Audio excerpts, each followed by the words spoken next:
The year is 3204 in the northern divine region's Baidi city. Dark clouds loom overhead, and thunder rumbles across the sky. Amidst the chaos, a lone figure floats in midair, surrounded by crackling lightning. This man is our protagonist, Subai. He stands in the heart of the storm, enduring the divine thunder in hopes of ascending to immortality and entering the land of immortals. Unbeknownst to Subai, danger approaches. A female cultivator, standing upon a lotus flower, prepares a powerful divine thunder technique. With her sword raised, she launches a strike aimed directly at Subai. At the last moment, Subai manages to dodge. Though he avoids a fatal blow, the attack injures him, and he plummets to the ground. The woman descends and points her sword at him, demanding his surrender. She is Lin Wankyu, one of Subai's own disciples. Subai, shocked and furious, can't believe that his loyal disciple would betray him. Outraged, he prepares a lethal counterattack, but before he can strike,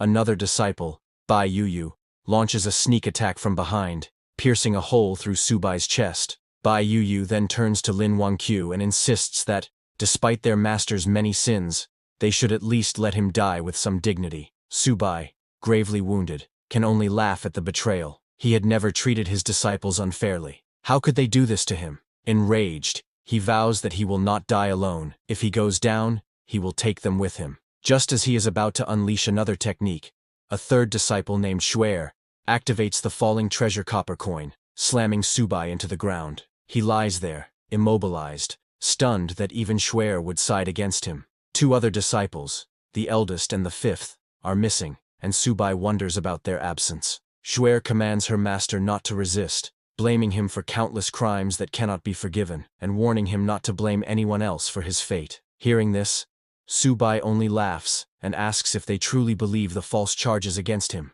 But now that they have drawn their blades against him, he cannot forgive them. In desperation, Subai uses the divine soul's true body, law of heaven and earth technique, a self-destruction meant to drag his enemies into death with him. Realizing his intention too late, Lin Wankyu and the others rush to stop him. She frantically asks Bai Yuyu if their senior brother, Heisayo, has a backup plan, because the situation has spiraled beyond control. Regardless of their efforts, they fail to prevent the inevitable. Subai detonates his own soul's true body, obliterating himself, his disciples, and half of the continent in the cataclysmic blast. But that is not the end. When Subai next opens his eyes, he finds himself in a strange, unfamiliar place. As he tries to make sense of his surroundings, he hears frantic noises outside. Peering through a window, he sees a world overrun by a zombie apocalypse, with people fleeing for their lives as hordes of the undead roam the streets. Realizing he has been reborn, Subai's thoughts turn back to his traitorous disciples. Why would they betray him? What did they stand to gain? For now, those questions must wait. His priority is to train this new body to its peak, return to the world of immortal cultivation, and make his former disciples pay for what they did. He attempts to gather spiritual energy as he once did. His cultivation had been close to the immortal realm, so if he can just sense the ambient spirit power, he should be able to progress swiftly. Yet to his shock, he feels nothing. Thinking his body might be too weak, he looks outside again and realizes the truth. This world has no spiritual power at all. Furious, he could hardly believe it. How is this possible? Without spiritual power, there was no way for him to cultivate in this world. In fact, merely surviving here would already be extremely difficult. Just then, a man and a woman burst into the house, having barely escaped from the zombies outside. They looked terrified, as though they had nearly died. The yellow-haired boy immediately grabbed the woman. Another person, possibly named Vertical,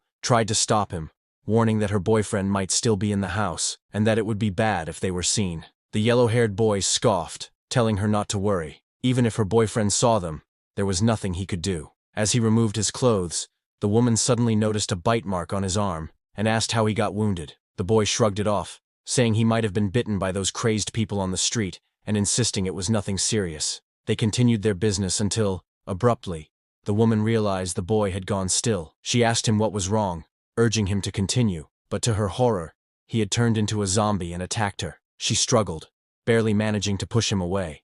Meanwhile, Subai heard the commotion and wondered if someone else was in the house. Searching through the memories of his new body, he recalled that the woman was supposed to be his girlfriend, and the yellow-haired boy was her lover. Subai smiled bitterly, realizing that the original owner of this body had also been betrayed by those closest to him. Opening the door, Subai saw the now zombified boy lunging at the screaming woman. She noticed Subai and begged for help. He stared at her coldly, said nothing, and watched as the zombie tore into her flesh. Then, without a word, he closed the door behind him, thinking, serves her right. In a world with no spiritual power, Subai knew he had to find a way to survive. Otherwise, he might die here before ever returning to his original world. Sitting on the floor, he tried to retrieve something, anything, from his sea of consciousness that could save his life. Yet with his current cultivation level, advanced magic items like the 9 Changes Spirit Pellet were beyond reach. All he could do was rely on luck and hope for the best.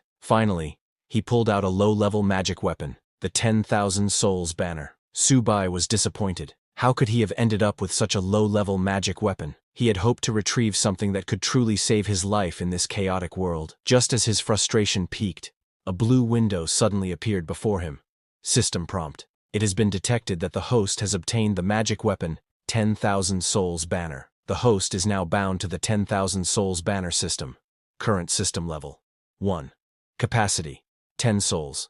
Upgrade requirement to level 2. Hunt down an elementary mutant. Curious, Subai wondered what sort of system this could be, especially attached to a mere low-level weapon like the 10,000 Souls banner. As far as he remembered, the banner's only function had been to collect souls. The system then explained that by using the 10,000 Souls banner, he could harvest the souls of the dead, convert their soul power into spiritual power, and feed it back to himself. The higher the banner's level, the stronger the souls it could collect, and thus the more spiritual power Subai would gain in return. There was a catch. Any person who had been dead for more than 5 minutes would have a soul that completely vanished, rendering it uncollectible. Subai smiled. So it really is possible to transform soul power into spiritual power. Even if this world lacked natural spiritual energy, he realized that, with zombies everywhere, there was no shortage of materials to harvest for cultivation. He remembered the girlfriend who had betrayed him and the yellow-haired boy, both now zombies, banging on the door. Subai opened it, and the 2 zombies lunged at him. He swiftly killed them with the 10,000 Souls banner, but to his surprise, they continued moving even after he attacked. At that moment, he activated the banner's true power, collecting their souls and converting them into spiritual energy. Subai was amazed to feel a breakthrough in his cultivation almost immediately. After absorbing their souls, he now had 2 controllable souls at his command, and his spiritual power had grown noticeably stronger. He couldn't help but smile. Despite its humble appearance, the 10,000 Souls banner had proven to be far more powerful than he ever imagined. Sometime later, outside, people were running in all directions, desperately searching for any safe place to hide. In the midst of this chaos, Subai was also looking for supplies. His body was still too weak. I can't do much cultivation in this condition, he thought. First, I need to find some supplies, then consider upgrading the 10,000 Souls banner. Suddenly, a group of zombies perched atop a nearby building heard the commotion below and leaped down into the fleeing crowd. Among them was a plump, blonde-haired woman who panicked upon seeing the zombies heading toward her. In a desperate attempt to save herself, she grabbed another woman from the crowd and threw her at the zombies, using the poor victim as a human shield. Subai happened to witness this horrifying act, and was shocked to recognize that the woman who'd been thrown to the zombies looked exactly like Lin Wangqiu, one of his disciples who had once betrayed him. Furious and confused about her presence here, he quickly summoned the 10,000 Souls banner and killed the zombies attacking her. Lin Wangqiu gasped with relief, grateful to be rescued. How did you end up here? Subai demanded, glaring at her. Not long ago you used the Divine Thunder technique on me, forcing me into a wretched state. Now you can't even protect yourself from a handful of low-level monsters. He could scarcely believe that his former disciple, who had once caused him so much trouble, was now so weak. Yet Lin Wangqiu only stared at him in bewilderment. She had no idea who he was or what he was talking about, and she couldn't understand how he already knew her name when, to her knowledge, they had never met. Standing up, she thanked Subai for saving her life and asked if they had met before. Incensed, Subai pointed his spear at her. Don't pretend to be crazy. You won't get away by feigning ignorance. Startled, Lin Wangqiu tried to calm him. This isn't the time for wild accusations. There are more monsters nearby. We should leave and find somewhere safe. Hearing her words, Subai hesitated. Did I get the wrong person? He wondered. Or is she simply not the Lin Wangqiu I once knew? Subai still found it difficult to believe that the woman before him wasn't the traitorous disciple he remembered. She looked identical to Lin Wangqiu, and he was sure he would never mistake her face. Unless, he thought, unless coming to this world caused her to lose her memories. As he moved closer, hoping to investigate, Su-bai's stomach growled. Lin Wangqiu smiled at the sound, and mentioned there was a large shopping mall not far away. She planned to gather supplies there and possibly take refuge. She invited Su-bai to join her, and although he hesitated briefly, he eventually agreed, if only to see for himself whether or not she was truly the same Lin Wangqiu. Gripping his hand, Lin Wangqiu urged him to hurry so they could stock up on supplies and wait for rescue. Su-bai followed her, still torn between suspicion and curiosity. Even if she really has lost her memories, he thought, her betrayal remains. Sooner or later, she'll pay for it. After half an hour, they reached the entrance of a Walmart supermarket. While standing at the front doors, Lin Wangqiu asked for Su-bai's name. Hearing this,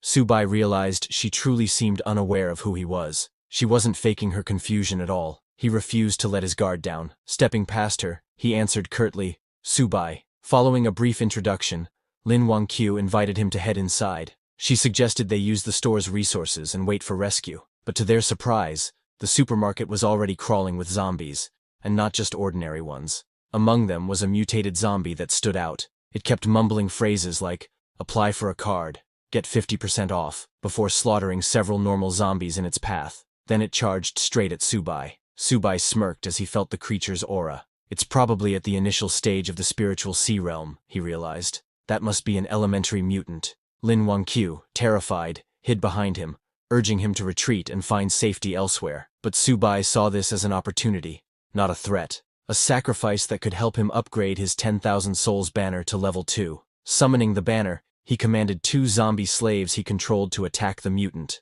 The supermarket erupted into chaos as his zombies clashed with the others, killing them one by one. However, the mutated zombie soon noticed Su-bai's slaves and charged in to attack. Su-bai quickly ordered them to pull back, but the mutant was too quick and killed one of his zombie slaves. Seeing an opening, Su-bai launched a sneak attack from behind. At the same time, his remaining slave, a female zombie, leaped onto the mutant's back and bit into its neck. The mutated zombie roared in pain. Su-bai quickly ordered his slave zombie to slam it into the ground, knocking it unconscious. Then, he activated the 10,000 souls banner to absorb its soul, making it his newest slave. Right after absorbing the mutated zombie, a system window appeared before him. System prompt: "Congratulations on defeating an elementary zombie. The 10,000 souls banner has been upgraded to level 2. New capacity 5 additional souls.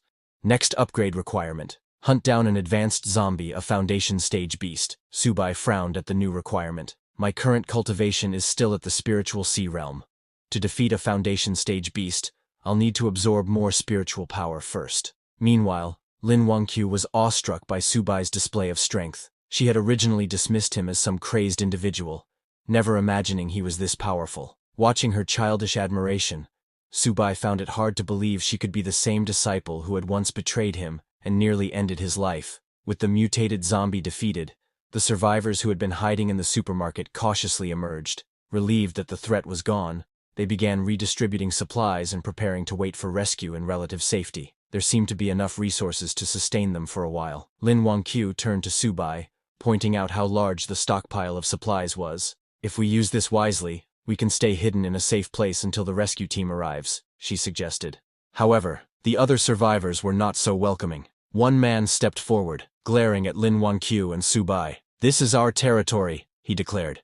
"You can't just help yourselves to our supplies without our permission." Several others quickly agreed with him, insisting that they had risked their lives to gather everything during the chaos. They weren't about to let newcomers take advantage of their hard work. Lin Wangqiu bristled at their accusations and shouted back, "If Mr. Su-bai hadn't killed that mutated zombie, all of you would have been sitting ducks, waiting to die. Now you want to claim these supplies for yourselves and ignore the fact that he saved your lives." However, they didn't believe him. They said he was as thin as a bamboo pole. How could someone like that kill a monster? In their opinion, the monsters must have killed each other. Lin Wangqiu shouted, unable to believe how shameless those people were. Before she could say anything more, Su-bai stopped her and warned her not to argue with mindless people, reminding her that words alone wouldn't change anything. Lin Wangqiu looked at Su-bai and insisted that he was the one who had obviously defeated those monsters. She couldn't let anyone else take advantage of his hard work. Su-bai simply smiled and said, "Only the weak use such petty tricks. The strong are always right." He cast a cold gaze over the crowd and announced that he needed supplies, asking who was in favor and who was against it. They all opposed him, telling Subai there were many of them, and only one of him, so he couldn't win. They advised him to leave peacefully, hinting that if he angered them, they wouldn't be responsible for what might happen. Subai only smiled and said that if he couldn't get supplies peacefully, he would have no choice but to kill them. Once they were dead, all the supplies would be his. He summoned his mutated zombies and ordered them to attack. Terrified, the crowd begged Subai to spare them, promising he could take all the supplies he wanted as long as they could keep their lives. But he didn't care. He killed those who had threatened him. The rest fled in terror, trying to save themselves. Standing confidently, Subai asked if anyone else wanted to stop him. No one dared say a word. They stood silently, too afraid to even lift their heads. Then Subai turned to Lin Wangqiu and told her to take whatever she wanted. No one would dare oppose them now. She nodded and began collecting supplies. After stuffing her bag, she asked if Subai needed anything. He smiled and said that in return for saving her, all he wanted was help carrying some supplies. Secretly, he was testing her to see if she really had amnesia, or was only pretending. Lin Wangqiu agreed, packing his share of the supplies. Subai was confused. He didn't know if she really was his disciple Lin Wangqiu, or if he himself had lost his memory. After a few minutes, she finished packing and asked whether they should stay and wait for rescue or head elsewhere. Subai turned to leave, saying he planned to look for stronger zombies to hunt. All she needed to do was follow him with the supplies. Lin Wangqiu nodded and followed him. Once they were gone, everyone else breathed a sigh of relief. Even so, they couldn't believe Subai had dared to kill people so casually. They agreed to report him to the authorities if rescue ever came, insisting that someone like him should be brought to justice. But now that he was gone, they gathered around what remained of the supplies, dividing them up as quickly as possible before any other danger appeared. In the midst of their squabbling, oblivious to the threat looming behind them, Subai's 2 zombie servants crept up, ready to attack. Just then, one man in the crowd noticed the zombies and freaked out, running as fast as he could to save himself. Unfortunately, it was already too late. The zombies charged forward and took down everyone one by one. A blonde, overweight woman remained alive for a moment, terrified and pleading for help, but the zombies spotted her and crushed her head underfoot. Once the massacre ended, Subai gathered their souls and converted them into spiritual power. He knew leaving survivors would only cause him trouble in the future. Now that he could control 3 undead, Subai felt a bit safer. He was well aware that if he ever had to face more than 10 zombies at once, he'd have no choice but to retreat. Until his level rose, he would keep a low profile. Meanwhile, Lin Wangqiu, who had been following him, was exhausted. She asked if they could rest somewhere, but Subai told her he had no time to waste. If she slowed him down, he would leave her behind. Embarrassed, Lin Wangqiu insisted that she believed Mr. Subai would never abandon her. He smiled and asked why she was so sure, reminding her that they were strangers, and he could do as he pleased. Lin Wangqiu confidently replied that she knew the location of the powerful zombie he was looking for. Intrigued, Subai asked how she knew. Lin Wangqiu explained that, back at her university, she fled the campus after spotting a strange creature near the lake. It gave off an unusual scent, and she was certain it was dangerous. Nervously, she admitted she wasn't sure it was the advanced zombie Subai sought, but it certainly seemed formidable. Hearing this, Subai reasoned that if it was anything like the mutant beast in the supermarket, it was worth investigating. He told Lin Wangqiu to lead the way. Pleased that he believed her, Lin Wangqiu happily guided him toward the campus. Sometime later, the two of them finally reached their destination, but the campus was overrun with zombies. Lin Wangqiu stopped, scanning the surroundings anxiously. Seeing her hesitate, Subai asked why she had stopped yet again. Lin Wangqiu whispered for him to lower his voice. So many people at the school had turned into those creatures, and if they accidentally drew attention, they'd be in huge trouble. Subai told her not to worry, declaring he would handle the situation. He summoned his zombie servants and ordered them to clear a path. Lin Wangqiu, concerned, warned him they should do this quietly instead of being so reckless. But Subai ignored her protests, wondering what had happened to the world to turn so many humans into these half-human, half-ghost monsters. Suddenly, they heard noises behind them. Lin Wangqiu recognized the voices. It sounded like her classmates. They had ventured outside for supplies but were now trapped among the campus zombies. One of her classmates, terrified, hurled his weapon at a charging zombie, but missed. The zombie kept coming, yet another student arrived just in time and killed it. The student who saved him then grabbed the frightened boy, urging him to run back and regroup, because these monsters were way beyond their league. Lin Wangqiu realized these two were Gu Ming and Li Mingxuan, her classmates, though she couldn't fathom why they would be here of all places. Subai noticed her reaction and asked if she knew them. When Lin Wanqiu admitted they were her schoolmates, he turned to her and said, "Do you want me to save them or not?" Lin Wanqiu held Subai's hand and said, "While they're distracting the monsters, we can escape quickly. If the monsters spot us, we won't be able to leave." Subai then asked her, "Don't you want to save them? They're your classmates, aren't they?" Lin Wanqiu replied, "If I could help them, I would. But right now, I can't risk your life." Upon hearing this, Subai realized that if she had been the treacherous disciple from his past, she would never have said such a thing. She truly seemed to be just an ordinary girl. However, before they could leave, the very thing Lin Wanqiu feared happened. Her classmates noticed her and called out for help. Lin Wanqiu became furious. She couldn't believe that Li Mingxuan, one of her classmates, was desperately shouting amid so many zombies, potentially dragging them all down with him. All the noise quickly drew the zombies' attention. Panicking, Lin Wanqiu burst into tears and apologized to Subai for getting him involved. In response, Subai summoned his enslaved zombies to fight. Boasting that he had once slain the 9th demon lord of the underworld, he declared that these lowly undead were not worthy opponents. Although his summoned zombies managed to kill many of them,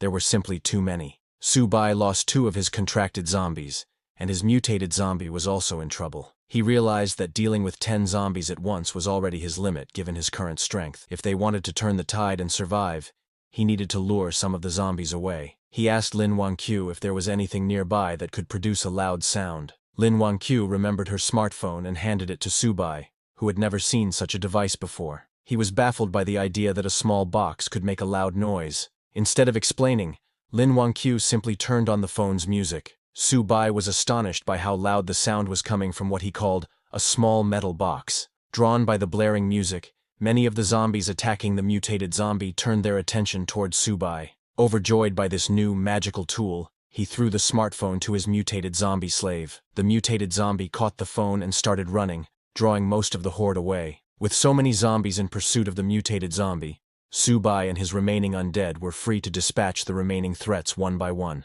Lin Wanqiu was amazed that such a simple trick had worked. However, Subai grabbed her hand and reminded her they had no time to celebrate. They needed to leave before more zombies arrived. Moments later, both of them managed to escape safely to the classroom building. Once they were out of danger, Lin Wanqiu thanked Subai again for saving her life. She admitted that without him, she would never have made it this far. Subai replied that it was no big deal. She had helped him locate an advanced zombie, and in return, he had saved her. Both of them benefited. Not long after, Lin Wanqiu's classmates also managed to escape safely, thanks to Subai's zombies having distracted and slain most of the undead.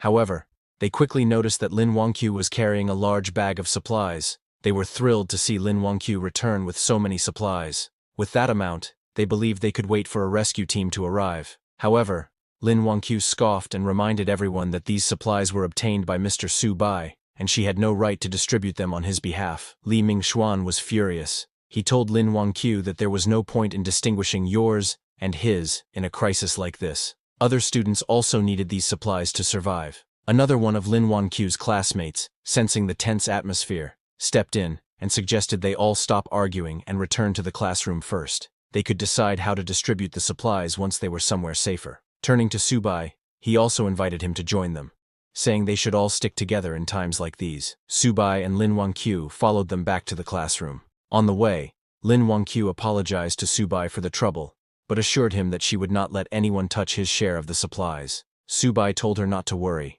His only goal was to find the advanced zombie. Still, he asked how she could be certain these people would listen to her. She replied that there were many teachers among the survivors, so nobody would dare do anything extreme. Subai simply smiled and said they had better behave, or he couldn't guarantee their safety. Meanwhile, the bold student whispered to Li Mingxuan that he had seen the bag was full of food. With so many supplies, they could sustain themselves for at least a month until rescue arrived. Li Mingxuan nodded, but worried that Lin Wanqiu wouldn't agree. And then there was also the matter of Subai. Another student chimed in, saying that now they were back on their territory, Lin Wanqiu and Subai couldn't simply refuse. If they cooperated, they might receive something in return. If not, they would have to deal with them the hard way. Moments later, they arrived at the classroom door. Li Mingxuan called out to the teacher to open up, announcing they had brought supplies. The teacher, relieved to see them safe, invited everyone inside and asked for the supplies to be handed out. As Subai entered, he noticed that many survivors were present. They had managed to avoid the zombies so far, perhaps because the undead hadn't swarmed this area yet. The same bold student pressed Lin Wangqiu to distribute the supplies right away, complaining that they hadn't eaten anything for 3 days. Gritting her teeth in frustration, Lin Wangqiu said she would only give out half.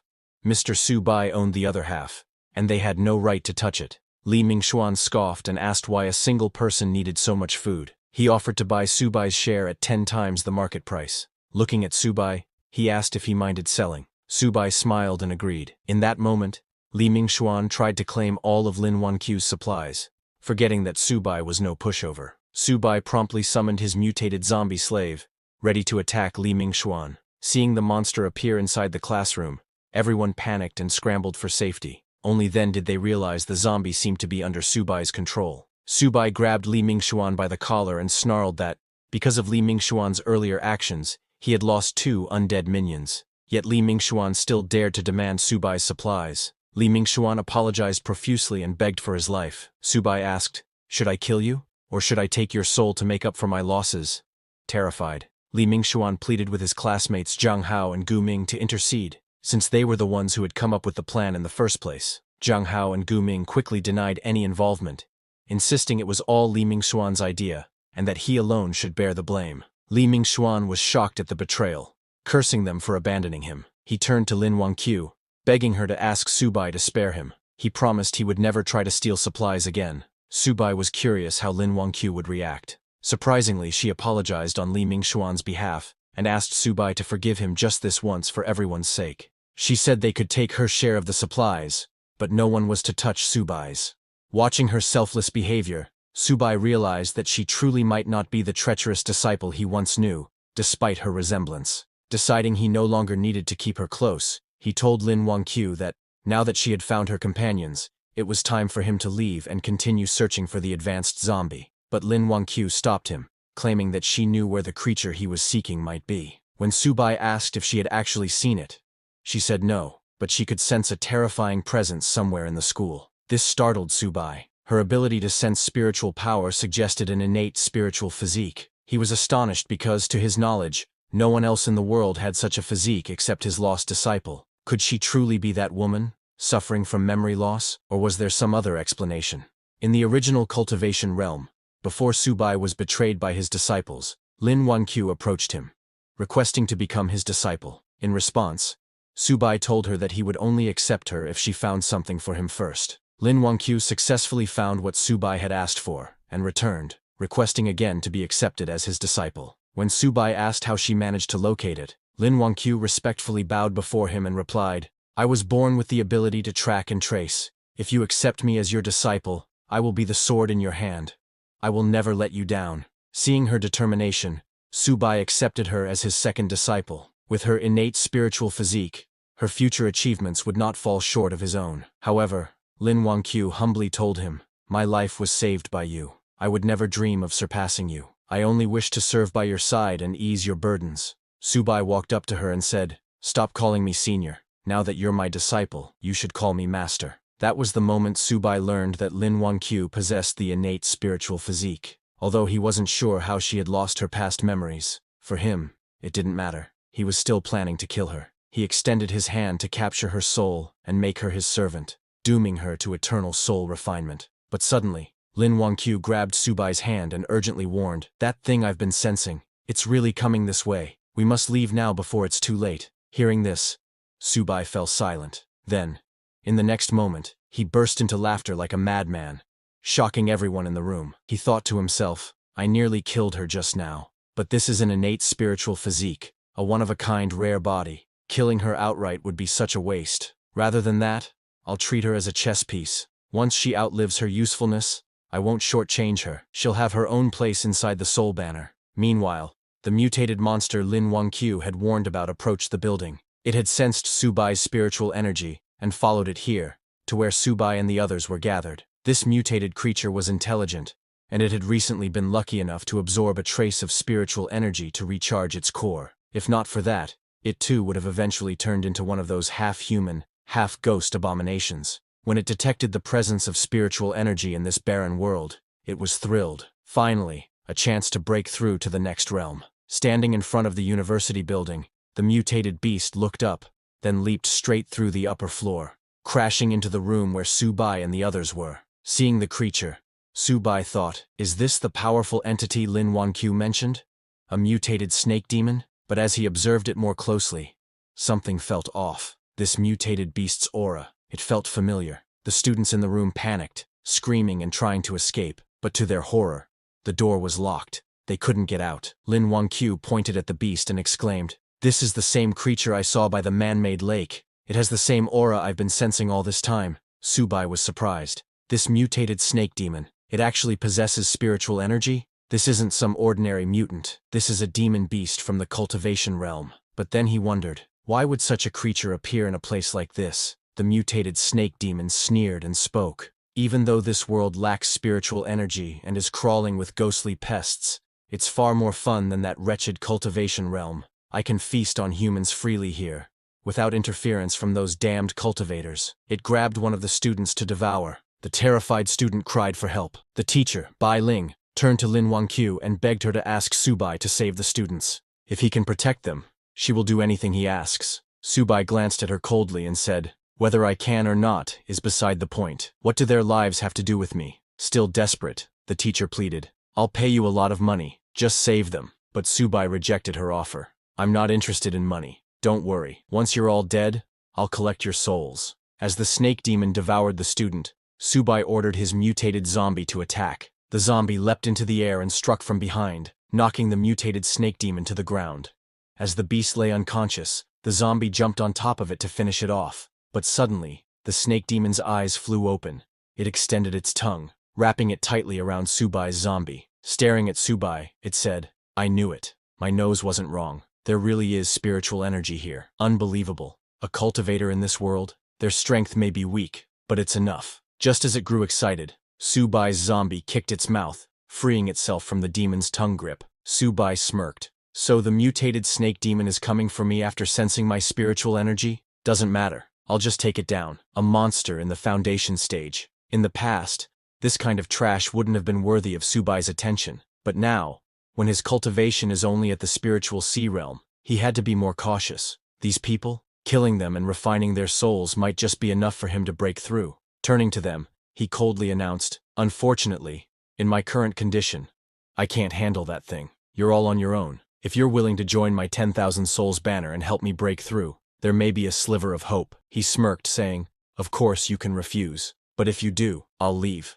and no one can stop me. What happens after that won't be my responsibility." Everyone sat frozen in silence, terrified. No one dared to speak. Seeing that no one was willing to sacrifice themselves, Subai turned to leave. Lin Wanqiu tried to stop him, but before she could, her teacher, Li, stepped forward and said, "I'll sacrifice myself. In exchange, please take my students to safety." At that moment, Subai noticed a glowing purple crystal hanging around teacher Li's neck. His eyes narrowed, realizing that, a spiritual stone. He grabbed the crystal and asked coldly, "Where did you get this?" Teacher Li hesitated for a second before replying that her father found it by chance, many years ago. Seeing Subai's obvious interest, Teacher Li handed him the stone and begged to, "Please, just protect her students." Inspecting it closely, Subai confirmed, "This is indeed a product of the immortal realm. The quality isn't low either. The spiritual power inside, it's on par with a top-grade spiritual stone." But what puzzled him was, how did something like this end up in this world? Could it be that his and Lin Wanqiu's rebirth here wasn't a coincidence? If that's true, then maybe his other disciples are here too. Just then, the system detected the spiritual stone and prompted, "Would you like to use this item to enhance the 10,000 souls banner? Doing so will increase your control level over undead by 1 tier." Subai was stunned. He didn't expect that this spiritual stones can directly upgrade the banner. He made a mental note that he need to collect more of these in the future. He accepted the item and agreed to Teacher Li's request, telling her to wait here and don't run. Meanwhile, the mutated snake demon, enraged after being attacked by Subai's mutated zombie, roared, "How dare you steal from me!" It charged straight at Subai, intending to kill and refine him to boost its own cultivation. But Subai had already begun absorbing the spiritual stone's energy. He commanded his zombie to block it and don't let it get close. The zombie charged in, but the mutated snake demon dodged easily. Grabbing the zombie, it slammed him into a nearby wall. Then it noticed something. Subai's aura. It was rapidly growing stronger. He was breaking through. The snake demon growled in panic. "If I don't stop him now, it'll be a problem later. But before that, I need to squash this bug. It punched Subai's zombie, sending him flying out of the building. Now, rid of the distraction, the demon laughed and charged toward Subai. But just as it approached, its entire body froze. A primal fear surged up, warning it. Danger, Subai smiled, his body glowing with spiritual light. My 10,000 souls banner needs a foundation beast for sacrifice, he said calmly. And that's you. The mutated snake demon was stunned. Ask what is happening. Suddenly, Subai's mutated zombie, now evolved from ordinary class to evolutionary class, returned. Towering over the snake demon, it grabbed the creature by the neck. Subai gave the command it to kill him. The zombie stabbed its sharp claws into the demon's chest, piercing clean through. Then it lifted the demon into the air and hurled it across the building. But just before falling, the mutated demon clung to the edge and caught itself. Breathing heavily, it realized that it underestimated Subai. It didn't expect him to break through mid-battle. Still, it wasn't ready to give up. He roared that, "It's not enough to defeat me." And with wild rage, it let out a piercing cry, summoning the nearby zombies to swarm in and help it kill these humans. Just then, Li Mingxuan transformed into a half-human, half-snake demon and killed both of his friends. The other students were shocked to see Li Mingxuan slaughter his fellow classmates. One of the students cried out, "Why would he do this?" Li Mingxuan smirked and replied with a chilling grin that he had tolerated all of them long enough. He smiled and asked that, "Doesn't it feel good to be betrayed?" He turned toward the remaining students and charged at them, intent on killing everyone. The students screamed and scattered, desperately trying to escape. Some even begged, "Li Mingxuan, please, let us go, spare our lives." But he didn't listen. He was enjoying the feeling of ruling over mere ants. Seeing this horrifying massacre, Teacher Li collapsed to the ground, her voice trembling. Why did it end up like this? Terrified, Lin Wangqiu turned to Subai and asked, "What happened to Li Mingxuan?" Subai simply smiled. He didn't expect to see a human willingly become a beast's servant, but this development suited him perfectly. The more that die, the better. It saves him the effort. They'll all become part of his 10,000 souls banner eventually. As Li Mingxuan prepared to kill the last student, Teacher Li stepped in and shouted, "Stop! I can't let you go on like this." Li Mingxuan grabbed her by the collar and hissed, "You want to die too? Fine. I'll grant your wish and kill you first." Just as he raised his claws, Subai intervened. He pulled Teacher Li back. Lin Wangqiu told her urgently, "There's no way to appease everyone in this situation. Right now, we need to survive. And the only one who can help us is Mr. Subai." Though Subai didn't care about the others, Teacher Li was a different matter. He needed her alive. If he wanted to find the source of the spiritual stone, she had to lead him there. Subai then unfurled his 10,000 souls banner and began absorbing the souls of all the dead students. Li Mingxuan was stunned. He had waited so long for his master to appear, and now nothing could stop him. He glared at Subai and charged at him, shouting, "You think you can do anything without your monster's protection?" Subai calmly smiled and summoned the very students Li Mingxuan had just killed. Their ghostly forms lunged at him, trying to drag him into the 10,000 souls banner. Li Mingxuan was confused. "How are they alive? I just killed them moments ago." Then he realized, they weren't alive. They were just wandering spirits, reanimated by Subai's power. "There's no time to waste on them," he growled. Meanwhile, the mutated snake demon watched Subai's 10,000 souls banner and scoffed, "You're planning to use that trash weapon on me? Do you think I'm made of mud?" Subai chuckled. "You have no idea who I am, and my 10,000 souls banner still needs a dead soul like you as sacrifice." At the same time, Li Mingxuan managed to partially free himself from the grasp of Subai's zombies and ran toward the mutated snake demon for help. The demon scowled. "Just my luck. I finally meet an immortal cultivator. And he turns out to be a demon cultivator? These puppets he controls are strange and dangerous. If I don't act quickly, I'm in trouble." Although he had already broken through to the Foundation realm, he knew that continuing the fight might end badly. At worst, I won't get any spiritual energy, and I'll die too. Desperate, he grabbed Li Mingxuan and growled, "I gave you power. Now it's time to repay me." Then he hurled Li Mingxuan toward Subai to buy himself some time to escape. But before he could flee, Subai gave the order to attack. His mutated zombie leapt high into the air and came crashing down onto the snake demon, slamming him into the ground. The zombie grabbed the demon and restrained him, locking down all movement. "You're not going anywhere."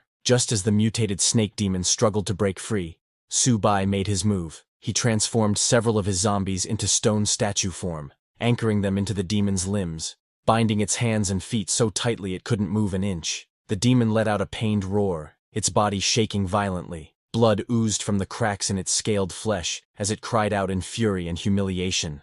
"I admit defeat. For today," it hissed, its voice trembling with suppressed rage. "But don't think this is enough to hold me forever." In a desperate move, the demon's main body detached from the larger snake host and fled into the distance like a dark shadow melting into the horizon. Li Mingxuan, who had just barely survived, watched the escape in panic. "Don't leave me behind. I haven't escaped yet." But before he could move, the remaining students, those who had narrowly survived his betrayal, surrounded him, cold hatred burning in their eyes. "Karma always comes back around," one muttered. "You really think you'll walk away after killing so many of us?"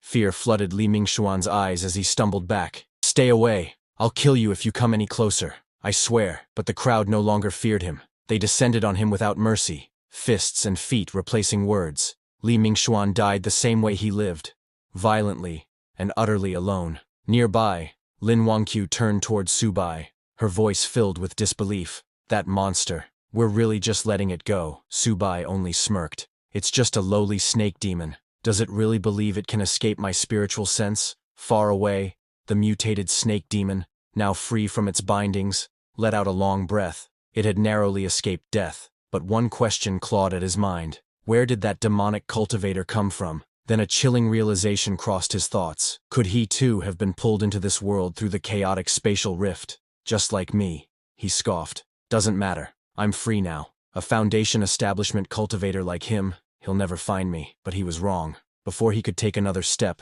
a shadow fell over him. Subai appeared directly behind him. "Try running again," he said coldly. "Let's see if you can escape my spiritual sense now." Terror flooded the snake demon's expression. His whole body trembled. He could not understand. How did he track me this fast? How strong is his spiritual sense? Subai didn't waste time. He ordered his mutated zombies forward. As the beast tried to flee, lunged in, grabbing the demon's legs and arms, pinning it down. The mutated zombie struck its vital point, sealing its core. The snake demon howled in agony, completely paralyzed.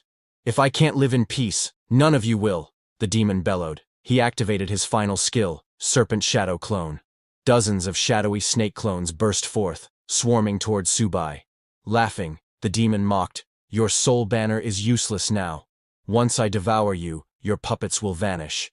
But Subai showed no concern. He raised his 10,000 souls banner, calmly scanned the illusions, and in a flash, stabbed the real body. The snake demon gasped. "How did you see through it?" "Not even nascent soul cultivators could." Subai's expression remained unchanged. "If you weren't still useful, I would have shattered your soul already." With that, he unleashed the soul-binding power of the banner. Black tendrils wrapped around the demon's very spirit. "You'll never get me," the demon roared. "I'll destroy my soul before I serve you." In a final act of defiance, it attempted to self-destruct its soul, but once again, it had underestimated Subai. With a single thought, Subai activated his spiritual sense manifestation. His soul form materialized in front of the demon, grabbing and stopping the detonation mid-explosion. The snake demon stared in horror. "That pressure. You're not Foundation establishment," his voice cracked. "Soul formation?" The truth hit him like a blade to the chest. He had offended a soul formation powerhouse. He dropped to his knees, pleading, "Don't kill me. I was wrong." But his pleas fell on deaf ears. The 10,000 souls banner absorbed his soul in its entirety. System notification. "Congratulations. You have slain an evolved level creature. Soul banner has leveled up to level 3. Max controllable souls. 10. New feature unlocked. Enhancement mode. You can now feed spiritual energy-infused objects to your undead souls to boost their strength." Subai stood silently, staring at the faint glow of the soul banner. He was amazed. He hadn't expected that spirit stones could be directly fed to the undead. If that was true, then as long as he had enough stones, he could rapidly forge a powerful undead army. In that case, he thought, gathering spirit stones must become a top priority. Once he gained enough strength to protect himself in this chaotic world, it would be time to visit his loyal little disciples. Meanwhile, back at the university, Teacher Li turned to Lin Wangqiu, her voice laced with concern. "Subai went after that monster. Isn't he in danger?" But Lin Wangqiu replied calmly, "Don't worry. Mr. Subai will be totally fine. A monster like that is no match for him." Teacher Li let out a quiet sigh of relief, but curiosity soon crept into her eyes. "You seem to trust him a lot. He doesn't appear to be a student here. How did you meet him?" Lin Wanqiu hesitated for a moment before speaking. When I ran out of the school during the chaos and was about to be attacked by monsters, he saved me. Her eyes flickered with a strange emotion. When I first met him, I felt something odd, a strange sense of familiarity, like I've seen him before. Just then, Subai returned. Lin Wanqiu ran toward him. Mr. Subai, are you hurt? He pushed her gently aside and replied coldly, a low-level demon like that? There's no way it could hurt me. Then he turned to Teacher Li. Do you know where to get more of those spirit stones? Teacher Li looked apologetic. That one belonged to my father. I don't really know where he found it. If you want answers, you'll have to ask him yourself. Subai narrowed his eyes. She hesitated again, then spoke cautiously. If you truly want to find him, we'll have to make another deal. The last time I spoke with him was 3 days ago. He was trapped somewhere, waiting for rescue. If you want that information, we'll have to find him first. Subai's face darkened. This woman, is she trying to use me to save her father? If the old man had knowledge about spirit stones, it would be worth the time. Fine, he said. I'll go with you, but listen carefully. If I find out you're lying to me, not only will you die, but everyone else will too, including your father. Teacher Li trembled under his gaze but nodded quickly. Understood. I'm sure my father won't disappoint you. She then turned to her surviving students. We're leaving with Mr. Subai. There was a wave of relief among them. They were leaving this nightmare. But not all were so lucky. Many students had died during the chaos. As Subai looked at their bodies, he raised his 10,000 souls banner and summoned their souls. One by one, gasps echoed through the group. The students stared in horror. Even Teacher Li's voice trembled as she asked, "Why are you taking their souls?" Subai turned to her, his expression unreadable. They were going to be wasted otherwise. Now, they reside in the soul banner, my personal puppets. He glanced toward the school gates. Enough talk. Let's go. I don't have time to waste here. Despite the grim nature of it all, Teacher Li bowed slightly. Mr. Subai, if it weren't for you, we'd still be trapped in that classroom. We would have starved, or been torn apart by monsters. Subai scoffed. I didn't do this for free. Everyone got what they needed. Now that he had broken through to the Foundation establishment stage, Subai could feel his divine consciousness gradually recovering. He should now be able to retrieve higher-tier artifacts sealed within his soul domain. Without hesitation, he focused, reaching inward, and suddenly, a brilliant sword appeared before him. Subai's eyes widened. Could it really be fate? Lin Wanqiu stared at the sword. Stunned, something stirred in her heart. I feel like I've seen that sword before. Subai turned to her, expression sharpening. Could this be a sign that her memories are returning? He narrowed his eyes. If this girl truly regains her memories, and realizes she's fallen into the hands of her former master, a lamb remembering her shepherd, just before the slaughter. He threw the sword onto the ground and looked at her. Hold on to it. Lin Wanqiu blinked in surprise. Me? What do I even do with a sword? Are you asking me to fight monsters? Subai nodded. I won't protect you forever. You need to learn to protect yourself. She hesitated. I've never used a sword before. You'll have to teach me later. As she nervously picked it up, her fingers brushed the blade, and flashes of memory surged through her mind. Moments long buried, of a distant mountain sect, her master Subai, and the day she was tested to become his disciple, the pain of betrayal, and the haunting image of a mysterious senior brother whispering lies to her and her senior sister, lies that turned them against their master. She staggered back slightly, clutching her head. The fragments were blurry, incomplete. At last, Lin Wanqiu finally saw her master's face, the very master she had betrayed, and he looked exactly like Subai. Seeing the angry gaze of her master, Lin Wanqiu got so frightened that she lost consciousness and fell to the ground. Seeing her suddenly fall, Teacher Li and the others were shocked. But before anyone could help her, Subai, realizing that Lin Wanqiu's memories had returned, immediately raised his soul banner and released his newly controlled snake beast to attack and kill her. Before Lin Wanqiu could even understand or say anything, the snake beast coiled its muscular body around her and began squeezing. Seeing Subai attacking Lin Wanqiu, Teacher Li and her students were too shocked. Teacher Li ran forward, begging Subai to stop, but Subai didn't even flinch. The snake beast continued tightening its grip, suffocating Lin Wanqiu slowly. Lin Wanqiu struggled and somehow managed to free her mouth. While coughing, she said, "Mr. Subai, your monster has gone insane. Please, help me quickly." Subai approached her and pinned down the soul banner right in front of Lin Wanqiu,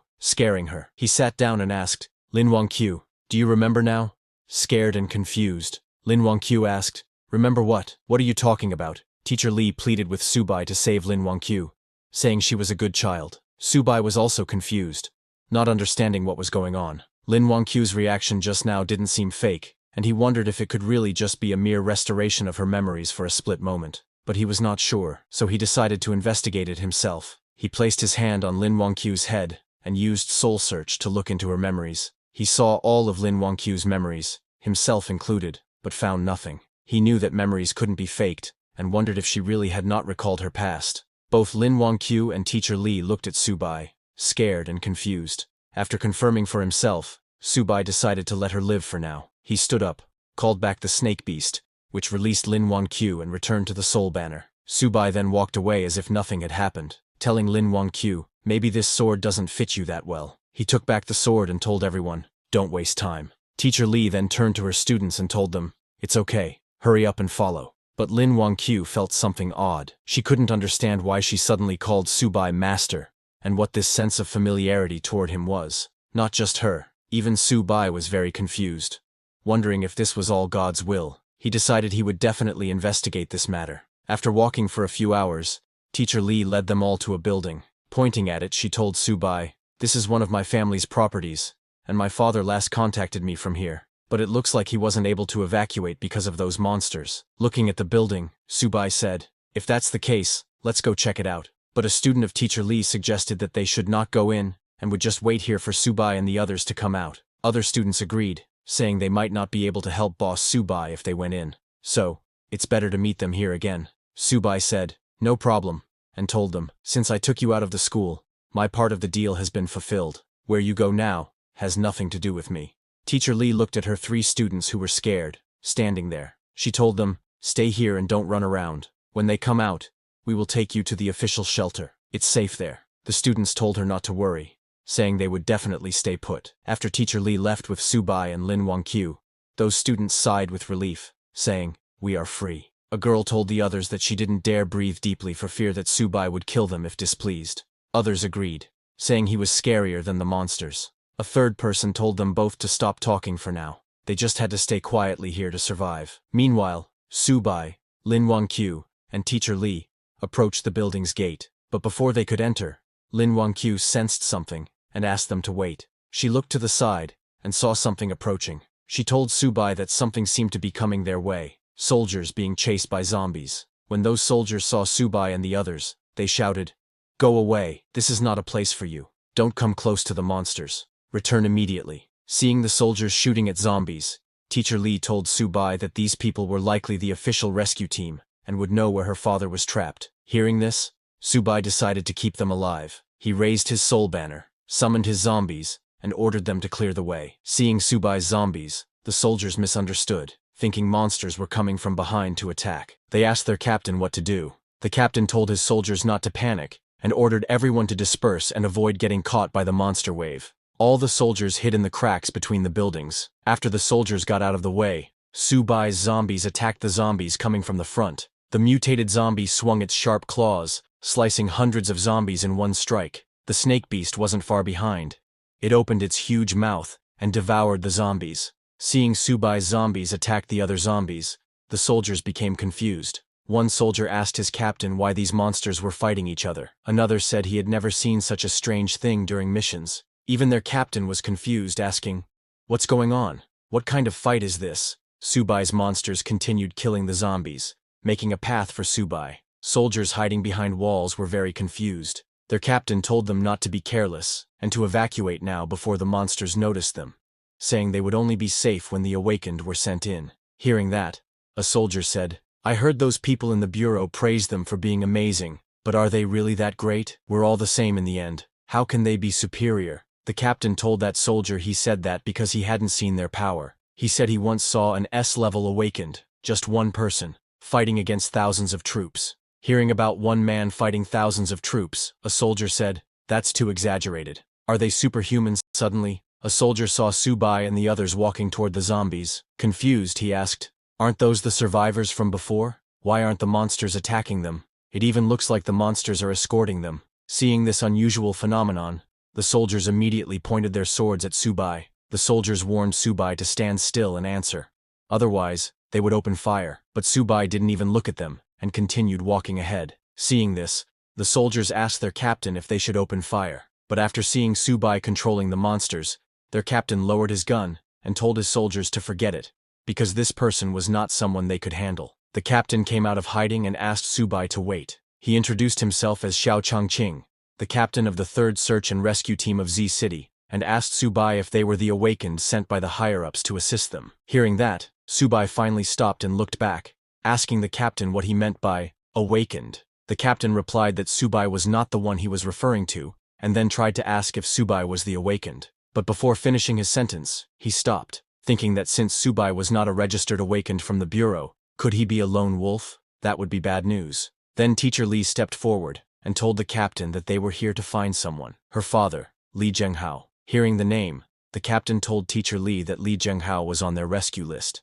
They had been informed that he had important information, so the higher-ups required this person to be rescued. Hearing that, Subai asked the captain if he knew where Li Zhenghao was. The captain said yes, but told Subai that the place was in the heart of the region, and given the current situation, it would be hard for them to rush in there. Just as the captain said this, the walls on their side broke, and more zombies poured out. Because of this new zombie wave, they all got surrounded. Immediately, the soldiers started shooting at the zombies, but it was still not enough. Panicked, the captain turned to Subai, telling him that even if he was not affiliated with the government, they hoped he could lend them a helping hand. He added that it didn't matter if they all died, as long as they could send one person out to pass on the news from here, it would be fine. Subai agreed without hesitation, saying he would get them out of here, but they needed to lead him to the target in exchange. The captain agreed. Subai immediately called his monsters to attack the zombies. The mutated monster and snake monster jumped on the zombies, crushing them to the ground.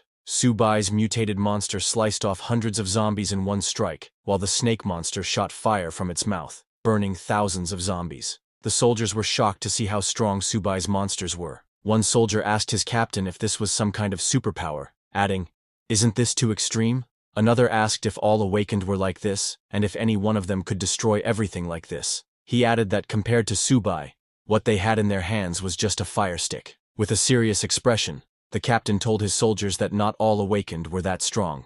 This man right in front of them was definitely one of the best. Even among officially registered awakened, he had never seen someone capable of manipulating monsters for his benefit. So Subai's level must be at least C level. While Subai's monsters were fighting, Lin Wangqiu sensed something and told Subai to watch out, saying something was coming. She pointed above and told Subai that it was coming from the sky. Just as she said that, a huge monster jumped off a building, shouting, "Anyone who enters my territory without my permission will die." A huge night monster landed right in front of them. Seeing the huge night, the soldiers panicked and asked what kind of monster it was, because they hadn't been told about this level existing in this place. When Subai saw the night monster, he immediately recognized the aura of the perfect foundation realm. He hadn't expected a monster of this level to be lurking here. Moreover, it seemed different from the ordinary undead. The night monster pointed his mace at Subai and shouted, "My family, follow me to defeat the invaders."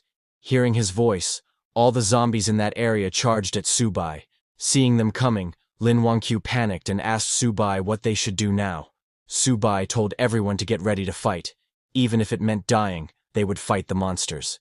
Subai was very excited to see the night monster, knowing that sure enough, this was a rare undead creature with intelligence. If he could capture its soul and send it into the 10,000 souls banner, there was a high probability that the souls of his subordinates would gain independent consciousness. Subai stepped forward with Lin Wangqiu and Teacher Li and told the soldiers to step back, saying this night monster was his prey. Subai was confident that as long as he captured it, there was hope to create an army of undead with independent intelligence, which would greatly enhance his combat power. He then summoned his monsters and ordered them to attack. Subai's monsters charged at the night monster at super speed. The mutated monster jumped into the air and punched the night monster with full power, blocking its mace with its blackened fist. Taking this opportunity, the snake monster coiled its muscular body around the night monster's leg, making it unable to walk. The night monster looked down and saw that Subai was controlling the undead. Realizing that this human was very dangerous, the night monster became very angry. It released an energy blast from its body, sending all of Subai's monsters flying.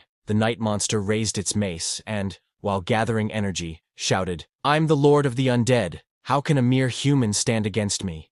Saying that, the night monster swung its long mace at Subai's monsters, aiming to kill them all in one strike. Seeing the night monster's power, Subai was a little surprised because it looked like the night monster had combat capabilities comparable to at least a Golden Core realm warrior. Now Subai began to wonder where this undead monster had come from. When that undead monster unleashed his full power, a guy was watching it from afar, standing on the rooftop of a building. Seeing Subai, that guy in glasses smiled, saying, "A sweet prey discovered. My lord will surely be pleased." He called his lord, and suddenly a dark figure appeared in the sky. That glasses guy told his lord that he had found a foundation-building cultivator who could control the dead. Hearing that, his lord ordered the glasses guy to kill and seize his body, saying the spiritual energy in his body was extremely valuable, and if he succeeded, he would be rewarded. Hearing that, the glasses guy laughed and told his lord, "Don't worry, because the Bone Fiend Lord is already hunting him down." On the other hand, that undead monster swung his huge sword to attack Subai. Seeing it coming, Teacher Li and Lin Wangyu got very scared. The soldiers standing behind started shooting at the undead monster, saying they would fight with everything they had. Lin Wangyu grabbed Subai's hand, saying that even if she died, she would stay by his side. Seeing the sword coming, Subai closed his eyes and sensed that it was a Golden Core Realm undead lord, but it was just a fake. Its true strength was merely at the peak stage of foundation building, and even though Subai had lost all his cultivation, he was not someone a beast like that could stop. He immediately took out the sword he had given to Lin Wangyu before, then manifested his Dharma body of the peak level. His Dharma body was very huge, and it unleashed itself. Subai used it to cut down the undead monster's sword. This completely shocked the undead monster, and it looked ahead, shocked to see Subai's Dharma body, asking, "How is this possible? How is there a manifestation of the heavens and earth, which is a nascent soul secret technique?" Seeing that, even the soldier's captain got shocked, saying, "This is stronger than any ability user I have ever encountered. This is just insane." A soldier asked the captain, "Are there really ability users this powerful?" But on the other hand, Subai started sweating because he had just barely gathered a bit of spiritual energy, and now, it was all gone. But getting a scaled king in return was worth it. Seeing that even a nascent soul secret technique was being used, the undead monster didn't know how he was supposed to fight this, so he immediately turned around and started running away. Seeing it trying to escape, Subai got ready to use another powerful technique. He threw his sword at the undead monster using his Phoenix Fury first. His sword turned into a fire phoenix, and at high speed flew towards the undead monster. Seeing the fire phoenix coming towards him, the undead monster got shocked. He recognized that it was a divine weapon, and with just one cry of the phoenix, he couldn't move a muscle. Now the undead monster regretted asking, "Just what kind of monster have I provoked?" The fire phoenix hit the undead monster in the stomach, piercing a huge hole. Seeing that, everyone was shocked. Lin Wangyu asked Subai, "The thing you just summoned, was that a phoenix?" Soldiers were also quite shocked seeing an ancient divine beast, the Golden Phoenix. They could not understand just what kind of power Subai had. Subai then raised his soul banner and activated it to seal the undead monster. As the chains of the soul banner went towards the undead monster, it started running away shouting, "Don't even think about enslaving me. I, the Bone Fiend Lord, will never surrender." But before it could run away, the Bone Lord got caught by the chains of the soul banner. Seeing that Bone Lord finally admitted defeat, saying even if it was frustrating, following a nascent soul powerhouse sounded far more promising than sticking with that brat. The soul banner sucked in the Bone Lord and closed its mouth completely, trapping him inside. Immediately, a system notification came congratulating the host for slaying a commander-level creature. With that, the 10,000 Souls banner leveled up. Host's current realm is Chi Refining Stage. 10,000 Souls banner level is 4. Controllable boss level undead is 1. Controllable advanced undead is 2 and could control 5. Controllable normal undead is 10 and could control 20. But before Subai could get happy seeing those notifications, he suddenly started coughing. Forcing the manifestation of heaven and earth overexhausted him, and even caused his realm to drop. Seeing him coughing, Lin Wangyu immediately asked if he was okay. But suddenly a voice came from the soul banner. It was the Bone Lord. He addressed Subai as Lord, and offered to help him recover some strength. After seeing Subai stabilizing, the Bone Lord immediately appeared in human size, and transferred some of his spiritual power into Subai. A system notification came telling Subai that his current realm was now mid-stage of foundation building. Seeing that, Subai smiled because it was a step beyond his previous stage of foundation building. He understood that the soul energy in the 10,000 Souls banner gave him extra boosts. Subai turned and told Bone Lord it was quite thoughtful, offering his spiritual power to him. Bone Lord and Subai now knew that since it belonged to his banner, it served him alone, and only hoped he would trust it. Bone Lord was acting like that because after seeing the manifestation of heaven and earth, and that divine weapon infused with phoenix power, It understood that Su-bai must have been in the nascent soul realm before arriving in this world, and with that foundation, he would surely reach the peak once more. And if it served him well and followed in his footsteps, it too could rise to the top again. Thinking all that, he could not stop himself from laughing. Worried, Lin Wangyu asked Su-bai again if he was okay, because just now, she saw blood at the corner of his mouth. Seeing her all worried about him, Su-bai got more confused. He really didn't get why Lin Wangyu and the others tried to assassinate him before the transmigration, but he guessed it didn't matter anymore. The attempt already happened. The reason didn't matter. What mattered now was figuring out this world and getting more spirit stones. He then turned to the soldier's captain and asked him to take them to see Li Zhenghao. The captain said yes, also addressing him as Lord Su-bai, but when they turned to leave, they saw that hundreds of zombies had surrendered to them. Seeing that, Su-bai got annoyed, saying, "These zombies just keep coming." Just then, Bone Lord came out of the soul banner in its spirit form and shouted at the zombies, "Blind beasts, don't you kneel when you see our lord." Hearing Bone Lord's words, those zombies slowly backed off and created a path for Su-bai and his team to go. Seeing that, a soldier got too shocked and told his friend that Captain Xiao just said Su-bai could take on 100 by himself, and he didn't believe it. But this wasn't fighting 100. These zombies were kneeling and showing submission. The soldier said, "This Su-bai is terrifying. Ability users are like gods." Even Teacher Li was amazed, thinking, "This young man is remarkable. That golden phoenix from earlier, and the ability to harvest and command souls. In this chaotic post-apocalyptic world, could he become the new hero?" Meanwhile, in a faraway house, it was the house of that glasses guy's master. He reported to his master that the Bone Fiend Lord was killed. Hearing that, his master got shocked, saying it's impossible. The glasses guy sent some pictures, telling his master it's the truth. He wouldn't dare make false reports. These were some images captured from the scene. When that glasses guy's master saw the techniques Su-bai used, he immediately recognized that it was the manifestation of heaven and earth and Phoenix Fury Sword, because he was none other than Su-bai's disciple, who provoked his other disciples who killed Su-bai. He immediately recognized that it was his master Su-bai. He was very angry seeing that his master had arrived in this world too, and his master's progress was faster than his. He knew that he must hurry and find the junior sisters. He told the glasses guy that he recognized this Su-bai, and ordered the glasses guy to mobilize all his forces and kill him as soon as he stepped into the prison land. He also told the glasses guy that if he failed, then he should kill everyone inside the prison lands. The glasses guy told his master he understood. On the other hand, Su-bai, along with his team, arrived at the place where Teacher Li's father, Li Zhenghao, was trapped with other survivors. When those survivors saw that there was a group of skeleton zombies outside, they got scared and asked Li Zhenghao what they should do. Li Zhenghao told them not to worry. He had information about the spirit cave, and that they all needed it. It was the prison land that the glasses guy was talking about. They had kidnapped Li Zhenghao and his team to get information about the spirit cave. But suddenly, a guy from Li Zhenghao's team saw Su-bai and others. He got very excited and asked others to look. Someone was coming to rescue them. He also recognized Teacher Li, and told Li Zhenghao that his daughter was here too. Everyone looked out the window and saw that it was an ability user so powerful that even the zombies were kneeling before him. But as Su-bai and others were going towards that building, suddenly Lin Wangyu saw something coming towards them and called Su-bai. It looked like a huge shuriken blade moving very fast.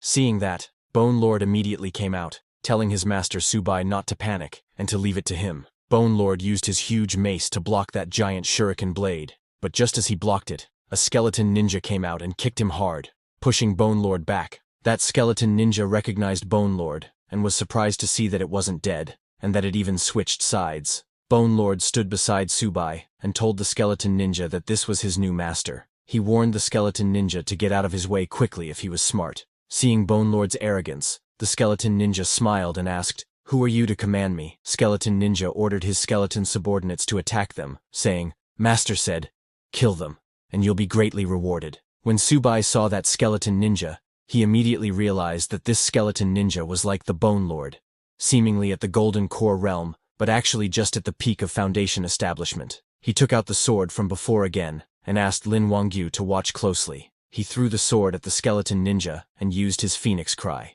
The whole sword turned into a fire phoenix and charged at the skeleton ninja. Seeing that fire phoenix, Lin Wangyu got a familiar feeling, but she didn't understand why she couldn't remember anything. When the skeleton ninja saw the fire phoenix, he realized that it was a divine artifact, but it was already too late, and neither the skeleton ninja nor his subordinates could move. Subai knows that there is no need to further exhaust himself. At Foundation Establishment mid-stage, wielding Phoenix Cry, he can already defeat those at the peak of Foundation Establishment. He told Bone Lord that now the skeleton ninja is all his. Hearing that, Bone Lord got very excited, saying that's just what he wanted. He thanked his master for giving him this chance. Bone Lord immediately jumped at the skeleton ninja to destroy him with his own hands. Because of the Fire Phoenix, the skeleton ninja could not escape. It got hit by Bone Lord's mace, and its head went flying. Immediately, a system notification came congratulating Subai for killing a commander-level creature. His experience points increased. Seeing that his experience increased but there was no level up, Subai got a little disappointed. On top of that, the level 4 10,000 Souls banner can still only control one boss-level undead. But Subai didn't think much of it, and asked Bone Lord if it could handle this skeleton ninja's golden body. Hearing that, Bone Lord got surprised. Subai told Bone Lord that maybe it would help him break through to the next level. Hearing that, Bone Lord got very happy, and thanked Subai for his grace, saying he would serve him with utmost loyalty, even unto death. Immediately Bone Lord started devouring the skeleton ninja's body. He was laughing at the skeleton ninja because, thanks to joining Master Subai, he survived. Otherwise, it would have been the one getting devoured. As Bone Lord devoured the skeleton ninja's body, its whole body got full of energy. He laughed and told Subai that after consuming the skeleton ninja, its power was now firmly at the Golden Core realm, and if it encountered this blood zombie again, it could take on 10 of them. Seeing that Subai killed the skeleton ninja with one strike, the people trapped in that building got very happy, thinking they were saved. A guy said, "This young man is the most powerful ability user I have ever seen." But suddenly,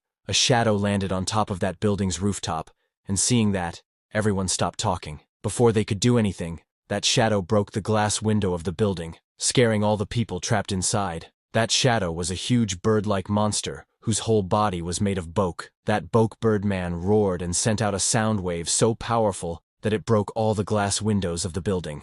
As the sound wave went towards Subai and others, Bone Lord came forward to protect them, telling Subai to be careful. When Subai saw that this Birdman was a genuine Golden Core realm with full spiritual energy, he got very excited, thinking if he could kill it, he would surely break through to the peak of Foundation Establishment, and the 10,000 Souls banner would also break through to level 5. On the other hand, people trapped inside the building got very scared seeing that it was the Bone Bird Man. They started shouting that they were done for, that they were all finished. They thought even Subai, who slew the skeleton ninja, might be powerless against the Bone Bird Man because the team of ability users who rescued them earlier killed zombies like they were chickens. But when the Bone Bird Man appeared, they were instantly killed. It took less than 5 seconds. All 12 ability users died without even putting up a fight. After sensing the Bone Bird Man's power, even Lin Wangyu got scared, thinking it was over. They were truly finished. On the other hand, inside the building, when Teacher Li's father saw everyone panicking,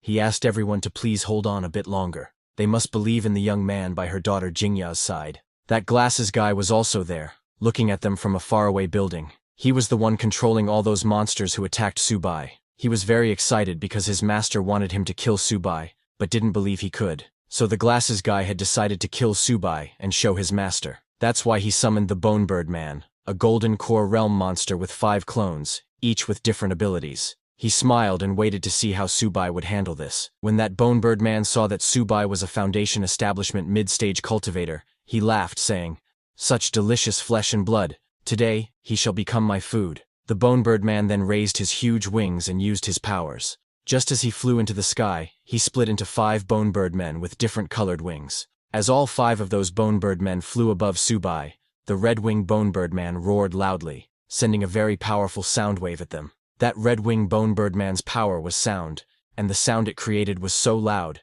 that everyone immediately fell to the ground. Their heads started hurting like crazy. Even Bone Lord's head was hurting. He told Subai that this Birdman was his previous master's trump card puppet, with the strongest power. The one making the sound now is the Sonar Birdman, and there's also Venom, Blade, Bronze Wall, and Titan. Hearing that, Subai got worried because of that sound. Though Subai was not in pain like Lin Wangyu, his internal spiritual energy was being suppressed. If the others attacked simultaneously now, it would be quite troublesome. So Subai immediately raised his soul banner and told Bone Lord that since it said it could take on 10, he would leave this to him. Bone Lord immediately jumped at the Bone Bird Man, telling Subai to leave it to him. Bone Lord immediately jumped to attack the red Birdman, but the yellow Birdman used its huge wings to block his mace. Then the blue Birdman came and shot blade-like wings at Bone Lord. While both of them were fighting, the purple Birdman charged at Subai and the others. When Subai saw it coming, he immediately took out his sword to fight. Just as the purple Birdman got near, Subai used his Phoenix Force sword division technique and swung with full power to attack the purple Birdman. But the purple Birdman quickly stopped himself and then swung mid-air to attack Subai with its sharp wings. Subai ducked down to dodge its wings, but got cut on his arm. Seeing the blood dripping from his arm, Subai realized that this sound wave was too powerful, affecting both his speed and accuracy. His strength was now less than even early Foundation establishment, and he couldn't overuse the Divine Avatar technique again, because using it repeatedly in a short time would shatter his soul. Subai now didn't understand what he should do next. But Subai is the mighty emperor, and has slain demon kings before. He knows that this mere Birdman is just a matter of time. Once he breaks through the Sonar's influence and regains his strength, with the Phoenix Cry Sword, he will have a chance. He raised the Soul Banner and released all his zombies and slaves, ordering them to charge. Subai's zombies and the giant snake charged towards the Birdman, but even all of them were no match for the Birdman and his clones, who were flying into the air and using 5 different powers. As Subai was struggling, suddenly one attacked him from behind, injuring his back. As Subai fell to the ground, that Birdman laughed at him for trying to stop the sonar power, saying it was impossible. Seeing them laughing at his master, the Bone Lord got furious and challenged the Birdman, saying, "Aren't you Su Haoji's trump card? Is this all you've got?" Hearing that, the green Birdman attacked the Bone Lord, mocking him that his strength was spent. Yet he still tried to talk tough. It told the Bone Lord that even breaking through to Golden Core meant nothing, because under the sonar power everyone was on the ground, unable to fight back. Teacher Lee was very scared to see that this Birdman's one cry made everyone paralyzed. Even the soldiers were scared, saying this skeleton Birdman was an abomination. How could they possibly defeat it? Lin Wangyu said, "It's over. Everyone is going to die here." Seeing their condition, the glasses guy laughed because his master said he couldn't kill Subai, but now Subai was completely defenseless. He told them to enjoy being tortured to death slowly by the Bone Birdman. Seeing them all struggling, Teacher Lee's father came to the window and shouted, telling Subai to stop fighting because he couldn't beat the Birdman. He begged Subai to run, to please take Li Jingya and leave this place. Seeing that there was no way out, annoyed, Subai wondered if he really had to use that move. But before he could do anything, suddenly a strike came flying towards the Birdman. It hit the red Birdman, making it stop using the sonar power. Just as it stopped, a yellow-haired lady jumped into the air saying, "They are all too noisy." Then she used another stick to strike the red Birdman on the head with full power, destroying its whole skeleton head. As it died, the sonar power ended, and everyone's headache stopped. Teacher Lee said it's great. Her head didn't hurt anymore. Lin Wangyu turned to ask if it was Subai who stopped it, but a soldier told her it wasn't Subai but a woman. Hearing that, they all looked at the yellow-haired woman. Teacher Lee was amazed to see her dashing figure. Lin Wangyu commented that she had a cold and beautiful face. Even the soldiers were shocked by the powerful aura that yellow-haired woman was releasing. Subai also stood up and thanked the yellow-haired girl, but that girl asked him to kill the enemy first, and when they were done, he should lend her the soul banner in his hand to play with. On the other hand, Subai's Bone Lord had regained his powers and immediately jumped to attack the blue Birdman, shouting, "Dog Birdman, can't make a sound anymore, can you?" And with a single strike, he killed that blue Birdman. Seeing that,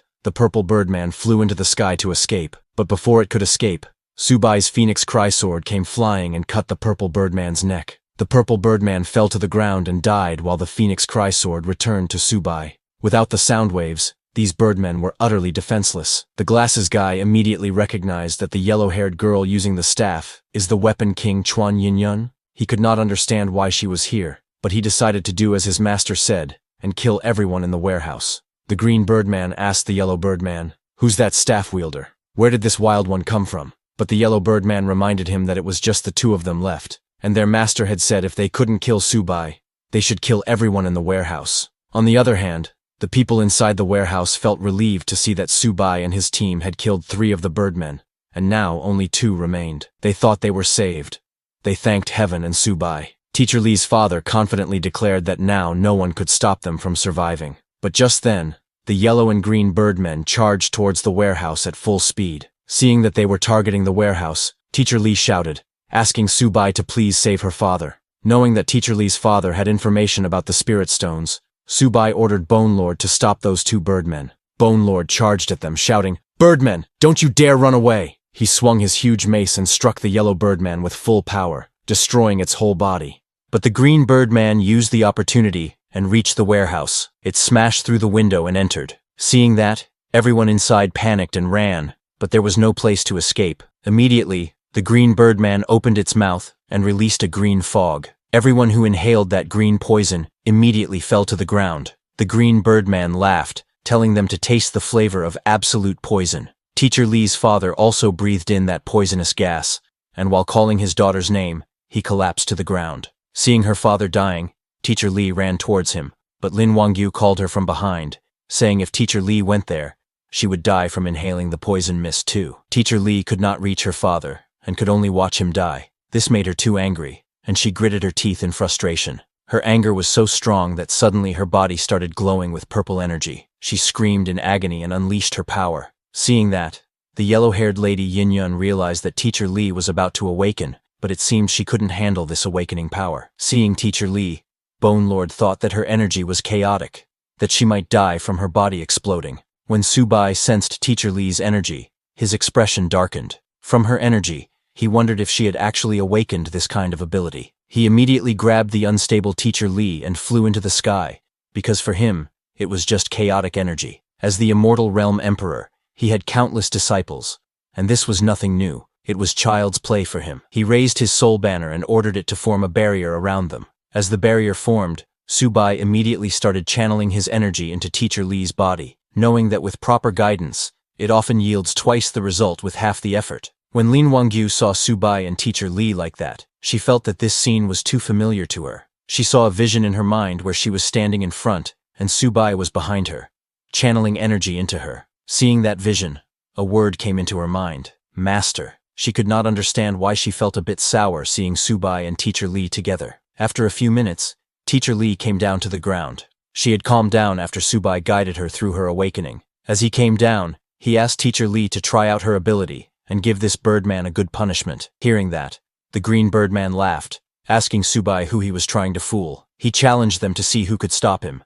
Saying that, he immediately turned around and started running away. Seeing him run, Teacher Lee shouted, "Birdman, your wings have malfunctioned. You've fallen to the ground." Just as she said that, suddenly the birdman's wings malfunctioned in reality, and immediately he started falling to the ground. He could not understand what was going on. How did his wings really malfunction? And just like that, the green birdman fell to the ground, unable to fly anymore. Seeing that, everyone was shocked, asking what kind of overwhelming power this was. Lin Wangyu could not believe her eyes, that just by saying a few words, it actually came true. Bone Lord suspected, could this ability be? Before he could finish, Teacher Lee confirmed it, saying, "That's right, this ability is called Words Become Reality." Now her words were truth, her words were reality. She admitted that, of course, it was also thanks to Subai's guidance that she mastered this ability. Subai then ordered Bone Lord to slay the birdman, and asked Teacher Lee to go save her father quickly. Teacher Lee said understood and left. On the other hand, as Subai commanded, Bone Lord raised his huge mace into the air,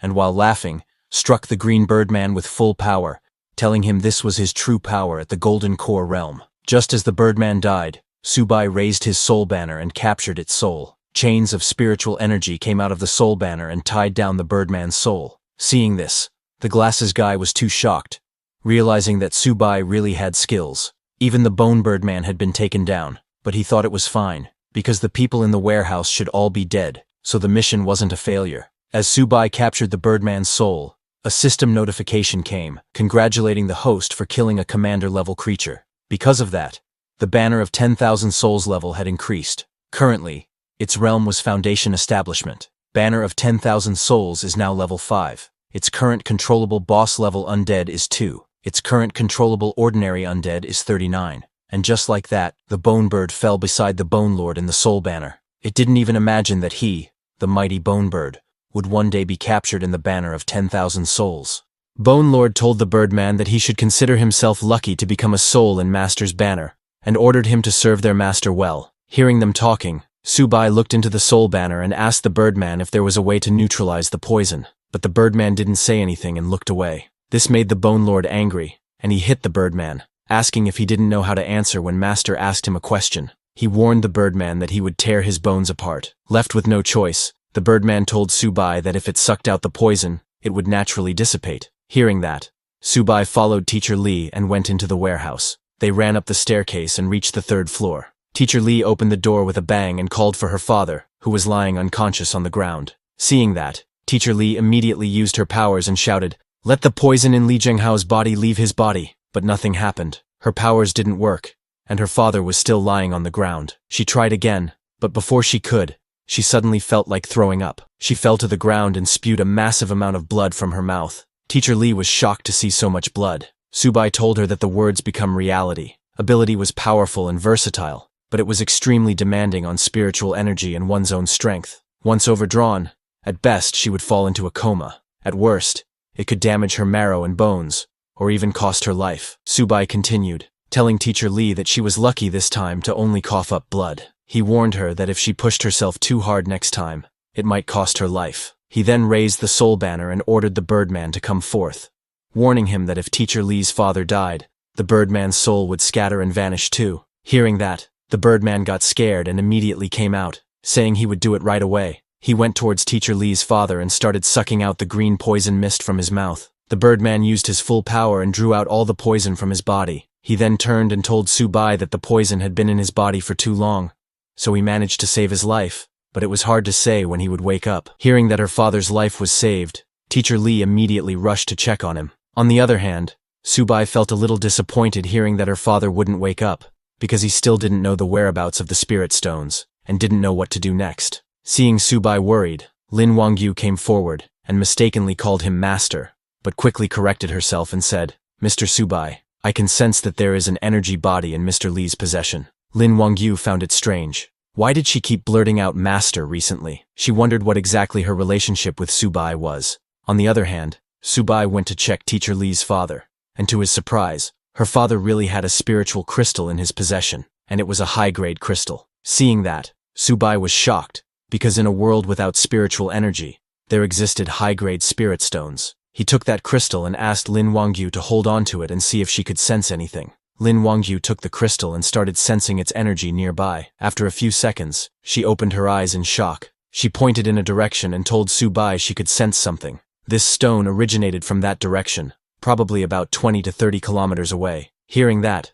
Subai immediately turned around and asked Lin Wangyu to let's go, saying they were heading east. Teacher Lee told Subai that she needed to take care of her father, so she wouldn't be able to go with them. Understanding her situation, Subai didn't say anything, and turned to leave, but was stopped by the yellow-haired Yin Yun. She asked Subai if he remembered what she said before. Subai replied that she wanted to borrow his weapon for a bit. Yin Yun said yes. Subai said take it, and threw the soul banner to her. Yin Yun caught the soul banner. She was surprised to see that she asked Subai for a weapon, and he gave it without any hesitation. She had the power that could help her absorb the spirit from weapons to enhance her own strength. She smiled and decided to absorb it first, and think about it later.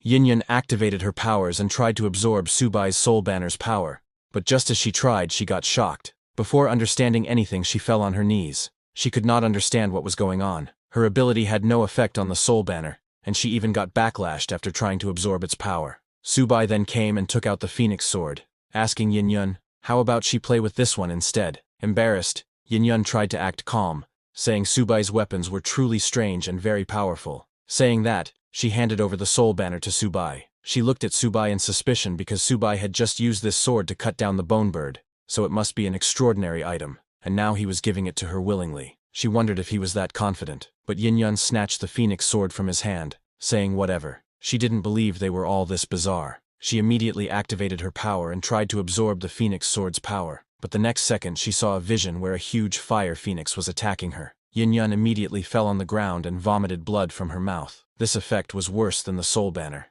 She looked at Subai in anger, wondering what kind of weird things were his weapons. Countless souls, and now a divine phoenix. Now she wanted to know exactly who he was and what his ability was. When Subai saw her looking, he smiled. He had realized that her ability was absorbing the spirit of weapons, and it was quite common in that world. But unfortunately, the Phoenix Cry Sword was a divine artifact, and the banner of 10,000 souls was given by the system, even beyond a divine artifact, and she was only at the peak of Foundation Establishment realm.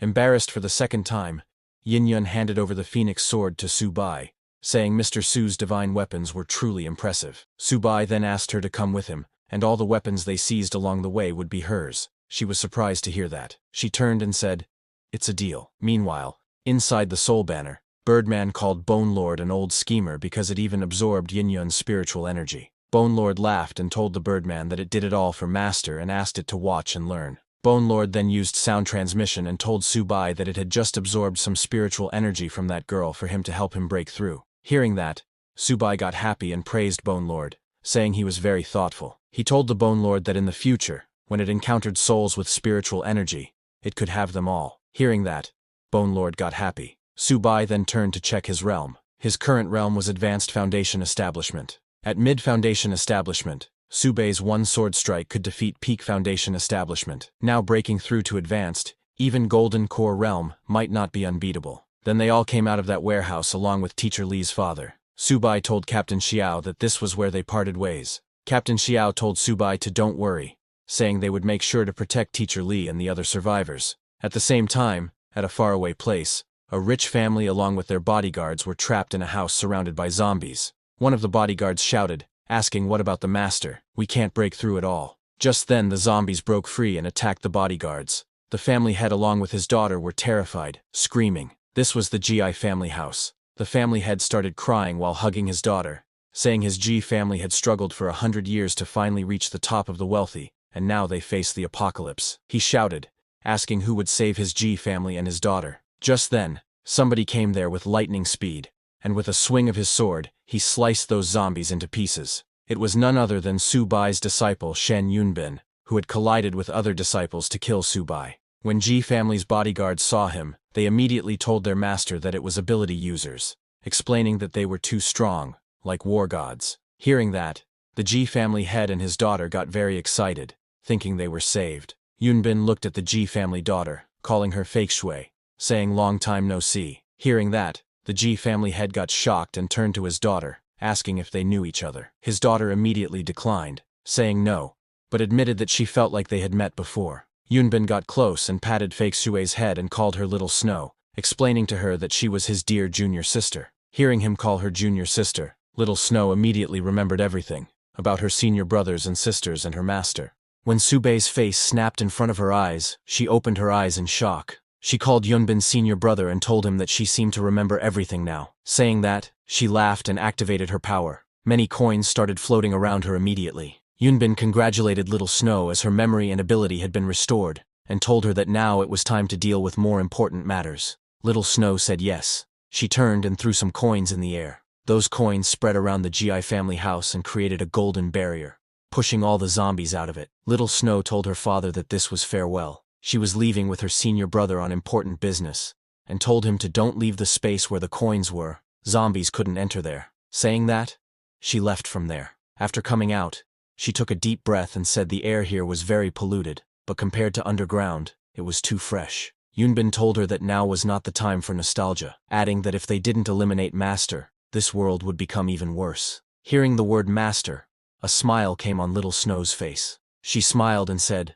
"My beloved and respected Master, why did you do this? Since you're not dead, my senior brother and I will have to continue our righteous patricide." Yunbin told her that their master was now heading to the spirit cave, so they must get there first, obtain the spirit stones, and then kill him. Meanwhile in the city, Yunbin's disciple, that glasses guy, was standing on the rooftop of a building. He was shocked to see that his mission failed, but he laughed because in his eyes, there was no such word as failure. He decided that as long as he killed Subai and his master gave him that thing, he could return to his own world. On the other hand, while Subai, Lin Wangyu, and Yin Yun were going, some people who were getting attacked by zombies asked for their help, saying, "Ability users, save me." But Subai just walked past them. Seeing those people, Lin Wangyu asked Subai if they were really not going to save them. Hearing that, Yin Yun called her naive, explaining that they couldn't save everyone. In the apocalypse, improving their own strength was key. Then, after they left the city,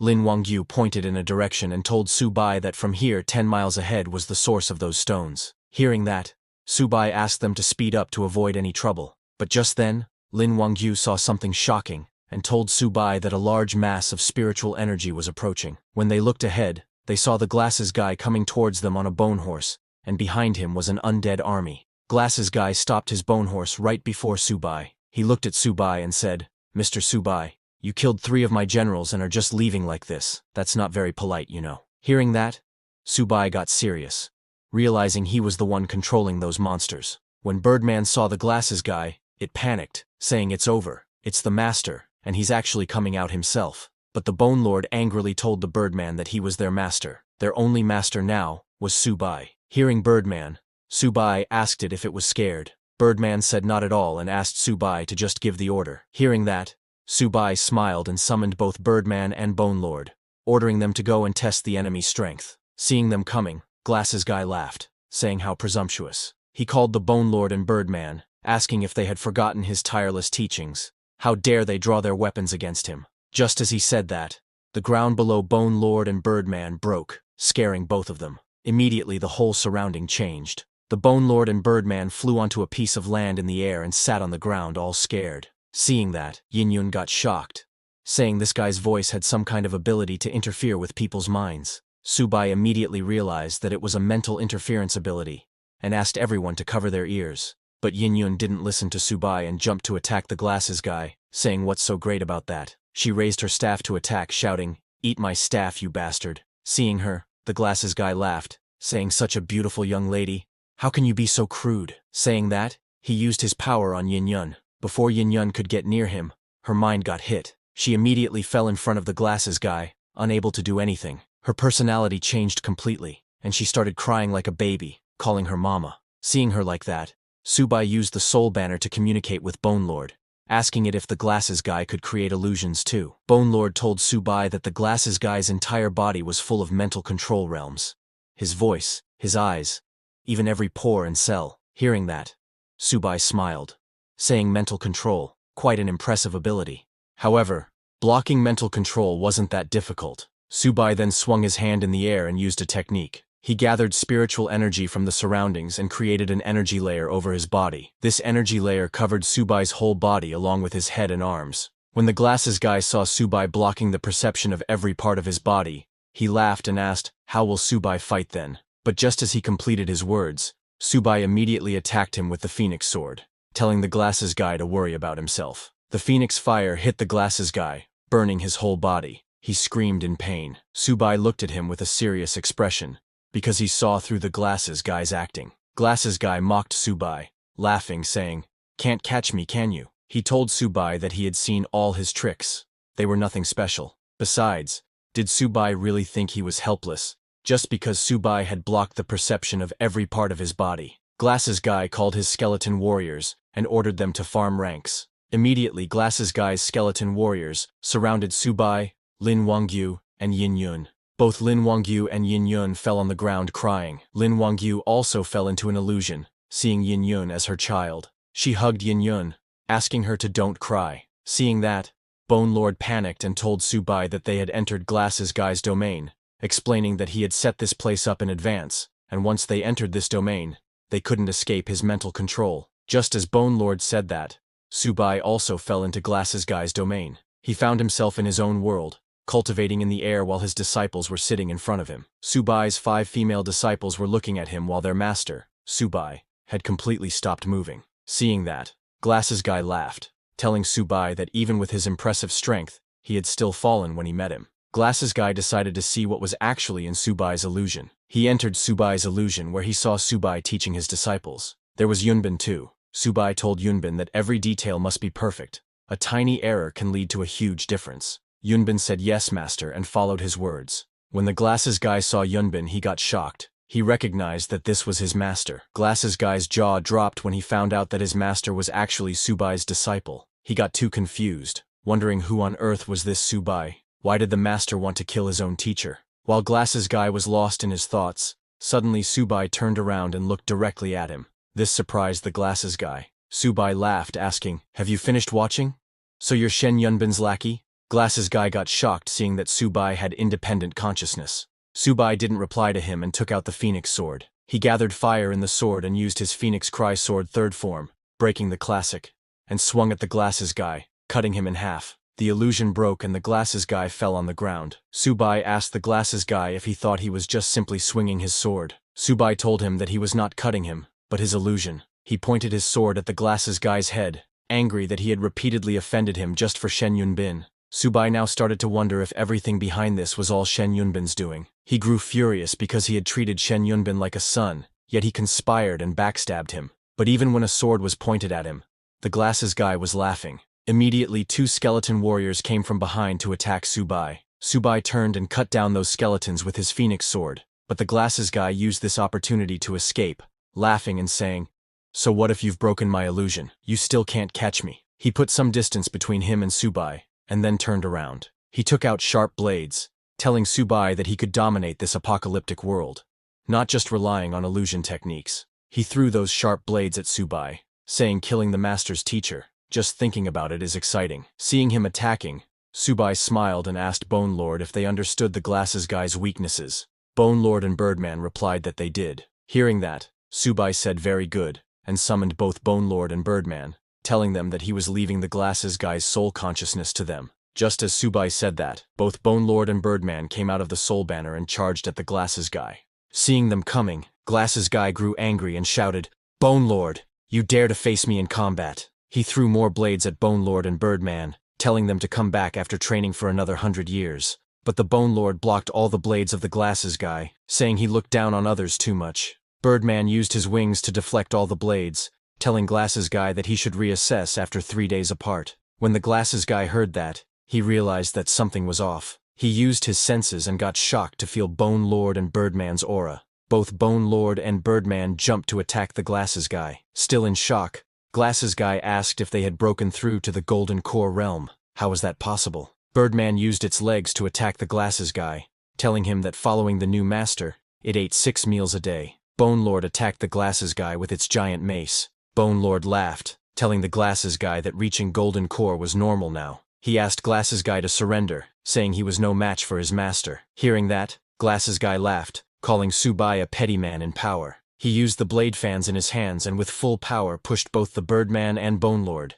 sending them flying into the air, telling them that with his treasure in hand, they couldn't kill him even if they wanted to. Glasses guy immediately turned to run away from there, telling them to get out of his way. He was very annoyed and decided that he would concede this time. But just then, Yin Yun jumped from behind to attack the glasses guy. She hit the glasses guy's hand, making him drop the blade fan. That blade fan went flying in the air and landed in Yin Yun's hands. Yin Yun grabbed the blade fan and completely stripped the glasses guy of his treasure. She then used her power and absorbed that blade fan's spirit into herself. That spirit power was too sweet for her, making her feel very good. She then threw the blade fan on the ground right in front of the glasses guy. When the glasses guy saw that, he immediately picked up the blade fan, but when he tried to use it, he got shocked. He could not understand why it wasn't responding at all. But before he could understand anything, Yin Yun kicked him in the face, sending him flying away. Her kick broke the glasses guy's glasses. After defeating the glasses guy, Yin Yun turned and thanked Subai for the treasured fan, saying it smells good. After the glasses guy was defeated, both the Bone Lord and Birdman came running to him. Both Bone Lord and Birdman used their giant mace and kicks to finish off the glasses guy. Bone Lord grabbed the glasses guy's corpse, laughing, saying, "Old master, I'm going to eat your soul now." But before he did, the Birdman attacked the Bone Lord, asking to let him eat because he hadn't eaten before. Bone Lord pushed the Birdman saying, "Go away, you are new here. Why are you butting in?" Hearing that, Birdman started fighting the Bone Lord, asking him to let him go first or he would chop him up. But Bone Lord told it to stop boasting, asking if it wanted to have a go. When Subai saw them fighting, he just told them to split it in half. Hearing their master's command, they finally stopped and agreed to split it in half. As the Bone Lord was splitting the soul of the glasses guy with Birdman, it wondered how Subai knew it was aware of the glasses guy's weakness. This made the Bone Lord realize that his new master was far smarter than the glasses guy, and so he should better behave himself. Both Bone Lord and the Birdman then absorbed the glasses guy's soul. Immediately the Birdman shouted in excitement, saying it tasted so good, it felt like it was approaching mid-golden core. Bone Lord agreed, saying the flavor was absolutely amazing. Bone Lord then turned and sent some spiritual energy towards Subai, telling him that the glasses guy's spiritual energy was truly abundant, and he couldn't bear to enjoy it alone, and wished to offer it to him. Birdman joined in, saying it too wanted to give the spiritual energy to him. Subai absorbed that spiritual energy, and thanked them. Subai then checked his status window. Subai's current realm was Peak Foundation Establishment, and the banner of 10,000 souls was at level 5. Its current controllable boss level undead was 2, and current controllable common undead was 30. Subai was shocked to see that the banner's level didn't increase, but his realm improved quite a bit. Subai realized that as long as he found the spirit cave, breaking through to Golden Core was within reach. Now that Subai had reached peak foundation establishment, he could explore his sea of consciousness again. Subai then tried to touch his consciousness, and got shocked. He could actually touch it. It was too wonderful. Meanwhile, 10 miles away from there in a rocky area, on a huge mountain's backside, there was a huge cave, and Yunbin and Little Snow were standing at the entrance of the cave. Looking at that cave, Little Snow asked her senior brother if this was the place, adding that she could feel the spiritual energy was very dense inside. Yunbin asked her to let's go in quickly, or they might miss their chance. While going inside, Yunbin realized that his disciple, that glasses guy, had lost his vitality. He got annoyed because of glasses guy acting on his own. Now Yunbin had lost another important piece. He admitted that his master, Subai, was still so formidable. When they went deep inside the cave, they started to see huge spirit stones all over the cave walls. Seeing all that, Little Snow asked Yunbin why they were not picking spirit stones from the walls. While walking ahead, Yunbin asked her if she knew. The core of this spirit cave was a spirit spring. Right in front of them was a small spring filled with spirit water. Seeing such a dense spirit spring, Little Snow got very excited, saying staying here for a day might lead to a major breakthrough. Yunbin told her he had 3 leads on such spirit caves. But then Little Snow heard some footsteps from behind. She told her senior brother that it seemed someone was coming from outside. Yunbin said no worries, asking if she had forgotten her senior brother's first-class illusions. Yunbin laughed and used his illusion power in that cave, and immediately some voices came of people fighting. One guy shouted, "You dare steal my spirit stones." Another shouted, "You're talking nonsense. Clearly you stole mine, you're asking for death." Meanwhile, at the entrance of the spirit cave, Subai had arrived there with Lin Wangyu and Yin Yun. When Lin Wangyu saw the cave, she pointed inside and told Subai that it was right inside and very dense. Subai looked inside the cave and saw spirit crystals shining there. He asked both Lin Wangyu and Yin Yun to let's go inside the cave, and all 3 of them entered the cave. As Subai, Lin Wangchu and Yin Yun walked deeper into the cave, they noticed that the walls were filled with empty spirit stone cavities. All the stones had already been taken, yet the air was still thick with spiritual energy. Subai calmly observed the surroundings and concluded that there must be a spiritual spring nearby. He instructed Lin Wangchu to guide the others in the direction where the energy felt strongest. Lin Wangchu respectfully agreed, but hearing that, Yin Yun was puzzled. She had never heard of a spiritual spring before, but judging by Subai's expression, she guessed it must be something valuable. Inside the Soul Banner, when Bone Lord and Birdman heard that there was actually a spiritual spring, both of them got excited. Bone Lord exclaimed that such a treasure could raise their cultivation by at least 2 minor realms. Birdman started dancing, saying that ever since they had followed this new master, good fortune seemed endless. Back in the tunnel, Subai's group was suddenly met with the sound of a violent clash. Dust and debris scattered as 2 men fought fiercely over a weapon lodged in the ground. One shouted that the divine weapon was his, and warned the other not to snatch it. The other roared back, claiming the magic staff as his own. Watching from a distance, Yin Yun recognized the fighters, and told Subai that they were Iron Arms and Bronze Legs. She went on to explain that Iron Arms and Bronze Legs were among the earliest awakened mutants. Their names reflected their power. Their limbs were virtually indestructible. Just 2 weeks ago, even rocket launchers had failed to harm them. Hearing that, Subai thought carefully. He remembered that the rescue team only carried bullets effective up to the Foundation Establishment realm, but rocket launchers were much stronger. If even those couldn't scratch these 2, then Iron Arms and Bronze Legs had to be above Subai's current realm. As Subai watched the 2 men fight, he noticed the object at the center of the struggle. It was nothing more than a plain wooden staff. Seeing that, Lin Wangchu frowned, wondering why anyone would fight so desperately over something so ordinary. Subai calmly reasoned that the 2 men must have fallen into an illusion, their minds ensnared. Whoever had the power to trap them in such a way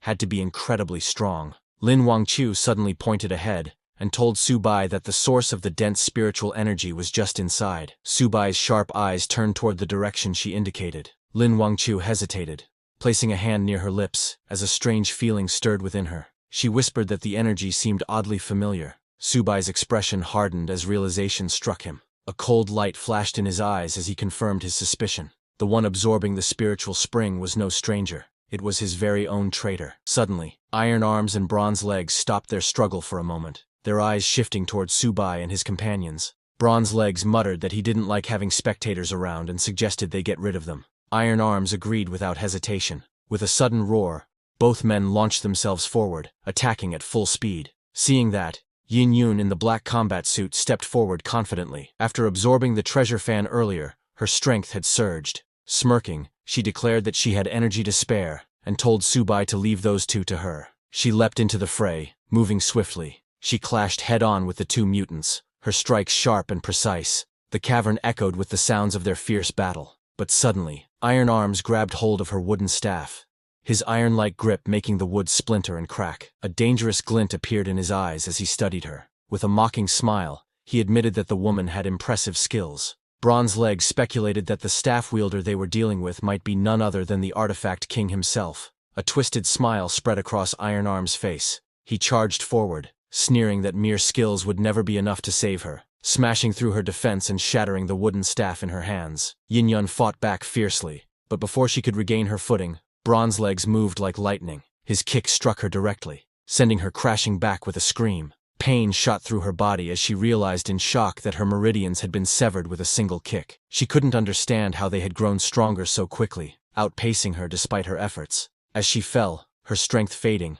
Subai caught her in his arms, steadying her before she hit the ground. With a calm voice, he raised his soul banner and released the Bone Lord and Birdman, saying he would heal her, and leaving them to fight Iron Arms and Bronze Legs. Bone Lord and Birdman surged forward, clashing against the enemies with overwhelming force. Both of them jumped high and attacked.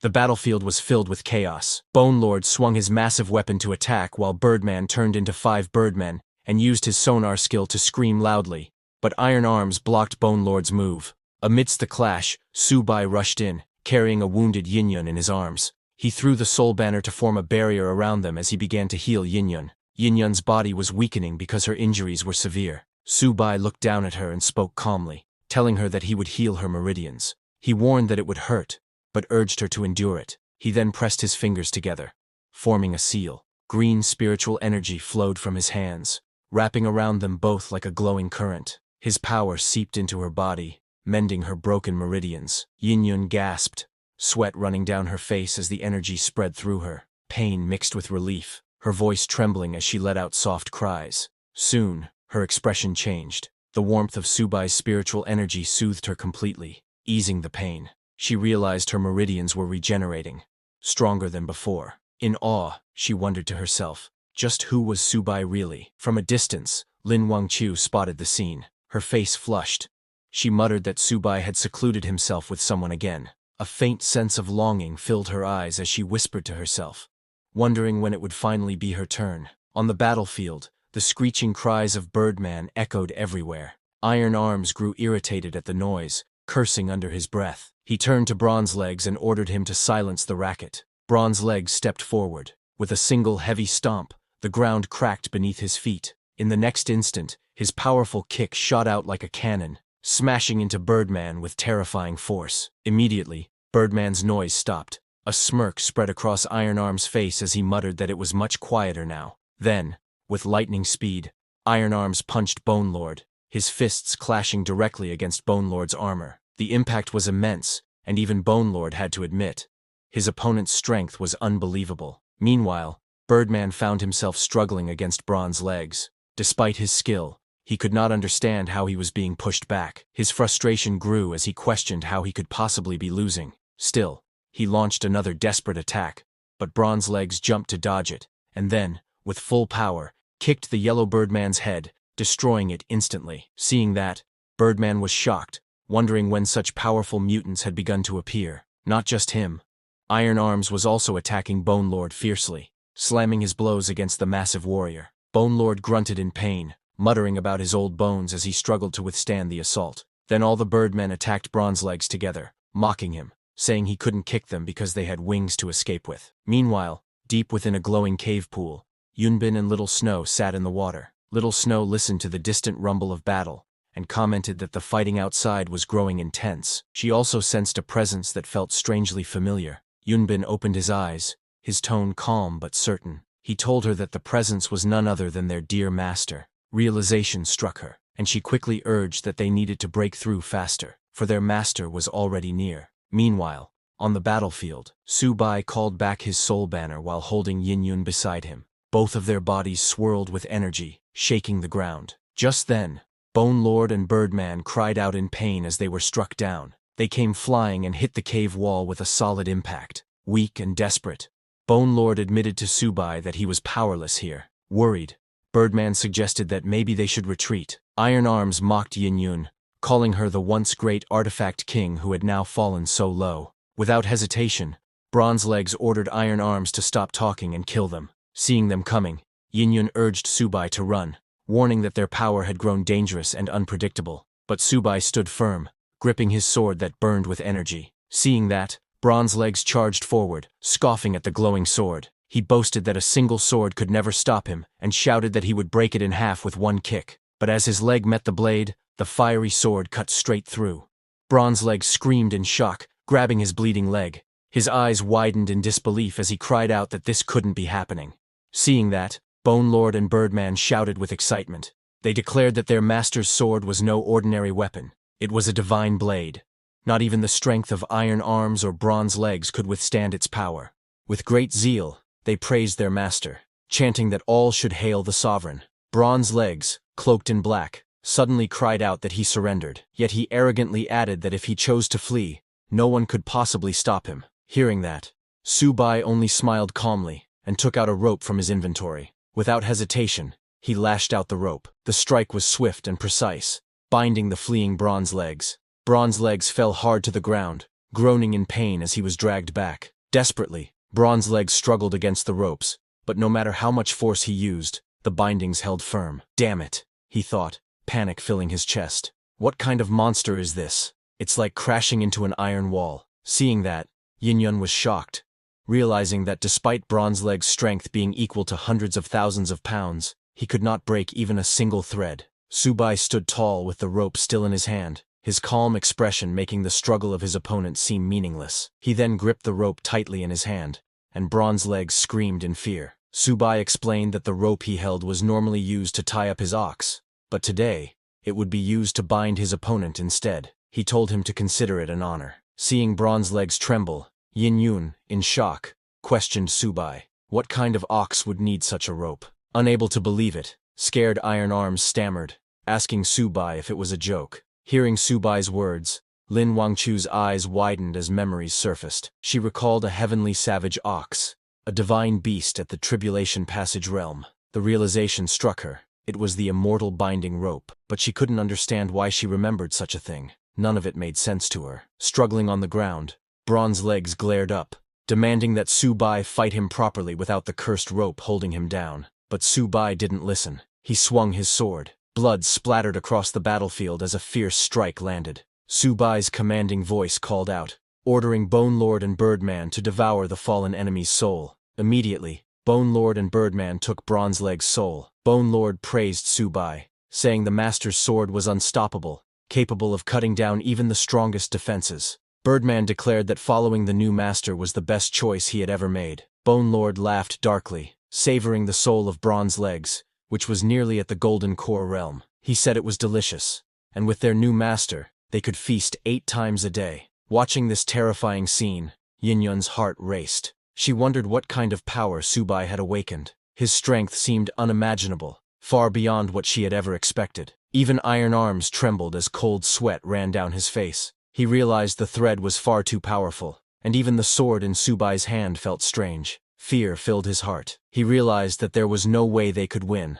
Absolutely no way. Iron Arms approached Subai from behind, each step heavy and intimidating. Unable to hold back his fear, Iron Arms fell to his knees and begged. He admitted he had been blind to such overwhelming strength and pleaded for mercy. Desperate to save himself, he offered the Divine Heaven Staff, the weapon he and Bronze Legs had once fought over. But Subai only looked down at him, unimpressed. He said he had preferred him back when he was arrogant and defiant. Confused, Iron Arms turned to pick up what he thought was the Divine Heaven Staff, but to his shock, it was only a rotten stick. His eyes widened in disbelief as he shouted, demanding to know where his real weapon had gone. Subai explained to him that he was caught in an illusion.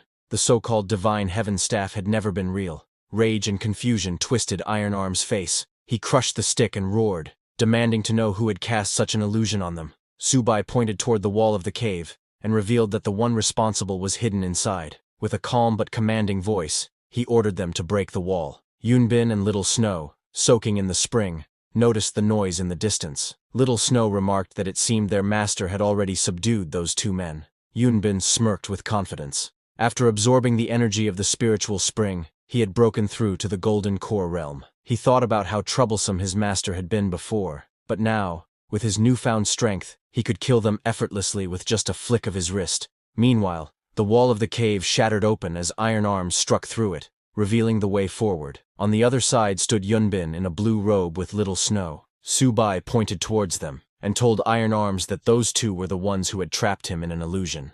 With a calm tone, he ordered him to go and kill them. Enraged, Iron Arms roared that he did not hit women, so the man in blue would die first. With fury, he charged forward. He swung his fists at Yunbin, shouting that anyone who dared to use illusions on him deserved death. But to his shock, Yunbin dodged all his punches by moving so fast that Iron Arms couldn't land a hit. Suddenly Little Snow took out golden coins that flitted in the air. Little Snow, with long red hair, raised her hand and formed a spell sign with her fingers. Golden coins burst from her, filling the space with dazzling power. The attack hit Iron Arms directly. The explosion of energy sent him staggering back, smoke rising from his body as his armor cracked and burned. He struggled to stay on his feet, groaning in pain, before crashing to the ground face first, blood spilling from his mouth. Yin-Yun watched in shock. She whispered that the power she had just seen was unbelievable. Lin Wangqiu said it was coins falling from the sky, but she couldn't understand why it felt strangely familiar. Yunbin and Little Snow stepped forward together. Yunbin called to Subai, "Master, it has been a long time." Little Snow admitted the same, but noted with regret that their reunion had begun with violence. Suddenly she noticed Lin Wangqiu standing behind Subai. Little Snow questioned Lin Wangqiu. Why was her senior sister standing behind their master instead of using her sword technique to strike his heart? Confusion spread in Lin Wangqiu's mind as the words, "senior brother" and "junior sister" echoed. Immediately Lin Wangqiu clutched her head, crying out in pain, unable to understand who these people really were. Hearing their conversation, Yin-Yun realized in shock that Subai was being called their master. She wondered what kind of strange organization could have such complicated relationships. Inside the Soul Banner, Bone Lord and Birdman recognized Yunbin too. Bone Lord exclaimed that Yunbin had been the master of their previous master. Birdman was equally shocked to hear their previous master's master call Subai master. Subai's expression grew cold as he demanded answers. He asked Yunbin if the plan to kill him during his tribulation had been his doing, and if he had also manipulated that glasses guy. Anger flared in Subai's heart as he reminded Yunbin that he had raised him for over 867 years, only to be betrayed. But Yunbin dismissed the questions and suggested they draw their swords instead. Little Snow stepped forward, her presence commanding and dangerous. As she flitted in the air, she told her senior sister that she should stand by their side, otherwise she too would be eliminated. Little Snow was shocked and confused, her eyes narrowing as she saw something unexpected. Lin Wangqiu, standing confidently with determination, had stepped forward to protect Subai. Little Snow was stunned because she hadn't expected such defiance. The air grew tense as they faced each other. Little Snow shouted angrily, demanding if Lin Wangqiu even knew the kind of terrible things the Subai she was protecting had done. But Lin Wangqiu, standing firm, glared back and replied that from her point of view, they were the true wrongdoers. Her voice was filled with conviction. Even though she hadn't known Subai for long, Lin Wangqiu declared her faith in him. She shouted that if anyone wanted to harm him, they'd have to go through her first. Her courage infuriated Little Snow, who snapped back in rage, summoning her coins of power and shouting that Lin Wangqiu was asking for death. Just then, Yin-Yun suddenly jumped in front of Lin Wangqiu, blocking the incoming attack with swift movements. Coins spun wildly in the air after getting hit by her weapon. Yin-Yun grinned mischievously, saying she loved drama and fights. How could she miss such excitement? Then she taunted Little Snow, asking what kind of grudge she had with her own master. Hearing that, Little Snow glared ahead, holding glowing coins between her fingers. In an angry voice, she said that no one should dare pry into her affairs. As power surged from her hands, she shouted fiercely, telling Yin-Yun to ask her questions in the underworld instead. She released a storm of golden coins that shot forward with deadly force. Yin-Yun quickly raised her wooden staff and began spinning it rapidly, blocking the incoming coins. Her staff was a treasure, but she soon realized with worry that it was about to break under the intense pressure. Meanwhile, Subai stood silently nearby, watching Iron Arms lay motionless on the cracked ground. He then raised his staff high and commanded Iron Arms to come into his banner. A green light surrounded Iron Arms' body, pulling him into Subai's banner. His sudden arrival surprised Bone Lord and Birdman.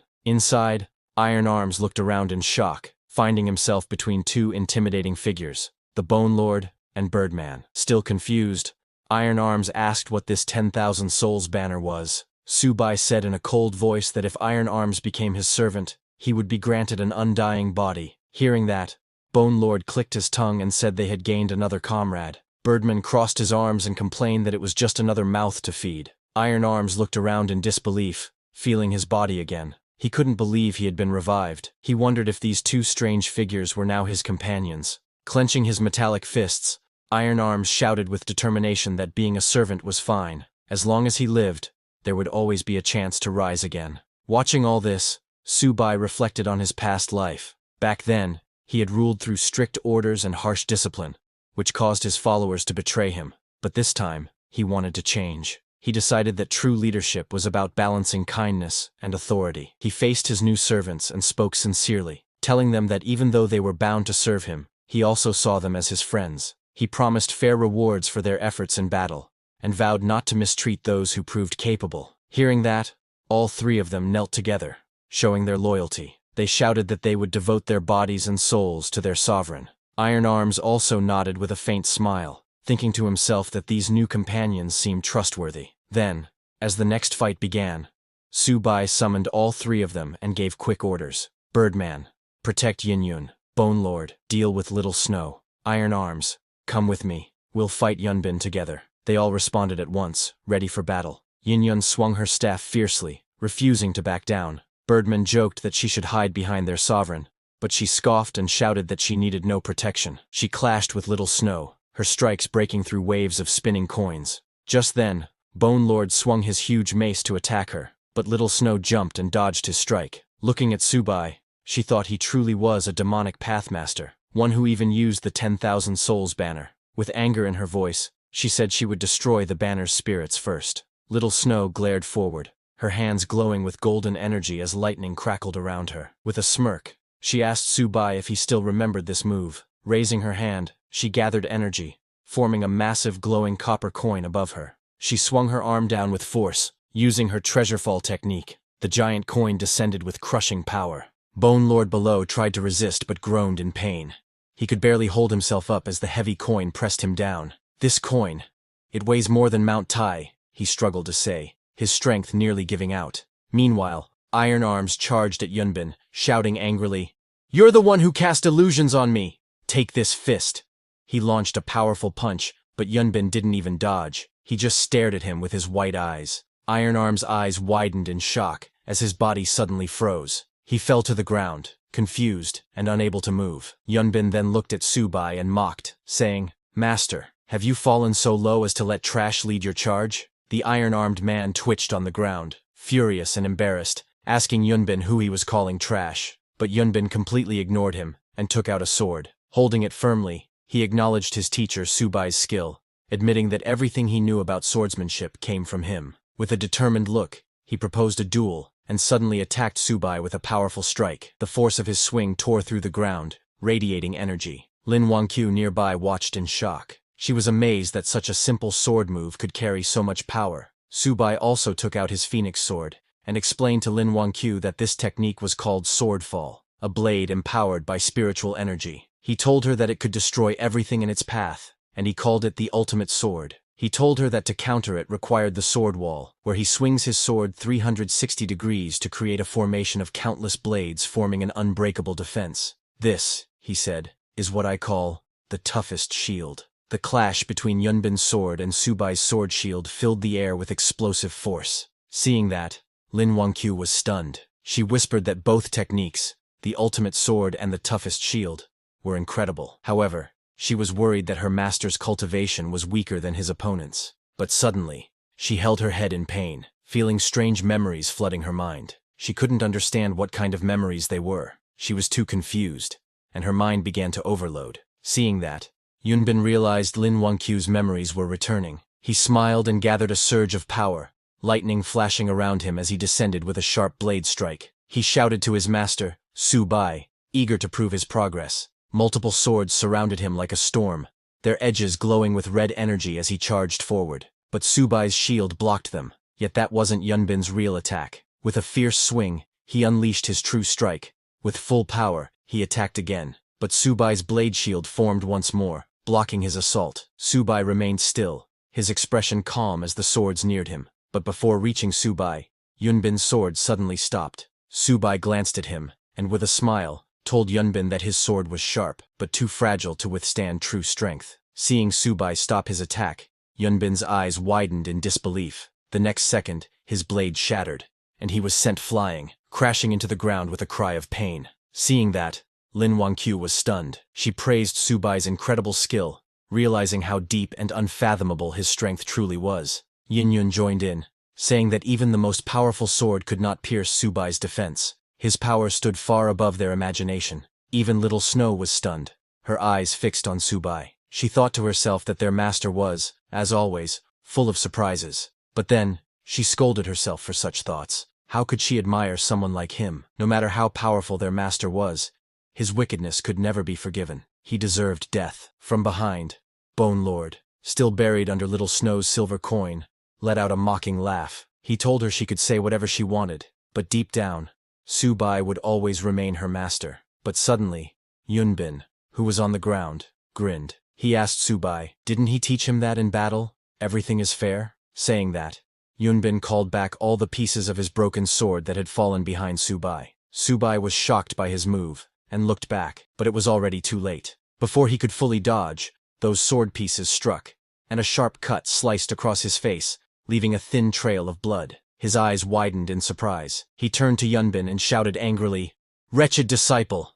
I taught you honor. Where did you learn such underhanded tricks?" Saying that, he raised his staff to cast the banner shield. Yunbin, however, only smirked, and replied that results were all that mattered, not the methods. As his sword pieces reassembled and completed his blade, he raised it for a decisive strike. Charging forward, he declared that this blow was unavoidable. Su Bai looked up, seemingly unable to dodge. Seeing that, Lin Wangqiu screamed in fear, crying out for him not to be struck. Even Bone Lord panicked, realizing that at such close range, there was no way their master could escape. Birdman feared they would all be doomed alongside him, but Little Snow was shocked at how low her senior brother Yunbin had stooped. Yet deep down, she convinced herself it didn't matter. If it killed their master, then it was justified. Just as Yunbin's deadly strike was about to hit Su Bai, metallic arms blocked the sword. It was iron arms. Seeing him, everyone was stunned. Yin Yun was shocked, wondering how he was still standing. Even Little Snow's eyes widened as she realized that Iron Arms had broken free from her senior brother's suppression. Iron Arms struggled to block the incoming strike, gritting his teeth as sparks of lightning erupted from the clash. Sweat dripped down his face as he groaned in pain, trying to hold his ground. Yunbin stared at him in disbelief. He couldn't comprehend how a simple mutant from this world could resist his golden core-level suppression. Gathering his strength, Iron Arms clenched his fists tightly and shouted with determination. Though he resented being bound as a servant, he couldn't stand idly by, not against the one who had once killed him, and not when his current master believed in him. Summoning all his power, he roared, vowing to fight with everything he had. With his iron fist, he struck forward, declaring that his fists would never bow to anyone's commands. With a powerful blow, he sent Yunbin crashing into the ground, the impact shaking the battlefield and scattering debris everywhere. Seeing that, Bone Lord grew motivated, and his body began to heat up. Energy surged through him as he stood up. With a thunderous roar, he declared his name, saying he would break free. His glowing eyes flared with determination as he raised his arms and lifted Little Snow's silver coin. Little Snow, standing nearby, stared in shock, realizing that a ghost had broken free from her treasure-fall coins, something she thought impossible. Before she could react, Birdmen descended from behind, telling Bone Lord it had his back and urging him to attack together. Bone Lord and Birdmen roared in unison, unleashing a surge of power as they charged toward Little Snow, ready to strike. Seeing them coming, Little Snow got angry, annoyed by their vulgar words. She muttered that their foul mouths were both amusing and irritating at the same time. With determination, she raised her glowing coin and clashed head-on with Bone Lord. Their powers collided in a burst of light, the impact sending shockwaves rippling through the area. Meanwhile, Yunbin, though injured, stood firm on the cracked ground. admitting that breaking free from enslavement showed how impressive Iron Arm's strength was. He then, with cold fury, promised that next time, he would make Iron Arms beg for death. He raised his sword, creating multiple shining illusions.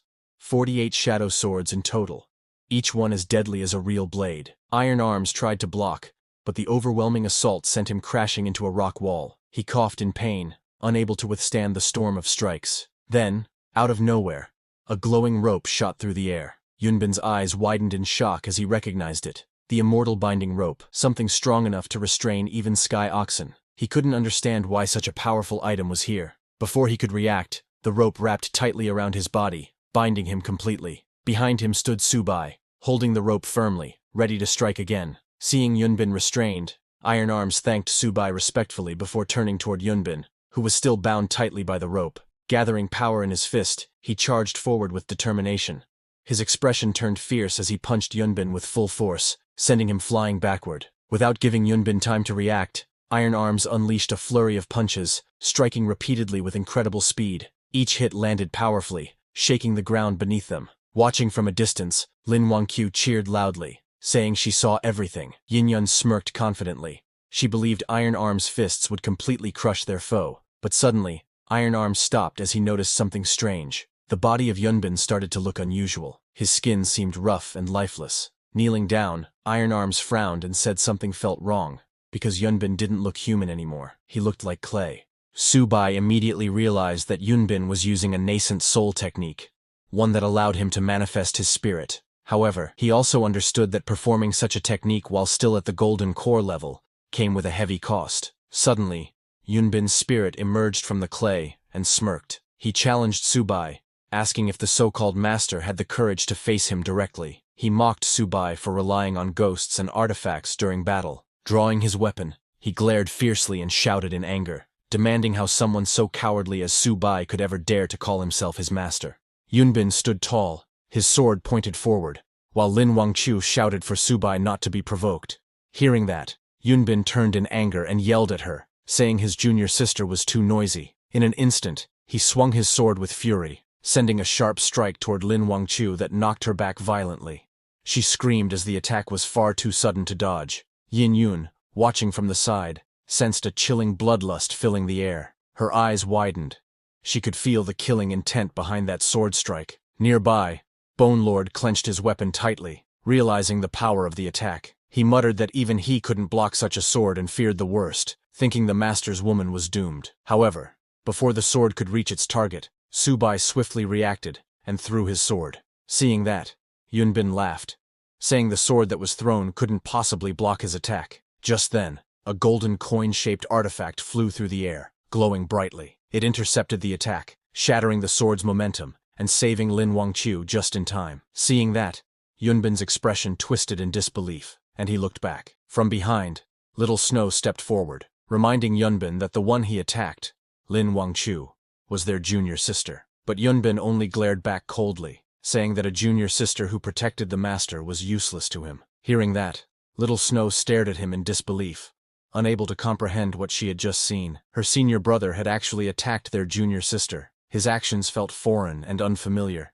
as if he were no longer the person she once knew. Realizing what he had done, Yunbin looked startled and quickly tried to calm himself. He admitted that he had lost control in the heat of the moment. He turned to Little Snow and thanked her for blocking the sword. He said that if not for her, he might have seriously injured their junior sister, Wangqiu, and couldn't have forgiven himself. Hearing that, Little Snow looked at him with softer eyes, thinking that he was still the senior brother she respected. As they were talking, a loud splash echoed as Subai's sword plunged into the spirit spring. Everyone watched in shock as ripples spread across the surface. Yin Yun gasped, realizing that Subai hadn't blocked the sword for Lin Wangqiu. Instead, he had thrown it into the spirit spring. Bone Lord questioned the purpose of such an act, something he had never heard of before. Even Yunbin let out a mocking laugh, facing Subai with a twisted grin. He asked if his master had gone mad, his tone filled with disbelief and ridicule. But as he stood by the spring, suddenly the water rippled strangely. His sharp gaze followed the disturbance as the surface began to tremble. Suddenly,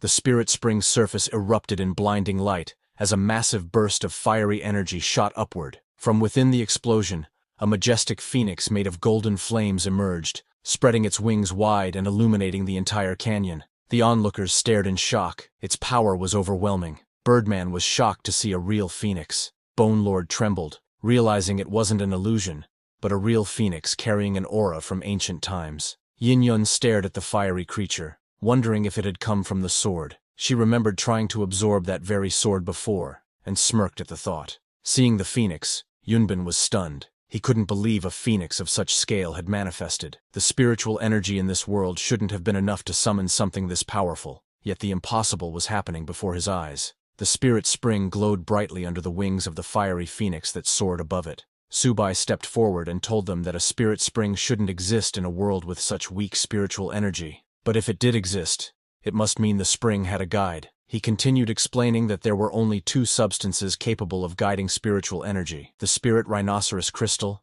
and the guiding mist. Since the guiding mist was condensed from pure spiritual energy, something that shouldn't exist in this world, the only possibility was the spirit rhinoceros crystal. Lin Wangqiu seemed thoughtful, as Subai mentioned that the spirit rhinoceros crystal was useless to humans, but extremely valuable for nurturing divine weapons, one of the top 3 substances for that purpose. Little Snow watched her master, and couldn't help but admire him. Even though he had committed countless wrongs, his wisdom and insight still fascinated her deeply. The phoenix above them spread its wings wide, blazing with divine fire. Its golden flames filled the sky as it shot a fireball toward the ground, engulfing everything in searing light. Yunbin tried to withstand the heat, but the phoenix's fire was overwhelming. The holy flames were so intense that even coming close made one feel like melting. He called it the Flame Phoenix Holy Fire, a power so fierce that even a single touch could dissolve everything it touched. As the fiery phoenix raged across the battlefield, Yunbin realized their situation was hopeless. He shouted for Little Snow to retreat, admitting that they couldn't win against such power. They turned to flee, but before they could escape, a whip-like weapon lashed out from Subai's soul banner, binding Yunbin tightly. The immense force pulled him down, the ground shaking beneath him as he struggled to break free. The flames surrounded him, and the intense heat made it difficult to breathe. But suddenly, Yunbin's body turned into clay, and he escaped from the whip. As he ran away, his face twisted in frustration, and he muttered under his breath that his master had managed to survive yet another day. Seeing that, Yin Yun questioned why Subai didn't chase and finish them off. Lin Wangqiu agreed with her, saying that missing such a chance would make things harder in the future. Subai, still holding his sword, looked at the fading flames and calmly replied that nurturing a divine weapon didn't mean it had fully regained its true power. As the fiery phoenix's form loomed above them, he revealed the truth. The magnificent display had been nothing more than a bluff. As Subai stood calmly, holding his sword glowing with fiery energy, the golden phoenix spread its wings and entered the blade. The radiant light filled the cavern, making the air hum with divine heat. From a distance, Bone Lord watched, admiring his master's strategy. He remarked that his master's understanding of human nature was remarkable, using such a perfect bluff to scare the enemies away without even fighting. Birdman said it was a brilliant empty fort strategy, proving once again how formidable his master truly was. Then Subai turned toward Iron Fist and thanked him for his hard work. Hearing that, Iron Fist was stunned. As a servant whose life could be taken at any moment, he never expected his master to thank him sincerely. Soon after, the group approached the spirit spring. Subai dipped his feet into the glowing water, feeling its warmth ripple around him. As Subai sat inside,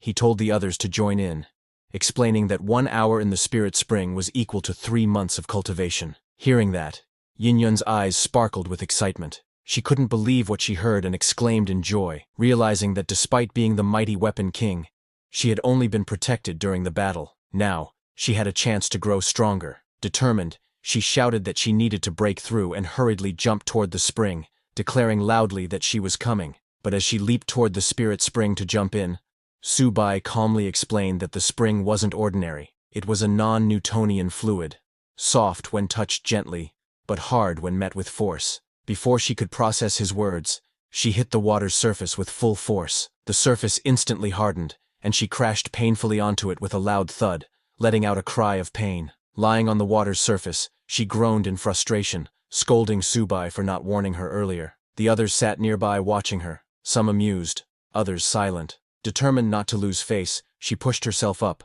muttering that she wouldn't fall for anyone's smooth talk. Meanwhile, Bone Lord and Birdman soaked in the spirit spring nearby, steam rising around them. They let out satisfied sighs, saying it felt like millions of ants were crawling through their bones and that their nerve cells were growing rapidly. At a distance, Iron Fist watched Subai quietly. He thought about how strange it felt to serve someone after being his own master for so long, but to his surprise, he realized that following Subai didn't feel bad at all. Inside the spring, Yin-Yun relaxed as the warmth spread through her body. The pain she had felt before disappeared, replaced by a tingling sensation. Her eyes glimmered as she sensed her power stirring once more. She was on the verge of a breakthrough. Lin Wangchu sat at the edge of the spirit spring, her expression firm with determination. She clenched her fists and told herself that she needed to awaken too. She couldn't keep holding Subai back. As her feet touched the glowing water, a wave of warmth spread through her body. She gasped softly, feeling both surprised and comforted by the strange sensation. Her entire body began to react, as if something deep inside her was awakening. Immediately, memories started to surface. Visions of Subai's teachings filled her mind. She remembered his lessons, their battles together, slaying demons and exorcising evil across the land. The scenes grew darker. Corpses piled high, natural disasters ravaged the world, and countless lives were lost. Her eyes snapped open, trembling as realization struck her.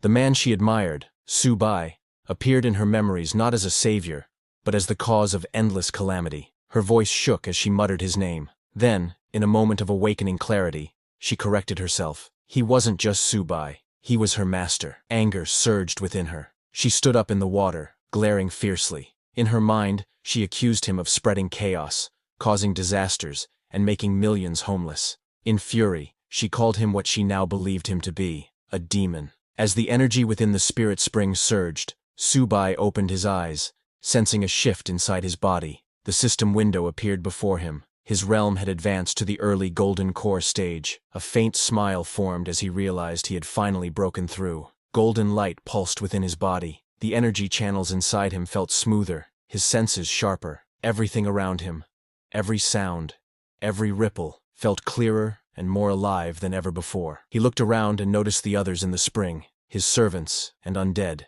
Their emotions and thoughts seemed to echo faintly in his mind. He could sense their contentment, their acceptance of him as their master. He nodded slightly, realizing that to lead them properly, one needed both kindness and authority, reward and discipline. That balance, he thought, was the key to control. Just then, his calm expression shifted as he noticed Lin Wangchu nearby. She stared at him with a troubled look, her hand trembling slightly. A sudden memory and confusion clouded her gaze. She stood up, clenching her teeth. The aura around her flared as she called out her weapon.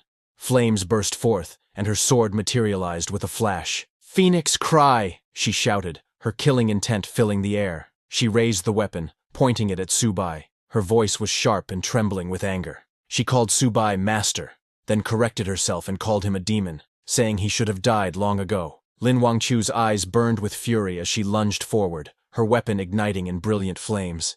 She screamed for him to give her his life, the fiery aura swirling around her like wings of destruction. Subai stood calmly in the spring, watching her approach. The heat from her attack rippled through the air, shaking the ground beneath them. Nearby, the others reacted in shock. Yin-Yun gasped, unable to believe what she was seeing. She couldn't understand what was going on. Why was little sister Lin attacking Mr. Subai? Iron Fist was equally stunned and shouted that she was just an ordinary person a moment ago. How did she suddenly become so powerful? Even the Bone Lord, usually fearless, began to panic. He turned to Birdman, saying their master might not be able to block that strike. Birdman nodded nervously, saying it was over. They were doomed again. Seeing Lin Wangchu coming, Subai analyzed the situation calmly. Lin Wangchu had just regained her past memories, and her current strength should have only reached the foundation establishment stage. However, her sword, Phoenix Cry, was her personal weapon, and it had just absorbed the spirit rhinoceros crystal, making it far more powerful than before. He realized this attack was overwhelming. The sword strike was too strong for him to block in his current state, unless he took a desperate measure. His eyes hardened with resolve. He thought that if he couldn't stop her attack any other way, he would self-destruct his golden core and rebuild it later. That was his only option. As Lin Wangchu lunged forward with blazing energy, her sword roared with fiery power. Subai got ready to face it head-on. He released his power, the entire spring erupting in a surge of light and flames.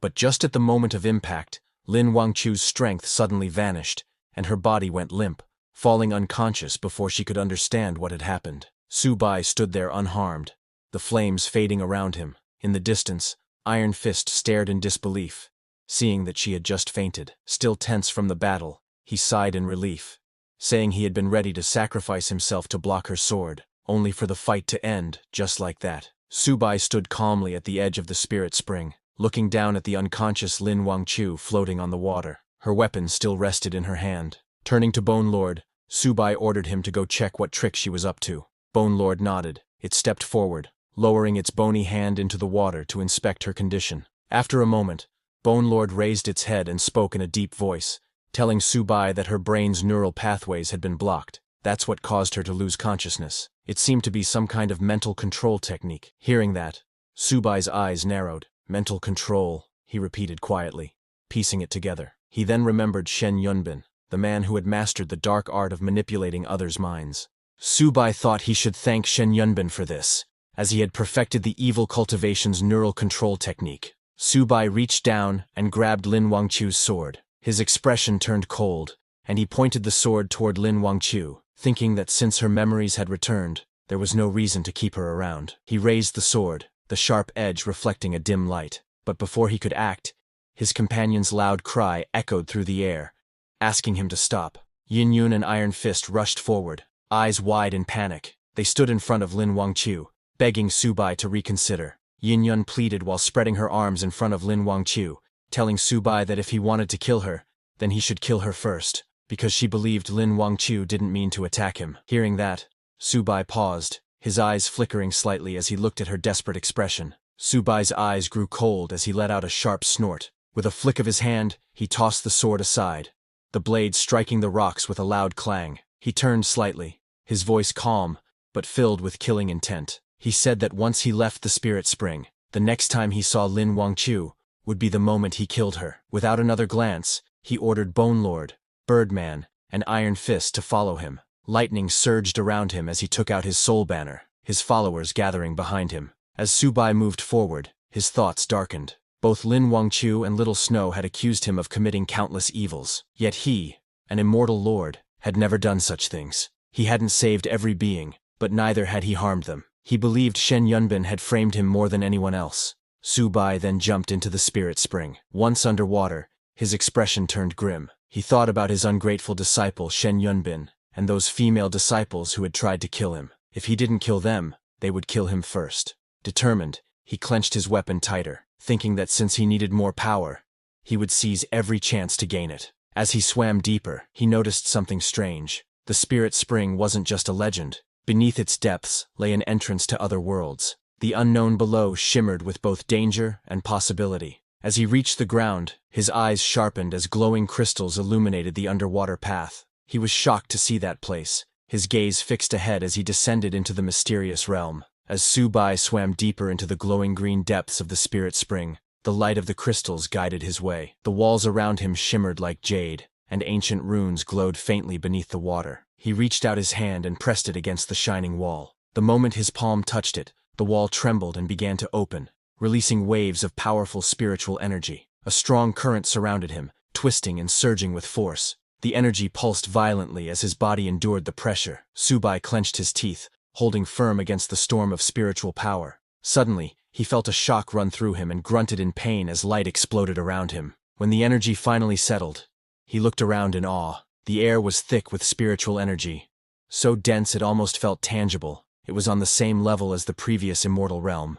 But soon, he realized something was wrong. The energy wasn't pure. It carried traces of poison. He narrowed his eyes, covering his mouth as he thought. He couldn't absorb this energy directly. Still, with his body's resistance, he could endure it for at least an hour. Just then, faint buzzing sounds echoed through the glowing mist. Subai lifted his head to see dozens of strange flying insects emerging from the energy clouds, their wings sharp, their eyes glowing red. The poisonous creatures had noticed his presence. Subai raised his soul banner and ordered Bone Lord to attack the incoming swarm. Bone Lord came out of the soul banner and roared in response, charging forward without hesitation. With his massive weapon, Bone Lord smashed through the air, shattering several flying creatures in a single swing. Each kill echoed with system notifications. As he killed advanced monsters, he gained 10,000 Souls Banner XP. The messages repeated rapidly, one after another. Subai noticed the change. Earlier, Killing corpse minions and regular monsters hadn't increased the 10,000 Souls banner's experience, but now the numbers were climbing. He realized the truth. These mosquito-like creatures were advanced class monsters, and there were countless of them swarming around. A faint smile formed on his lips as he muttered that this smelled good. Sensing the surge of energy in the air, he raised his weapon, the 10,000 Souls banner, as ghostly wails filled the space around him. The banner spun violently, drawing in the souls of the fallen monsters.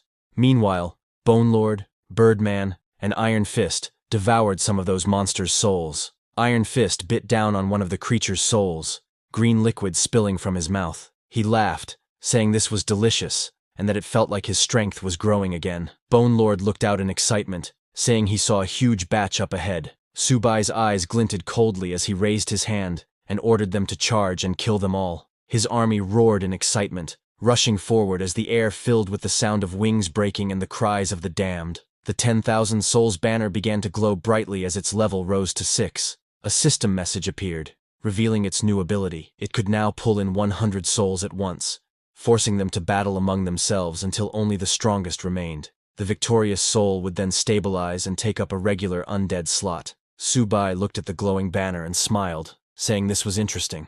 With energy swirling around him, he raised the banner high and commanded, "Spirits, come forth!" The 10,000 Souls banner unleashed a powerful force. Countless glowing mosquito-like spirits were pulled into an otherworldly space, their wings buzzing violently as they began to clash. One by one, they fought fiercely, struggling to devour each other until only the most powerful remained. Meanwhile, outside the spirit spring, in the cave glowing with a reddish hue, Yin-Yun rested quietly in the spring. Steam rose softly around her as she soaked in the warm water. Beside her, Lin Wangqiu was lying on the ground, but she slowly began to wake up. As she opened her eyes, she became cautious, her expression cold and serious. As she saw Yin-Yun still in the spring, she muttered under her breath, recognizing her as Yin-Yun, one of the people connected to that villain Subai. Her grip tightened around her sword's hilt as her thoughts darkened. She decided it would be safer to eliminate Yin-Yun first, before dealing with the main threat. But as she prepared to strike, a sudden wave of killing intent filled the cave.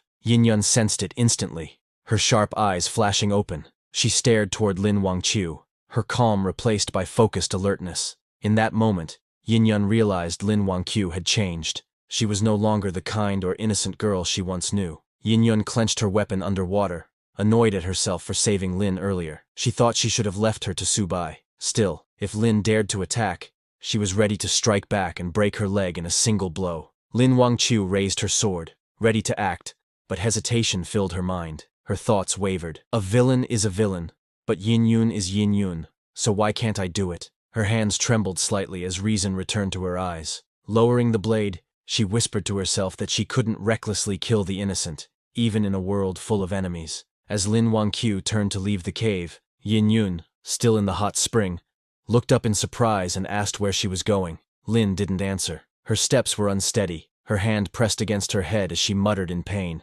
She remembered the time Yunbin pointed his sword at her. Her expression darkened as she realized Yunbin was determined to kill her. Thinking of her past, Lin Wangqiu's heart twisted. She whispered about her senior brother, wondering if he truly wanted to kill her just because she had chosen to stand by her master. And yet, her evil master had held back when dealing with her. Her head throbbed again, and she clutched it in pain. The more she tried to think clearly, the more confusion clouded her thoughts. Emerging from the cave into the light, she gazed at the blue sky and spoke softly to herself. She called her master a villain, someone unforgivable, and convinced herself that if he lived, the world would fall into chaos. She repeated again and again that she should trust and follow her senior brother. Just then, cold laughter echoed through the air, familiar and eerie. Lin Wangqiu froze, her eyes widened as she recognized the voice. It was her senior brother's laughter. Pain shot through her head as the laughter grew louder, echoing endlessly in her mind. She screamed, clutching her temples in agony. Dark birds flew up from the forest below, scattering into the bright sky as Lin Wangqiu fell on the mountain path, unconscious. At the same time, in the spirit spring, as the 10,000 Souls banner spun in midair, violent energy surged throughout the area. The air trembled as countless souls trapped within the banner clashed against one another in a chaotic storm of power. Subai sat calmly at the center of it all, eyes closed, while his Bone Lord stood guard beside him. The battle between the gathered souls intensified, bright bursts of blue light erupting in every direction. Iron Fist raised his armored fist, protecting the area from the soul fragments flying out of control. Moments later, Subai opened his eyes and said calmly that the banner had already collected 100 souls. Any more would be useless, as these mosquito-like creatures no longer granted him experience. It was time to move on. He stood up, gripping the 10,000 souls banner tightly. Just then, the ground shook, and a strange sound echoed through the air. His eyes narrowed as something massive stirred in the distance. A swarm of glowing mosquitoes filled the space, parting to reveal a giant among them, a monstrous insect that radiated overwhelming pressure. Its wings buzzed like thunder, and countless lesser creatures hovered around it in perfect formation. Subai's expression hardened. Seeing that, Iron Fist shouted that it was a commanding-level beast, a creature capable of leading an entire swarm. Bone Lord could feel the creature's presence pressing down on them. He was amazed by the creature's strong aura. Immediately, the commanding-level mosquito beast charged forward, its sharp legs slicing through the air with deadly speed. Subai gripped his weapon tightly, his eyes narrowing as the massive insect lunged at him. But before it could touch Subai, Iron Fist stepped in to block the attack with his armored arms. The impact was too strong. His armored arm shattered under the force. He fell back, clutching his injured limb in pain, muttering through gritted teeth that his arm was broken. Bone Lord quickly moved beside Subai and spoke in a deep, urgent tone, warning that this place was not suitable for a prolonged fight. He advised his master to withdraw before the situation worsened. Subai stood silently for a moment, thinking. His poison resistance was nearing its limit, and staying longer could be dangerous. Still, his gaze hardened as he looked at the giant mosquito beast hovering before him. Leaving now would be the safe choice, but letting such a valuable creature escape would be a great loss. With determination burning in his eyes, Subai decided that abandoning this treasure would be truly regrettable. Looking at his summons, Subai felt that their bodies were getting weaker. He realized that they couldn't hold on much longer and had to leave first. He swung his soul banner underwater and summoned them back into the soul banner. Then, from that glowing wall of spiritual energy, he came out of that world. He swam toward the surface, thinking that this world was still very dangerous. He needed to become stronger. He needed to break through. But while he was going, suddenly a very bright light came out of the wall of spiritual energy. Seeing that, he wondered if the giant mosquito was still following him. Suddenly the giant mosquito broke through the wall and came into this world. But just as it entered this world, its large body shrank into a smaller form. Subai looked at the red mosquito and thought to himself that it must have been weakened when it crossed into this world. He smirked slightly at this. He then said that since the mosquito was already here, it should not think about escaping. He raised the banner in his hand and swung it forward, telling the mosquito to get inside the banner. A large space unfolded, and the red mosquito was pulled inside, where many other smaller mosquitoes were.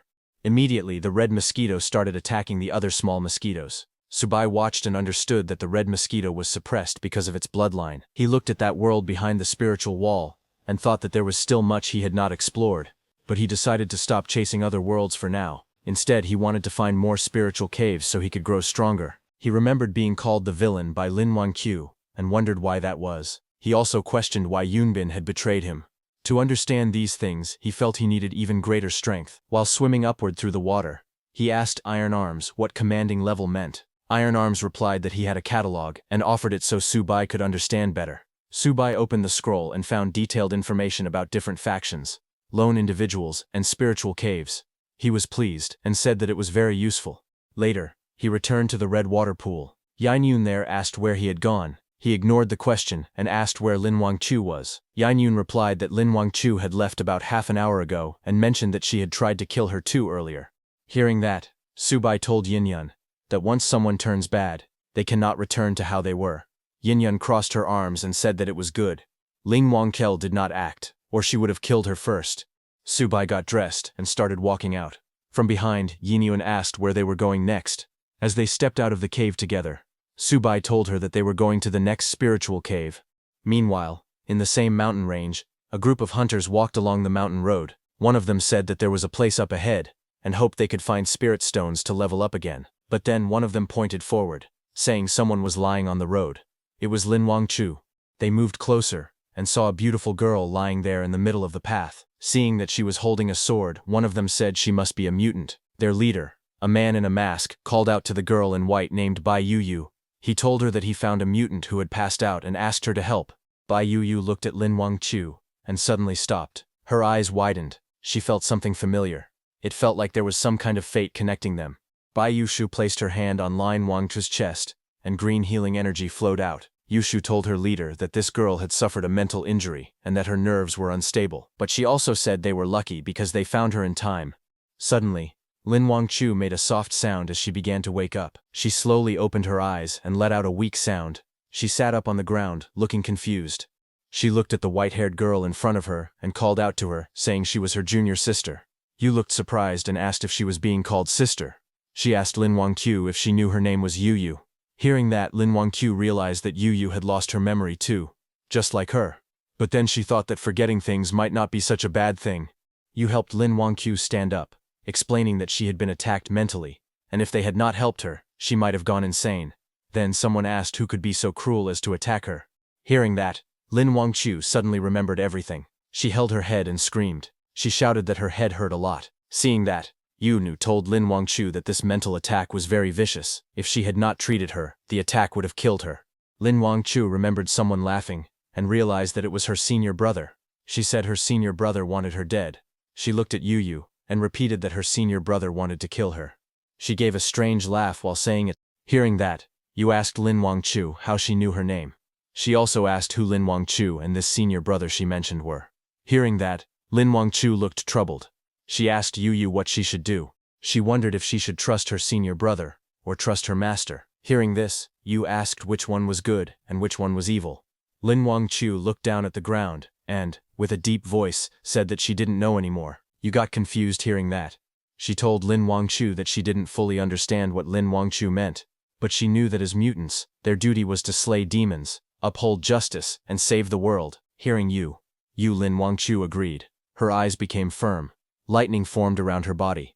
She said that if she couldn't trust anyone else, then she would trust herself. She said she would fight beside Yu Yu from now on, slaying evil and saving the world.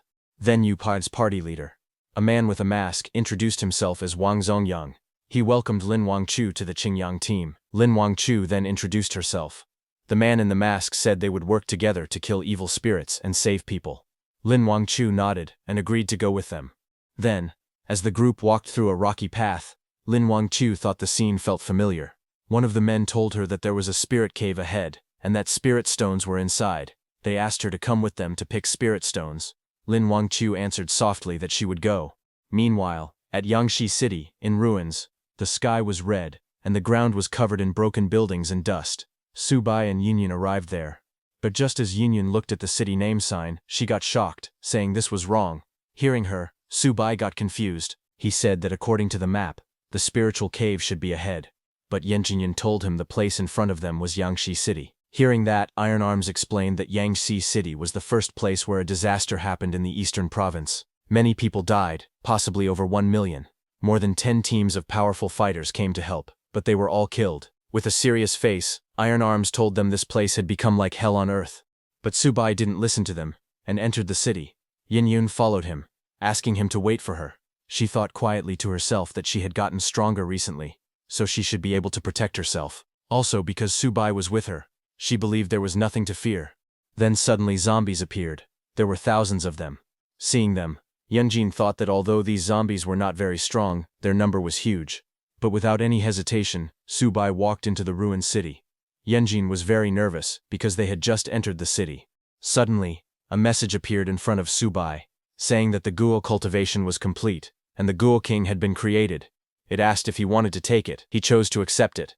Another message said the collection was complete, and now 1 ordinary undead had been collected out of 10. Hearing that, Su Bai lifted his soul banner and spoke to the Ghoul King, telling it to go. The Ghoul King, which looked like a large flying insect, flew out. It rushed into the crowd of zombies and began killing them. The zombies screamed as the Ghoul King attacked. Blood splattered everywhere. Bone Lord, watching from the soul banner, was shocked. He wondered if this was the master's new servant. He felt that the Ghoul King might even be stronger than him. Seeing the Ghoul King, Iron Arms realized that he still needed to train more. Yin watched as the Ghoul King killed all the zombies. She realized she didn't need to worry. She felt relieved. Su Bai looked at the Ghoul King in front and told it that it did well. He told the Ghoul King to come back into the banner, saying there would be a chance for it to become a powerful servant in the future. The Ghoul King entered the soul banner, and was put in a barrier. Looking at Bone Lord and the others, The Goo King wondered if it would become a true servant like the others around the master. It said that it would work hard for its master. Hearing this, Bone Lord, Birdman, and Iron Arms grew quiet, not knowing what to do. Then a hand suddenly came out from under broken stones. An old man climbed out and called out for Subai to wait. The old man ran toward them. He thanked Subai and Yainyun for saving them, but he warned them not to go forward any further, because it was dangerous ahead. Hearing that, Yainyun smiled and told the old man not to worry. She explained that they both had special powers, and they were very strong. The old man shook his head and said softly that they did not understand. The old man then explained to them that Yangshi City was the first city to fall after the apocalypse. He said that the monsters in the outer areas were just ordinary ones, but the deeper someone went into the city, the stronger the monsters became. He said that inside the city, there were monsters taller than buildings. He mentioned that there was once a team of 30 superpowered people who entered. They were strong and killed zombies easily, like cutting melons. However, that entire team was wiped out before they could even enter the middle of the city. The old man continued. He said that he once saw a very strong man and woman holding hands and running away like they were desperate. In the end, the man was hit by a monster and died, his body crushed into pulp. Hearing this, Yun looked at Subai, and while hesitating, asked quietly if they should retreat. Iron Arms told Subai that the danger ahead was extremely great. He said that the most important thing now was for Subai to improve his strength first. Subai listened to them all and then smiled slightly. Subai walked forward through the ruined city, saying that luck has always been like this. He said this was both an opportunity and also luck. In the distance, the old man watched them. He sighed and said that it was hard to convince a ghost with kind words. A child beside him called the old man grandfather, and asked if those two were also going to face the huge monster. The old man told the child to call everyone out. He said that since the zombies were killed, they were free and could leave. Hearing that, the children cheered loudly. They shouted that everyone was saved. Hearing the child's voice, more and more people came out from hiding and began to celebrate. They laughed and said that they were finally saved. They called for others to come out too. A large group of survivors gathered in the street. They shouted that they were saved and safe now. But suddenly, a man who was hiding in a cave shouted at the boy named Xiaodong, telling him that his real grandfather was still lying in the basement. The man in front of them was not his grandfather. He told them to come back quickly. Hearing that, Xiaodong turned and looked at the old man in confusion. He called out, asking if this person was really his grandfather. The old man lowered his head and suddenly smiled strangely. Then the old man's body changed. A monster inside him came out, with long tentacles forcing their way out of his mouth. The monster spoke, saying that they had finally come out and shown themselves. The monster's tentacles spread out as it revealed its true form, shouting that it was starving. A huge mutant monster appeared. Everyone panicked. They shouted that it was a mutant and they should run. People fled in fear, trying to escape as the monster's tentacles chased and surrounded them. Because they had gotten so close, they could not escape. People were being dragged and wrapped by the monster's tentacles. They shouted in fear, asking for help. The monster made a creepy laughing sound as it looked at them. Then the monster opened its mouth full of sharp teeth, tossed people into the air and bit down. Blood splashed everywhere, as the monster, extremely hungry, ate them all. Yanjin looked around the empty street. She lifted her head toward the tall buildings and said that the place smelled strongly of monsters. Even so, she noticed that there wasn't a single monster walking on the road. Her expression showed confusion as she stood ready with her weapon. Far ahead, Subai walked calmly with his weapon resting on his shoulder. Yanjin followed behind him, but the shadows of several monsters moved quietly around them. Yanjin suggested that they should take a detour, but Subai told her to hold on because they were almost there. Yandian stepped forward with confidence. She said she was very brave and wanted to follow him even in a dangerous place like this. As she took another step, a monster hiding below grabbed her leg, its fingers wrapped tightly around her thigh. At that moment, a monster lunged forward with its mouth wide open, showing sharp teeth inside a dark circular throat. Its body twisted in the air as it prepared to attack. Yandian looked around quickly as more monsters suddenly leaped from the buildings and the ground. Their bodies flew toward them from every direction. She realized what was happening and shouted that it was an ambush. Subai turned slightly, while Yinyun raised her weapon, surrounded by many monsters closing in fast from all sides. The air filled with swirling movement as the creatures rushed toward them. Subai immediately raised his soul banner and summoned the red mosquito, ordering it to go. The monsters rushed toward them, but Subai's summoned mosquito moved first. It shot forward and cut through the monsters in a single sweep. Bodies were thrown into the air as blood splashed across the road. A system message appeared in front of Subai, saying that killing an advanced monster gave him 10,000 points and more experience for his soul banner. He looked at the message and thought quietly. He realized every monster here was an advanced class. In other places, such monsters were treated like small bosses. But in this strange city they were no different from mosquitoes from another world. Subai smirked slightly as he understood what that meant. Since they were all advanced monsters, he simply needed to deal with them, one after another. With a firm voice, he ordered his other summons to kill again. His undead team of Bone Lord, Birdman, and Iron Fist charged forward with lightning covering their bodies. Birdman cried out loudly and flew into the sky. Its scream created a powerful sound wave that spread through the streets. The monsters below clutched their heads and screamed as the sonic attack shook the whole area. Sujai watched Birdman and smiled. He told it that its sonic power had become much stronger. The battlefield shook as the fight continued. Bone Lord rushed forward with his heavy armor and giant axe, smashing through the crowd of monsters. Above him, Birdman spread its glowing wings and released waves of spiritual sound, shaking the creature's minds. The mosquito creature moved quickly between enemies. Its movements were sharp and hard to follow, stabbing monsters from every angle. Beside it, Iron Fist blocked attacks with his metal arms and struck back with powerful punches. Their teamwork made the front line stable.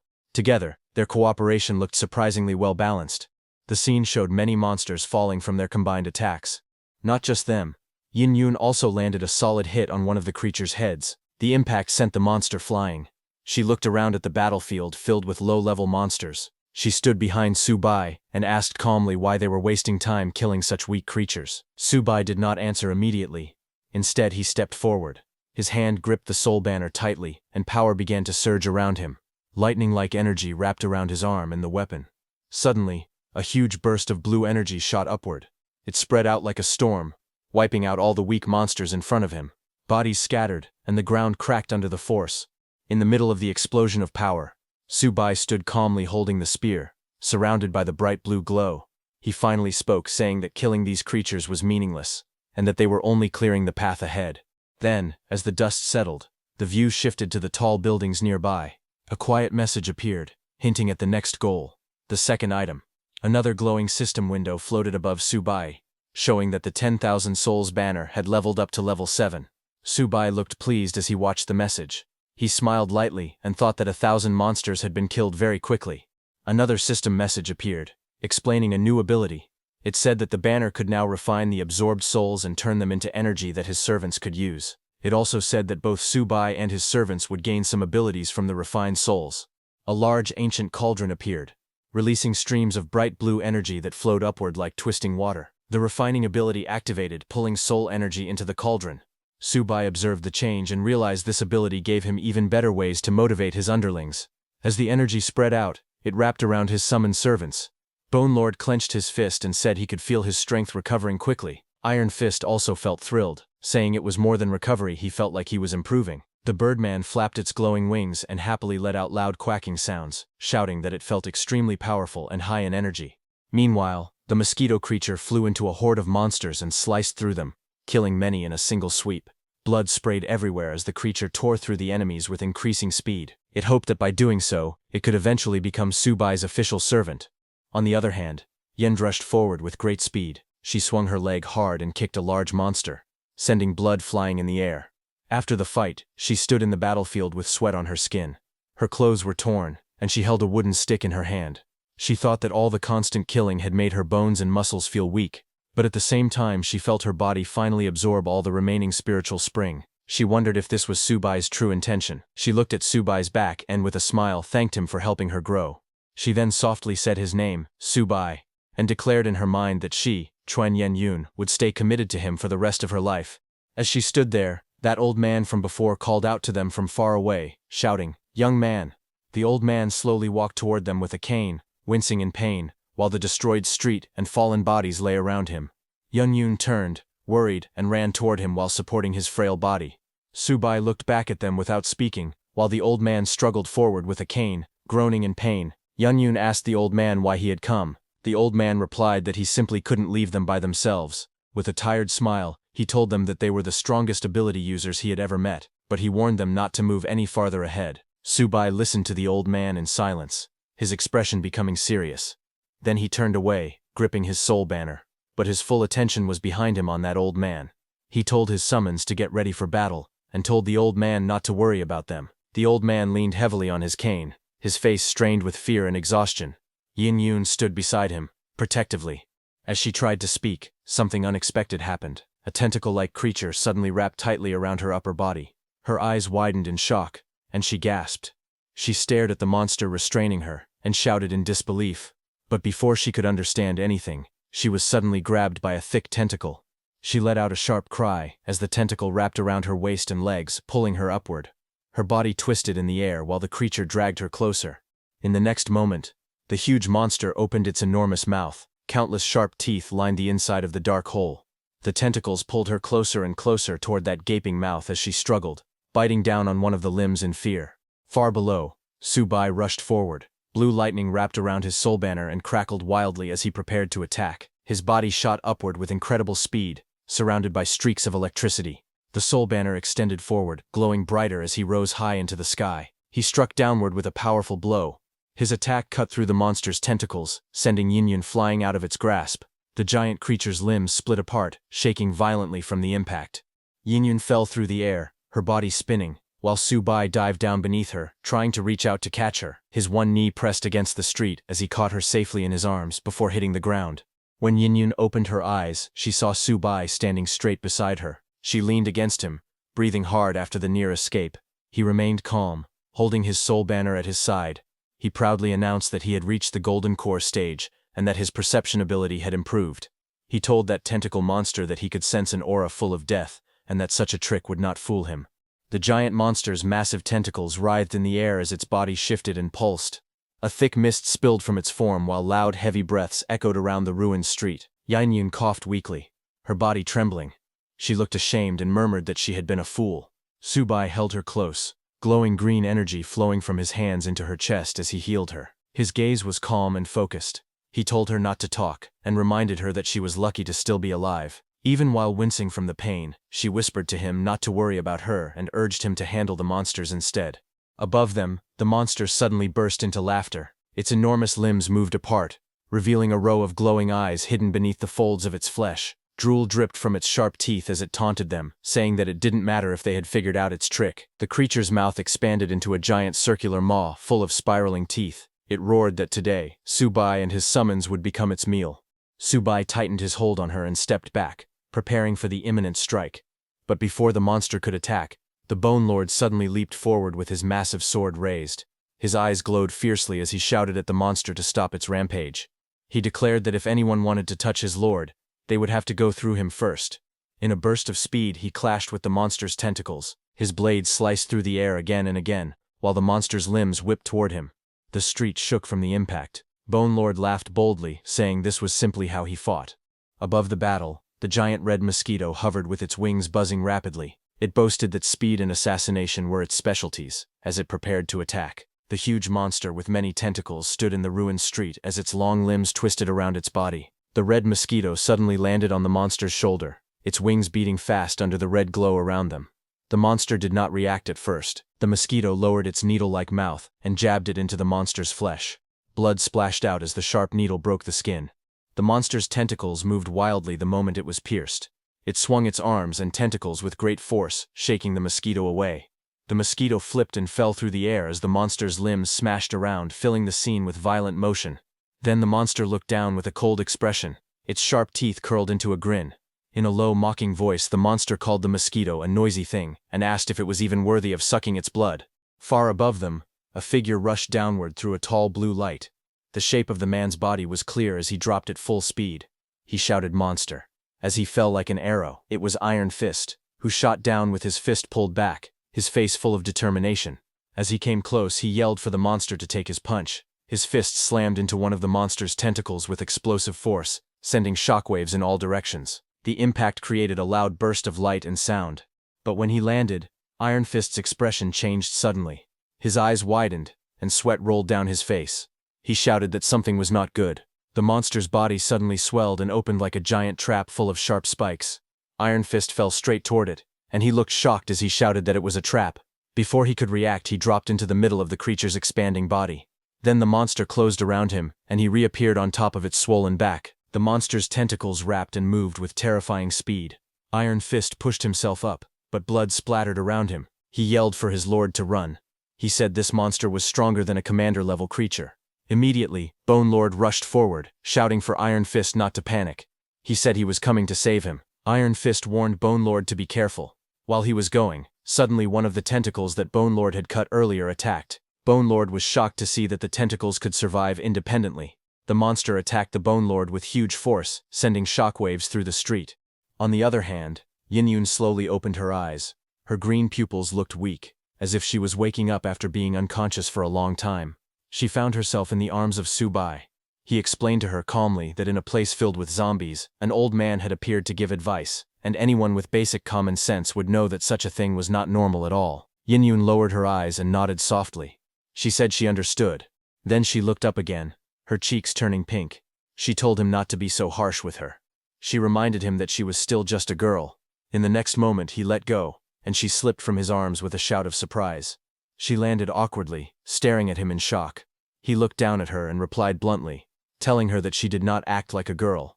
She winced and warned him jokingly, saying that what he said was enough to get someone killed. She then sat on the ground in frustration, pouting with an angry expression. She muttered to herself, wishing that he, being such a straight-faced man, would remain single forever. Not far away, the massive tentacle monster towered over the destroyed city. Su-bai now stood facing it, holding his weapon. Yin sat behind him, watching as he prepared to confront the creature. Su-bai reached a calm state after forming his golden core. He realized something important. He understood that he still had not found his spirit sea. Because of that, he quietly admitted that he did not know what he was able to touch inside this inner space. He reached out his hand toward the strange glowing subspace in front of him. Light flickered, forming glitch-like colors around the surface as he got closer. As his hand neared it, he suddenly felt something change. His eyes widened slightly. The bright light washed over his face, and he gasped softly, realizing that something unexpected was happening. The next second, his hand gripped the handle of a weapon that began to reveal itself from the glowing surface. The blade slid out with a sharp motion, accompanied by bright symbols and a surge of spiritual energy. The weapon was large, heavy, and shaped like a deadly saw blade, with jagged edges and a core that glowed like a red gem. As soon as it fully appeared, it released a violent burst of power. Purple lightning wrapped around the blade and crackled through the air. Su-bai stood tall with one arm raised high, holding the blade as purple lightning exploded around him and stretched toward the sky. This blade in Su-bai's hand was the blade he used before entering the God realm. Wherever it moved, even gods would fall. The blade held a record. A single golden core realm cultivator once used it to kill a cultivator from the god wandering realm. That was why it earned its name, the Sawing God Blade. He looked at the weapon with calm familiarity. Lightning continued to dance around it as he tightened his grip. With a slight confident smile, he greeted the weapon like an old companion and said that it had been a long time since they last met. The giant octopus-like monster narrowed its glowing eyes, watching Su-bai from a distance. Its expression showed annoyance, and it muttered to itself that he was playing tricks. It whispered a question to itself, wondering what the God-wandering realm and the Golden Core realm even meant. But suddenly, its hesitation turned into rage. Its huge jaws opened wide, showing rows of sharp teeth glowing red, and it roared loudly, telling Su-bai to go and die. At the same moment, the creature's many tentacles swung forward, trying to crush him. Su-bai held his weapon tightly. Purple lightning crackled across the blade as he moved. His eyes were calm, and his body leaned forward as if he were ready to burst into action. In the next moment, his whole body shot upward, leaving behind streaks of purple energy. The monster raised its massive limbs to block, but Su-bai came down fast from the sky. Lightning wrapped around him like a storm. He swung the huge serrated blade with both hands. The monster's red eyes widened as it realized what was happening. It tried to react, but it was too late. The blade sliced downward in a long bright line of purple light. A thin vertical beam appeared from the sky to the ground, cutting straight through the creature. For a brief moment the monster froze completely still. Then its huge body split apart from top to bottom. Purple lightning flashed across the cut, and an explosive wave followed. A violent blast of yellow and orange flames erupted as the monster's body exploded. Pieces of limbs flew outward, swallowed by the huge explosion. Pieces of the monster's tentacles fell everywhere. An iron fist came out of the monster's stomach and crashed to the ground. He let out a pained groan as he struggled to get up, surrounded by broken flesh. Not far away, Yenjun watched the destruction with wide shining eyes. Behind her, Bone Lord and Birdman stood proudly. Birdman stared at the scene and asked if this was truly the Lord's strength. Yenjun looked amazed. She noted how the monster was defeated so quickly, and said that Su-bai was incredibly strong. Just then, a faint laugh echoed from the ground. Union and Bone Lord turned their heads toward the sound. The broken pieces of the monster twitched, and a faint voice murmured, "Awesome," from somewhere inside the pile. Suddenly, what remained of the monster began to move again. Tentacles shot upward, smashing against the ground and scattering rubble. A dark voice warned them not to think they'd won. From the dust, a new shape rose. What looked like part of the creature's body reformed itself, pulling together into a massive figure. The monster muttered the words, "My body," as it rebuilt. Dust swirled around its frame as it stood tall again. The next moment, its eyes glowed fiercely, its huge mouth stretched open, filled with sharp teeth. The voice grew louder, screaming that its body was invincible. The monster looked excited, and said in a dark tone that it could be invincible, and laughed. Subai stood in front of the creature. He looked calm, and asked the monster whoever said he wanted to kill it. He explained that he only acted to save Iron Fist. Iron Fist was struggling on the ground as Subai told him to get up. Iron Fist realized that his lord Subai had saved him on purpose.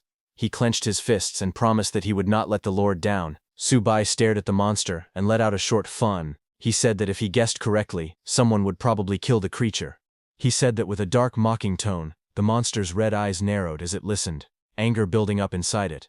Then it suddenly shouted for Subai to become its food. It said loudly that it wanted to evolve. The monster floated above the ruined street, its eyes glowing red. It shouted that it wanted to become a disaster-level monster. Its long tentacles swung wildly in the air. Below, Subai, carrying Yun, immediately turned around. Holding her close, he pushed forward, running with her as fast as he could. Subai ran very fast, making Yun fly into the air as he dragged her with him. The monster roared behind them, telling them to stop running forward. It warned them that if they went any further, they would be doomed. But after a few more steps, Subai's feet suddenly stopped, and he stood firmly on the ground. He turned around, facing the monster. As he walked back hand in hand with Yun, he laughed and said that the one doomed should be the monster instead. Hearing that, the monster stopped there. The monster's eyes widened in shock. It stared forward, trembling as it asked Subai what this meant. The monster slowly turned its gaze and looked up. It saw a shadow on top of a building looking at him, surrounded by bright light. As the octopus-like monster lifted its head, its four glowing eyes widened in surprise. It watched as a tall shape emerged from inside the light. The figure's outline grew clearer. It was a giant mantis monster, its huge red eyes shining fiercely. The mantis opened its jaws and let out a sharp, violent screech. Its wings shook the air as it dropped toward the ground, smashing into the street with explosive force. Cracks burst across the floor beneath it as dust shot upward. The mantis monster jumped with lightning speed to attack the octopus monster. The mantis monster swung its long blade-like arms, slashing at the octopus creature. Its movements were fast and furious. The octopus monster recoiled, raising several tentacles to block the sudden attack. But the mantis kept pressing forward, its sharp limbs cutting through the octopus monster's tentacles again and again. The octopus monster stepped back and shouted angrily. It told the mantis monster to leave, saying its food had escaped because of him. But the mantis didn't back down. Instead, it laughed coldly and said it was ridiculous for the octopus monster to tell him to leave his own territory. The two giant monsters glared at each other under the red-tinted sky. One stood on its long insect legs, blades raised. The other crouched low behind its many tentacles, its white eyes burning brighter with rage. A fierce fight between monsters was about to begin. The octopus monster floated above the ruined street, its tentacles hanging in the air. Its glowing red eyes looked down as it spoke, saying that it did not want to be the mantis monster's enemy. But it had just drunk the blood of hundreds of humans. Below, the large mantis monster stood on a broken rooftop, staring up at the octopus. But seeing that the mantis was still not backing down, the octopus suddenly swung its huge tentacles and rushed forward. It shouted loudly that it was not afraid. Hiding between two buildings, Subai and Yunhyun stood together, looking up as the giant tentacles crashed down in front of them. The street around them shook from the impact. Yunhyun held her weapon tightly and asked Subai what that giant mantis was. Subai looked serious and told her it was the boss of this area. Subai then explained that earlier, the octopus monster had transformed into an old man to stop them from moving forward. This meant something ahead was scaring the octopus. Because of that, he decided to keep going forward. He smiled slightly and told her that this was why he said that someone was going to kill the octopus monster. Yunhyun beside him was amazed to hear that. Meanwhile, the octopus monster wrapped its tentacles tightly around the mantis's sharp claws, trying to stop it. Dark blood splashed everywhere as the tentacles shook in pain. The mantis was using his full power to reach the octopus monster's head to kill it with his sharp claws, as the octopus monster also used its full power to stop the mantis monster. The octopus monster trembled and shouted to the mantis, telling it to listen. It said they should find Subai and kill him first. The mantis leaned forward with its sharp jaws open wide. It screamed back that it would listen, and then rushed in with wild speed. The mantis swung its long blades again and again, cutting the octopus monster's tentacles from every direction, shouting that he would eat the octopus monster first. The blades sliced through the limbs, and the octopus monster cried out. Then one tentacle burst apart with a loud sound. A puff of black matter exploded from the wound. The mantis stared as the tentacle ripped open, falling on the mantis's face. The mantis monster coughed hard as thick smoke and poison surrounded him. The giant octopus monster's tentacles moved on the ground, and the air around them smelled terrible. The mantis complained that it was too stinky. The mantis looked angry. Its eyes glowed red as it glared at the octopus. It muttered that the damage to its core was serious, and warned the octopus that it was going to die soon. But the octopus monster only laughed. Its many red eyes lit up as poison dripped from its mouth. It told the mantis that his whole body was filled with poison now, and said he shouldn't even think about surviving. Then footsteps echoed as Subai walked out of the dark passage. He carried his sword in one hand, and the soul banner with red threads in the other. Pieces of flesh and poison mist lay scattered around him. He looked at the two monsters, and said they seemed very comfortable fighting each other. Subai stepped forward with a calm face, and said it was now his turn to finish them off. The octopus monster glared at the mantis again, blaming it for everything. It shouted that because of the mantis, someone else would take the final reward. The mantis only coughed again, struggling to breathe as the poison burned inside him. Then the octopus monster suddenly pulled its tentacles back and shouted that it would not play anymore. It told the others goodbye as it turned to run away. When Subai watched it fleeing through the air, he said that running would not be that easy, and the next moment the birdman swooped down with terrifying speed as Subai held onto it with one hand. Subai pointed toward the octopus and called out to Birdman. Birdman announced his master Subai's arrival as he flew toward the octopus monster. Subai raised his sword high as lightning surged inside it. He prepared to attack the octopus monster again. Seeing that, the octopus monster warned Subai not to waste time, saying it was immune to spiritual attacks. But Subai raised his weapon, and purple lightning wrapped around the blade. A blast of blue energy erupted as he swung. His attack cut through the octopus monster's body, gathering bright flames and energy around the weapon. As Subai cut down the octopus monster, he also took out the octopus monster's soul from its body with his sword. Subai stabbed the octopus monster's soul as his sword struck downward with full force. The attack rushed straight into the octopus monster's soul, and the monster's body exploded with a huge explosion of light. The octopus monster's body turned into a glowing blue soul form. It looked at itself in shock and shouted that its body was destroyed. Subai stood in front of it with his weapon. He calmly explained that after reaching the soul realm, a soul could float outside the body. He said that cultivators were not afraid of outside injuries. Subai then smiled and said this was the reason the Sol God blade was invincible. He explained that the blade's teeth could pull out a soul. Hearing that, the octopus monster screamed in disbelief, saying it was impossible. Its glowing soul form twisted wildly as its soul was being dragged out. Subai extended his soul banner and activated it, telling the octopus monster that it was full of energy before, but pulling its soul out had a cost. Now it was at the end of its strength. Then with full power, Subai raised his soul banner high into the sky as its red ribbon flew wildly. Subai shouted for the soul of the octopus monster to come to his banner. The monster screamed loudly, begging and crying as its soul was sucked toward the soul banner. The glowing skull on Subai's soul banner suddenly flashed and spun, pulling everything in. A last loud scream came from the octopus monster's soul as it got absorbed by the soul banner. When Bone Lord, Birdman and Iron Fist saw how powerful the octopus monster was, they feared their status would drop because of this fight. In the next moment, Bone Lord, Birdman and Iron Fist looked back as the octopus monster's soul appeared inside the soul banner, but its soul was stabbed with long dark spikes to prevent it from doing anything. The octopus soul burst with bright blue light as it screamed in pain when those spikes pierced through it from every direction.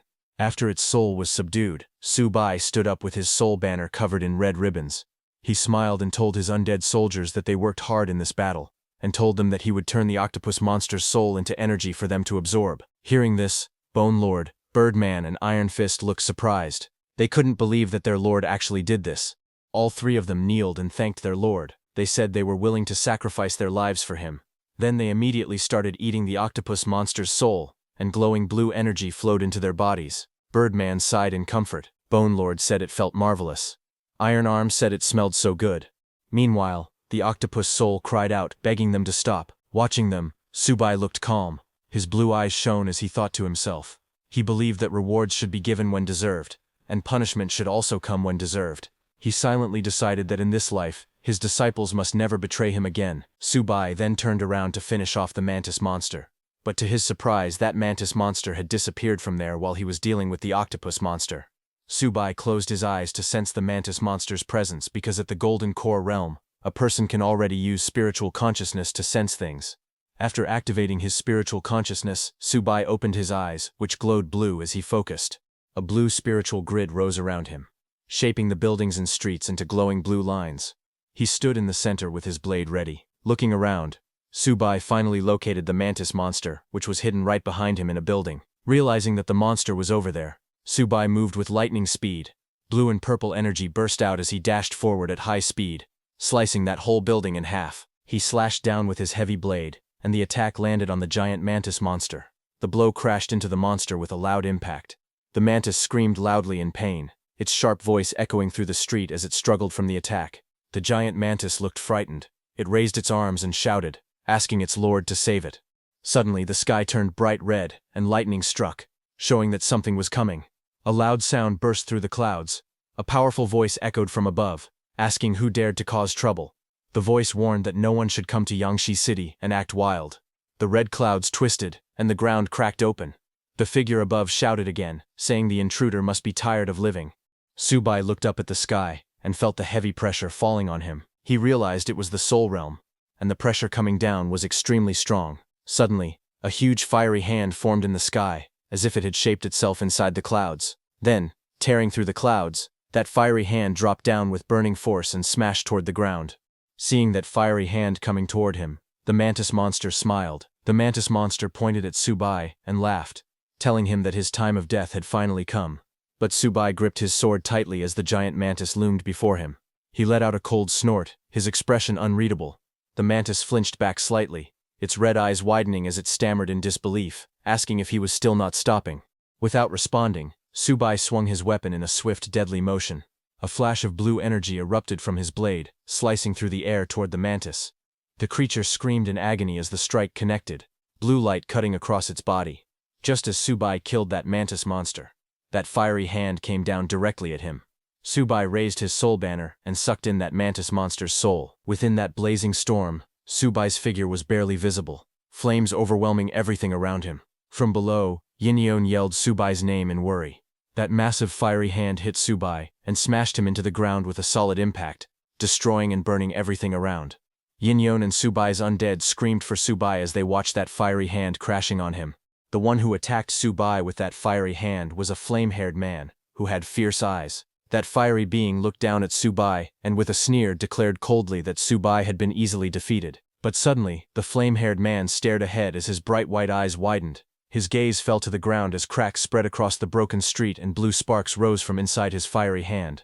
Birdman saw that and was shocked, asking if this was Subai. He was right. Inside the flames, Subai's figure slowly appeared. His body shone in bright blue light while golden flames wrapped around him. Birdman and the others watched from a distance. Birdman shouted in excitement that his lord was alive. He absorbed the octopus monster's skills. Then the blue light faded from Subai's body and the golden flames scattered like smoke. Subai stood calmly with his sword resting over his shoulder.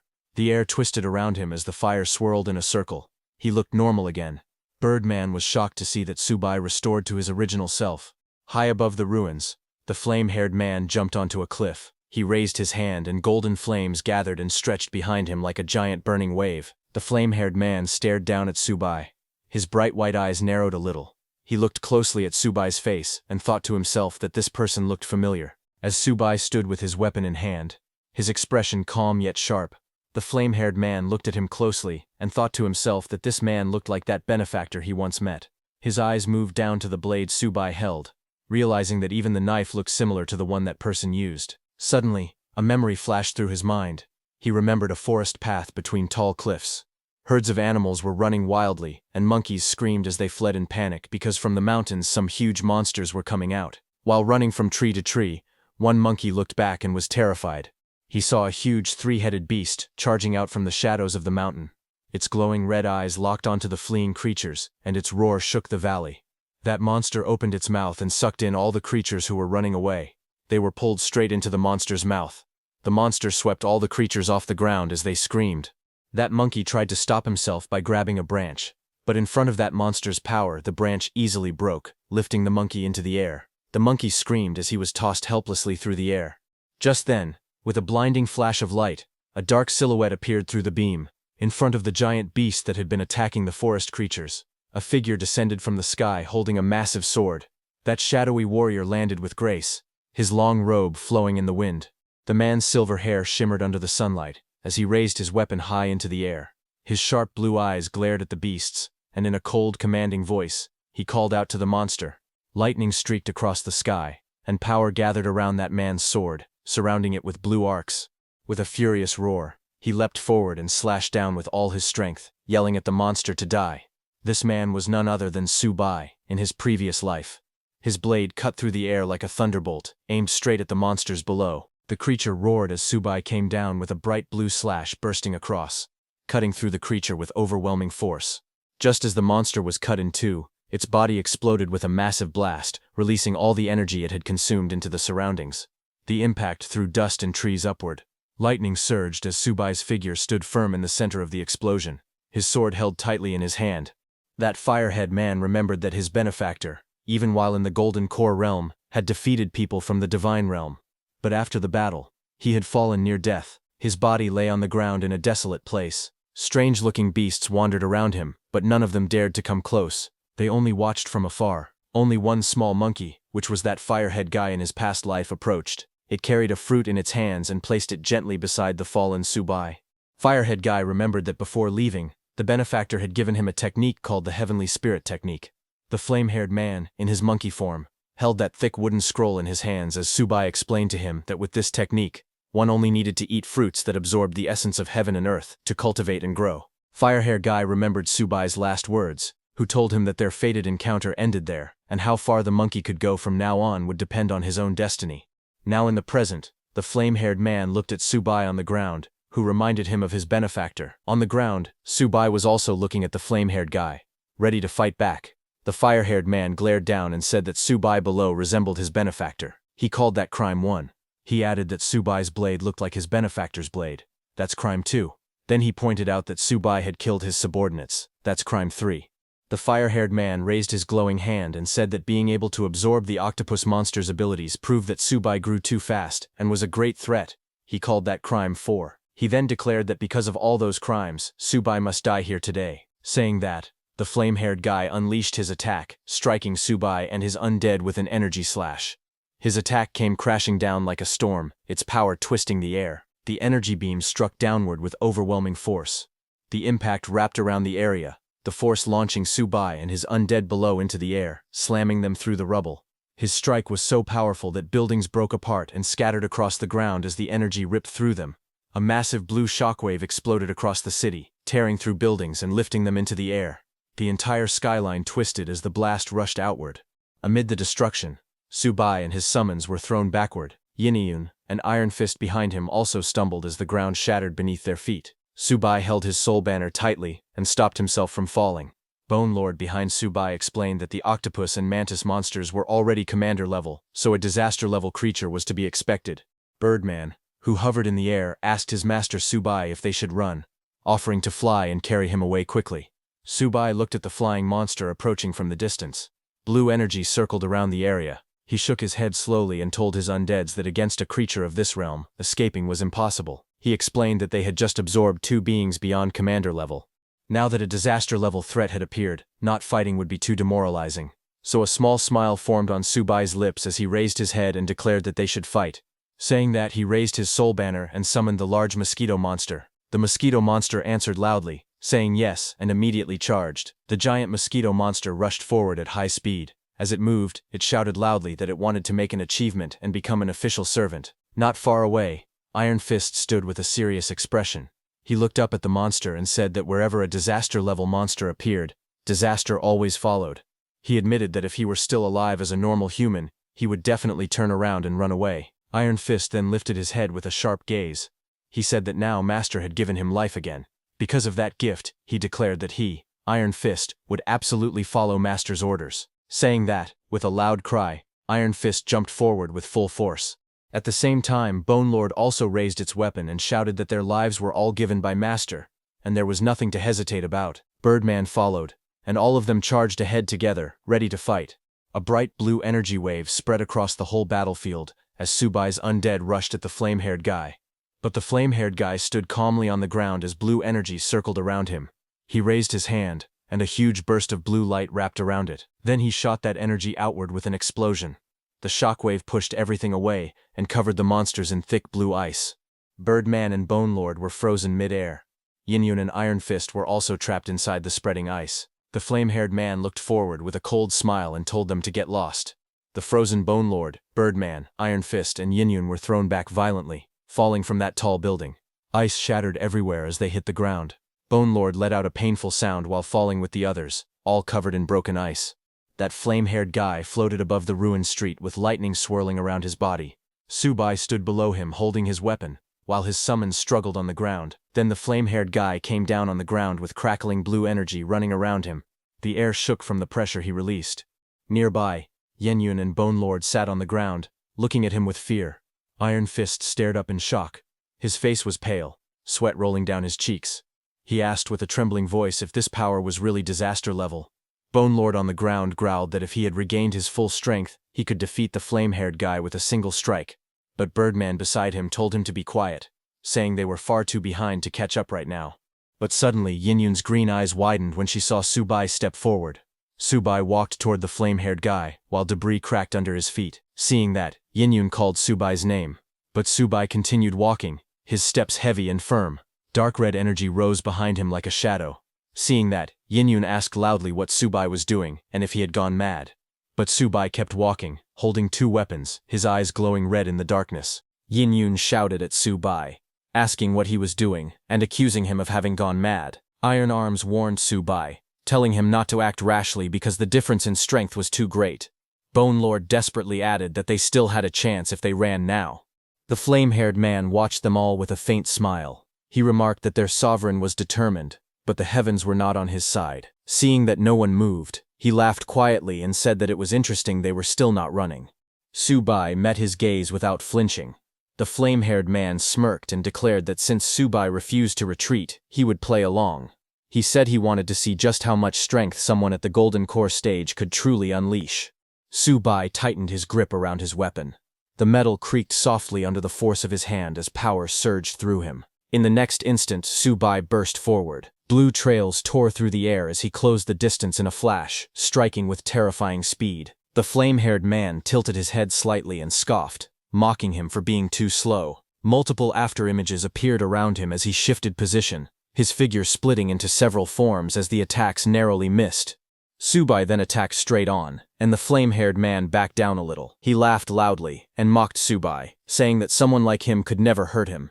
But just as Subai's soul banner appeared above the flame-haired man's face, its eyes glowing with blue light, shock flashed across his expression. The soul banner glowed with cold light, and waves of wind and energy began to spin violently around it, forming a huge vortex. Seeing this, the flame-haired man sneered again, asking what kind of magic tool that was. He mocked it, saying it was just drinking in the wind and nothing more, calling it a bluff. He raised his hand and gathered energy in his palm. With full power, he swung his hand to attack Subai, but the flame-haired man suddenly froze as his eyes widened in disbelief. He shouted in shock, unable to understand what had just happened. He stared at his hand and questioned himself, wondering how his skill could have missed. For the first time, doubt appeared on his face, as the battlefield fell silent. Yin-Yun and Iron Arms watched from below as the raging storm of cyan wind filled the sky. The flame-haired man, who had been attacking violently, suddenly stopped moving inside the swirling currents. Yin-Yun's eyes widened as she asked what was going on, wondering why the monster had stopped attacking. Iron Arms stared upward as well, confused, and questioned what kind of magic the sovereign had used on the monster. Above them, the flame-haired man hovered in the air, his expression uneasy. He looked at the soul banner's skull trapped within the rotating wind, and questioned how such a thing was even possible. He suspected it might be nothing more than a low-grade magic tool. Before he could think further, a sharp shout echoed across the battlefield. Subai's voice rang out, telling him there was no time to think as he called out to Birdman. Birdman, with green wings, instantly appeared. Subai jumped onto its back, and at full speed, they charged toward the flame-haired man. Seeing this, the flame-haired man's expression twisted in irritation. He told himself to stop overthinking it. In his mind, Subai was nothing more than someone at the Golden Core stage. Snarling, he thrust his hand forward and used his windwall skill, but nothing happened. Sweat rolled down his face as disbelief crept in. He stared at his hand, unable to understand how such a thing could happen. But before he could understand anything, Subai reached the flame-haired man and pierced his chest with his sword. Blood splattered as the weapon pinned him in place. The flame-haired man's thoughts echoed in shock as he wondered how this had happened at all. Seeing Subai's sword pierce the flame-haired man's body, Yin-Yun and Subai's undead were left in shock. They realized just how strong Subai truly was. On the other hand, the moment Subai pierced the flame-haired man's body with his sword, the flame-haired man's blue soul burst out from his body. Seeing this glowing soul, the flame-haired man screamed in confusion, demanding to know why this had happened. Then Subai spoke calmly. He explained that wind, fire, thunder, and lightning were all forces of nature. With red glowing eyes, he told the flame-haired man that what the forces of nature relied on was air. Subai explained that his banner did more than absorb souls. He said it could also draw the surroundings into a vacuum. Hearing this, Bone Lord laughed loudly, finally realizing the truth. He told the others that for the flame-haired man, the environment needed to cast spells was completely gone. Hearing that, Yin-Yun clapped her hands in excitement, praising Subai, and saying he truly lived up to her expectations and was mighty. But Iron Arms beside her remained tense. He warned that while this was true, the skill was extremely draining.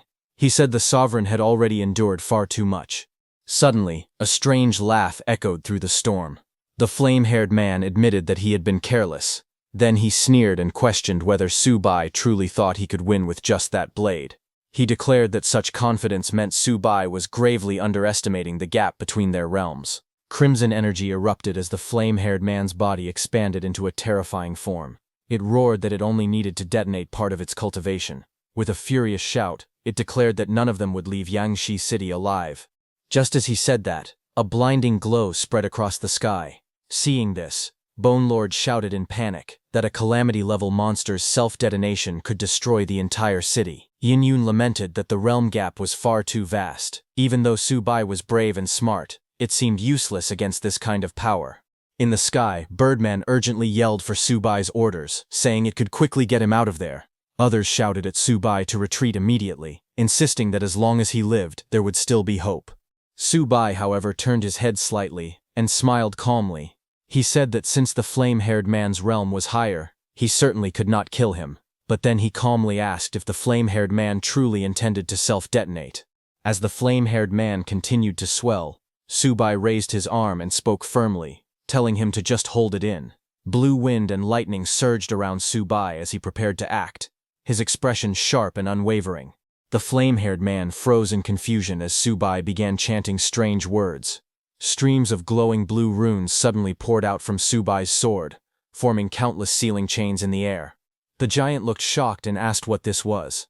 As those sealing chains surrounded the flame-haired man from all directions, realization soon hit him as he questioned whether Subai's sword could also seal things. He recalled that his benefactor had once used a sealing technique as well to tie down a monster. He looked at Subai, standing firm on the skeletal winged mount, and asked what his sword's name was. Hearing that, Subai lowered his head and, with a smile, said it was called the God-Sawing Blade. In the next instant, Subai's eyes glowed with red light as he shouted the command to seal. The blue runes tightened around the flame-haired man's body. The sealing light wrapped around him layer by layer, suppressing his power and stopping the detonation. The giant roared in fury as the seal fully took hold, his overwhelming strength forcibly locked in place. At that moment, he remembered that his benefactor had said his sword was called Nameless. Realizing this, he understood that the man before him was not the benefactor, and that he had been overthinking things, but it was already too late. The sealing chains tightened, and the flame-haired man's soul slowly shrank down. From a distance, the others finally relaxed. Yin-Yun clenched her fist in excitement and shouted that it was great news. Iron Arms declared that the crisis was finally over and praised the Sovereign for his brilliant move. With the battle decided, Subai descended from the sky with the flame-haired man's soul sealed. He slammed the tip of his weapon into the ground, sending a shockwave through the surface. Then he turned toward the flame-haired guy, his expression cold and unquestionable. Looking down at the restrained flame-haired guy's soul, he gave his command without hesitation. He ordered it to submit and declared that from this moment on, it would serve him as his slave. Subai extended his sword toward the bound flame-haired man's spirit and calmly commanded it to become his slave. Just as Subai said that, his soul banner reacted at once.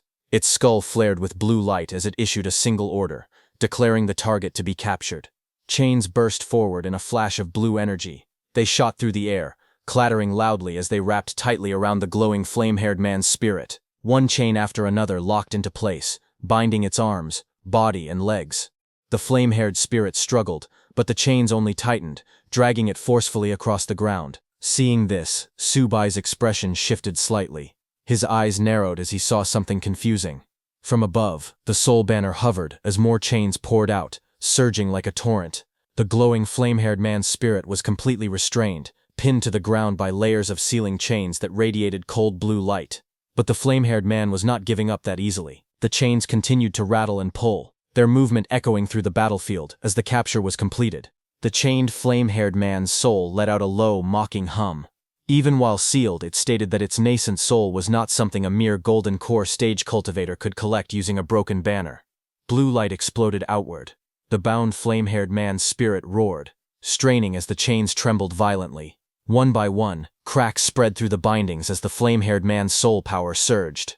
With a violent burst, the chains snapped apart and scattered through the air. The force of the backlash sent shockwaves across the battlefield. The flame-haired man's blue soul twisted free, its aura flaring like raging flames as fragments of chains fell away. Seeing this, Subai clenched his teeth. He acknowledged that the difference in realms was too great. He realized that the 10,000 souls banner truly could not subdue this being. Still, he raised his weapon and spoke coldly. He told the flame-haired man's spirit to enter his banner and promised that it would regain its freedom. He warned that otherwise, the soul would be sealed forever within the sword, spending endless years trapped like eternity in purgatory. Hearing that, the flame-haired man's blue spirit turned its head, eyes blazing. It laughed and questioned whether Subai truly believed he could collect it. The flame-haired man's spirit's expression grew sharp and resolute. It declared that ever since it cultivated a human form, it had sworn that only its true benefactor was worthy of becoming its master. The flame-haired man's blue soul glared forward, its face twisted with rage. It shouted at Subai, calling him unworthy. Subai looked up calmly. His expression did not change. His eyes were cold and steady. He raised his hand and brought out the sword sheath. Blue light wrapped around his arm and the blade as he made his decision. He said that if this was the case, then the flame-haired man's soul would spend its time inside the sword case. Saying that, Subai raised his sword. In the next moment, he threw it into the sky as the sword fell toward its case. Blue flames and energy swirled around the blade as it flew through the air. The flame-haired man's soul screamed and refused, shouting again and again that it would not accept this. Blue energy streams rushed forward, pulling at the struggling soul. The flame-haired man's soul roared in fear and desperation. It shouted that it did not want to be sealed and begged loudly as its form shook violently. But it was already too late. Subai's sword returned to its case.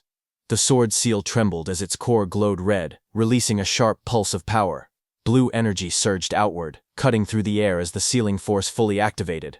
On the battlefield, Subai stood firm with one hand on the sword. Blue currents spiraled around him as the blade formed a complete seal. At a distance, Yinyun watched closely. Her eyes widened as the energy faded. Iron arms behind her stared in disbelief and asked if it was really done. She remained silent for a moment, then turned her head slightly. With a calm smile, she confirmed that it was finished. Subai lowered the sword and looked ahead. Yinyun behind him shouted excitedly that it was finally over and praised the result. Iron Arms called it incredible. The group gathered around Subai. Bone Lord stood tall, raising its arm in approval. Birdman circled above, shouting praise and declaring how magnificent the outcome was.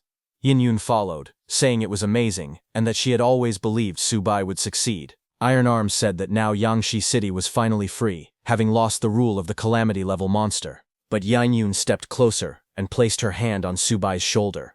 She said there should still be commander-level monsters nearby. She added that only after they were all killed could Yangshi City truly be free. Hearing that, Subai lifted the sword and looked at it in silence. Then he asked the flame-haired man's soul trapped within the sword how many commander-level monsters were still in Yangshi City, and where they were located. The flame-haired man's sealed spirit appeared again in front of the sword, sitting cross-legged with its arms folded. It laughed and asked why it should tell him. Hearing that, Subai looked down at it without expression. He said never mind. He added that even if the flame-haired man's spirit did not tell him, he could still kill them all the same. The flame-haired man's spirit spoke again. It said that it did not matter. It explained that those monsters were only vessels used to gather the spiritual essence of the world. Now that it was sealed, they were useless to it. Hearing that, Subai frowned slightly and said that there were no trees or fruits here, only humans. He asked if the flame-haired man's spirit was taking the blood essence of humans as the spiritual essence of the world. The blue flame man's spirit replied that there was no spiritual energy in this world at all. It said it had to raise its strength in order to return to its own world, so it had no other choice. Hearing that, Subai realized this flame-haired man's spirit did not belong to this world. He then asked if the cultivation method the spirit practiced was the path of immortal cultivation that absorbed spiritual energy.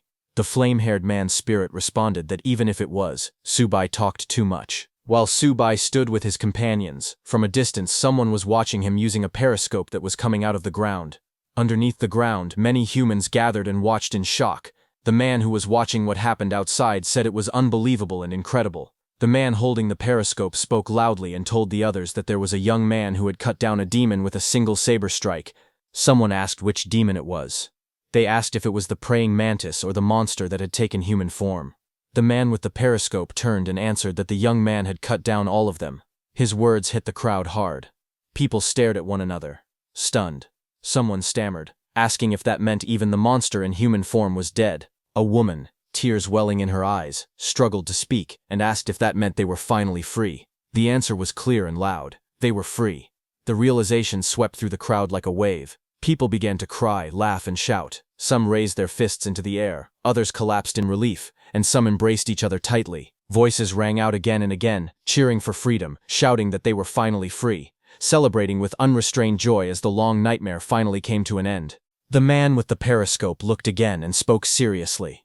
He said that the heroic young man had promised to kill all the monsters in Yangshi City. However, he also said that the heroic young man could not find where the monsters were hiding. The man told everyone that they needed to give the heroic young man information. He asked everyone who was willing to go and deliver the intelligence. Hearing that, everyone hesitated. One person worried that it might be another trick. He said the monsters were too cunning. Another person agreed and said that was true. The crowd fell silent. Faces turned uneasy, and fear spread among them. No one stepped forward at first. Just then, a young boy climbed up, carrying the information with him. Looking above, the young boy wearing a cap said that he would go. He said that if it was a trick, then he would die. But if it was not a trick, then everyone would truly be free. His face was firm, and his eyes were full of resolve.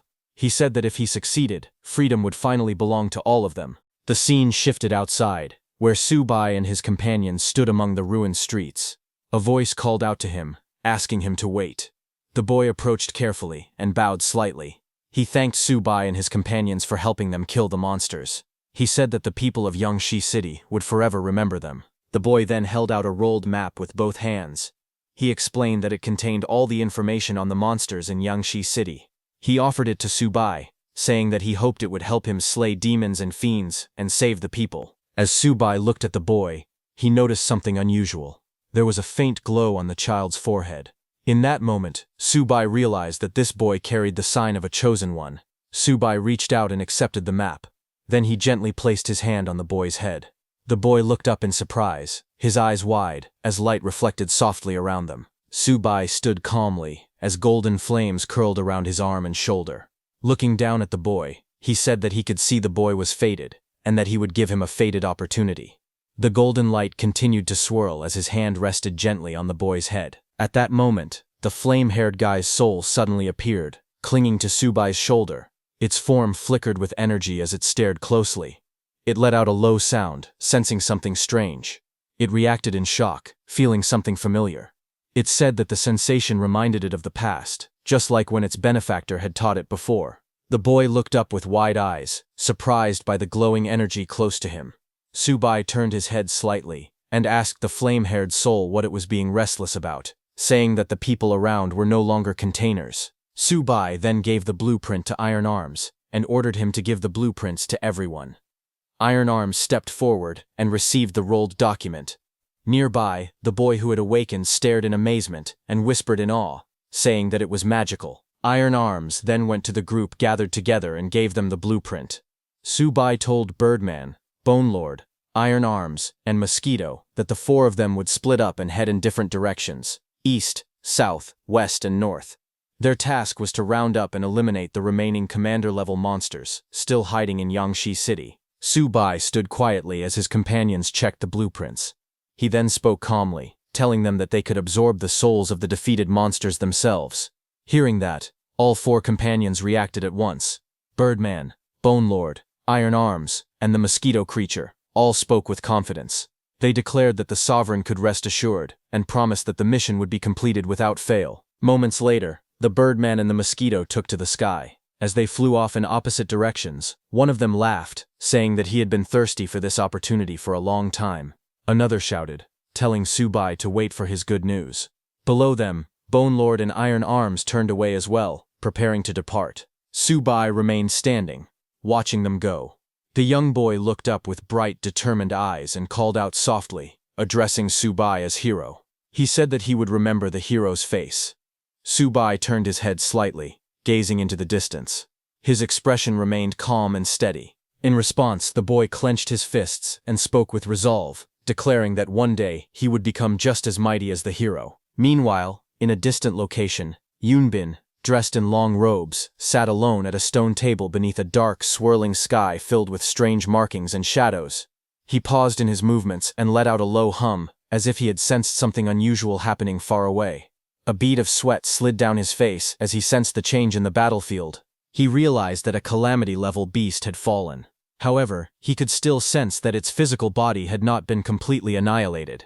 Yunbin let out a low breath, his lips curling into a faint smile. He muttered that his master truly made him suffer. Still, once he obtained the physical body of that calamity-level beast, that would be the moment of his master's downfall. Back on the battlefield, a massive turtle-like monster roared in fury. Its eyes glowed red as it opened its enormous mouth and lunged forward. Bone Lord did not retreat. With a heavy roar, it charged straight at the beast, its spiked weapon raised high. It slammed down with overwhelming force, the impact shaking the ground as the beast's massive body collapsed. Green, ghostly energy surged from the fallen monster. Bone Lord stood over the corpse, its mouth opening wide as it absorbed the escaping soul. The green light flowed into its body like smoke being swallowed. Bone Lord let out a satisfied laugh, saying that the old turtle's soul smelled incredibly good. Afterwards, Bone Lord took the turtle monster's shell and laughed loudly. It praised the turtle's shell, calling it excellent, and declared that it would take it first. At the same time, Iron Fist shouted, as he swung his iron arms. The strike lands cleanly, slamming into a twin-faced wolf beast and sending it crashing back with a cry. After killing that monster, Iron Arms starts absorbing the monster's soul. Red energy erupts around Iron Arms as he stands firmly on the ground. He is frenzied by the barbaric strength. He feels his strength and speed increase greatly as power surges through his body. After absorbing the soul, Iron Arms takes out the monster's claws. Looking at the glowing claws, he identifies the three-headed wolf's claw as a true treasure. He confidently states that Iron Arms will definitely not disappoint the Sovereign. Later, Iron Arms, Bone Lord, Birdman, and the Mosquito Monster gather to report to Su Bai. Birdman announces that the great earthworm in the south has been killed. Iron Arms reports that the three-headed wolf in the west has been dealt with. Bone Lord also confirms that the old turtle in the east has been struck down. Su Bai listens quietly. He is meditating with his eyes closed and responds with a calm sound of acknowledgement. Bone Lord crouches down and places the old turtle's shell with both hands. Beside him, Iron Arms drops to one knee and places the glowing red wolf claw. Bone Lord calmly tells Yunyun that this is the old turtle's shell and asks her to see if she can absorb it. Iron Arms then points out the wolf claw as well and tells her to try absorbing that too. Yunyun's eyes light up. She laughs happily and says that Bone Lord and Iron Arms truly understand her. She reaches out and grabs the wolf claw with one hand and the turtle shell with the other. Golden light begins to fall around her body. She slowly presses the shell against herself, closing her eyes as she lets out soft sounds. Her breathing grows unsteady as energy flows into her. She murmurs softly, savoring the feeling, saying that the shell feels wonderful and extremely comfortable. Her body trembles slightly as the absorption continues. She tilts her head back, one hand touching her lips, and whispers that it feels amazing. After a moment, she slowly calms down. Turning her head, she softly calls out to Bone Lord and Iron Arms and thanks them. Iron Arms scratches his head and laughs awkwardly. He tells her that she should thank the sovereign instead, because he is the one who gave the orders. Birdman nods in agreement and adds that everything was done according to the sovereign's instructions. Su-bai stands quietly nearby, watching the scene without saying much. He simply gives a small response, acknowledging their words as the situation settles down. Yun looks at him, her cheeks faintly flushed as she looks away. In her heart she judges him quietly. She thinks that although he appears cold on the surface, he is actually quite warm-hearted. To her he is also a little handsome. Not far away, the flame-haired man's spirit hovers behind Su-bai's back, observing the scene in silence. The spirit notes that the subordinates around Su-bai are utterly devoted, their loyalty unquestionable. From this alone it can tell that Su-bai possesses real ability. The spirit then sighs inwardly, thinking that it is a pity about its former benefactor. It had heard that all of his disciples had betrayed him. Wondering how that benefactor is doing now, the spirit lingers in thought. Su-bai suddenly raises his hand and brushes the blue spirit aside, glancing back with an annoyed expression. He asks what it is muttering about. The spirit scoffs and replies that it is nothing important, questioning why it should matter to him. After that brief exchange, Su-bai looks around at everyone present and speaks calmly. He says that they will rest there for the day and instructs everyone to properly digest and stabilize their spiritual power. The group responds in agreement. The scene then shifts to the ruined city. Survivors gather in the streets between tall, damaged buildings. One person speaks with relief, saying that they can finally go home. Another follows, saying that thanks to that hero, peace has finally returned to them. The crowd continues talking. Someone suggests that they should build a memorial stone for the hero and worship it for generations. Another person suddenly realizes that they do not even know the hero's name and asks what it is. While this is happening, dark blue energy flows across a narrow back alleyway. Yunbin appears from that dark blue energy. A body lies on the ground in front of him. It is the flame-haired man's body. Yunbin places his hand on the body, and light bursts out at the point of contact. Yunbin smiles and looks down, saying that it is unbelievable that these body fragments are gathering together again. He then wonders which great expert in this world possesses the power known as Blade Annihilation. Yunbin lifts his head slightly and smiles. He says that although many things are unclear, he has managed to gain an unexpected benefit from this situation. Yunbin raises his sword with both hands. His grip tightens as the blade is pulled free, and cold energy gathers around him. He stands straight, holding the sword upright in front of his face. Dark power spreads outward like smoke. He speaks calmly, saying that by his blood, he will revive the body. He activates the covenant of the craved blood. Dark energy surges violently. His robe flutters as the power answers his call. He then places the sword above his hand and speaks again, announcing the alliance of the Golden Fortress. His eyes are cold and firm. He warns that if his will is defied, heaven and earth will not tolerate it. As he speaks, the blade slashes down. Blood sprays through his hand as the attack descends with overwhelming force. Yin sat quietly on the grass, wearing her thigh-high boots. Her eyes were closed as she meditated, and a faint spiritual aura flickered around her body. Her expression slowly sharpened. She opened her green eyes with a focused look, sensing something in the distance. A moment later, she stood up and pointed her wooden stick at Su-bai, who was sitting cross-legged under a tree and cultivating peacefully. She called out loudly, telling Su-bai that she wanted to challenge him to a battle. Su-bai raised his head slightly, but didn't stand up. Yin leaned forward with a confident smile. She told him that last night she had absorbed the artifact spirits of the turtle shell and the wolf claws. Her smile widened as she said she could now feel the result of that power. Her eyes lit up with excitement as she shouted that her new power was terrifyingly strong. In the next moment, she rushed towards Su-bai at full speed, her aura bursting around her. With a fierce grin, she swung her stick forward and shouted, asking Su-bai to come on and exchange a few moves with her. Yin leapt high into the air with a loud cry. Her silhouette cut across the sky as she swung her weapon downward towards Su-bai. At that moment, Su-bai calmly reached out and grabbed his sword, and using it, he blocked Yin attack. A violent explosion burst across the ground the moment her attack landed. The earth split open, debris flying in every direction as shockwaves rippled outward. Bone Lord, Birdman, and Iron Arms nearby were blasted back by the force. One shouted in pain, while another let out a startled cry as they tumbled away. Bone Lord and Iron Arms stared ahead in shock.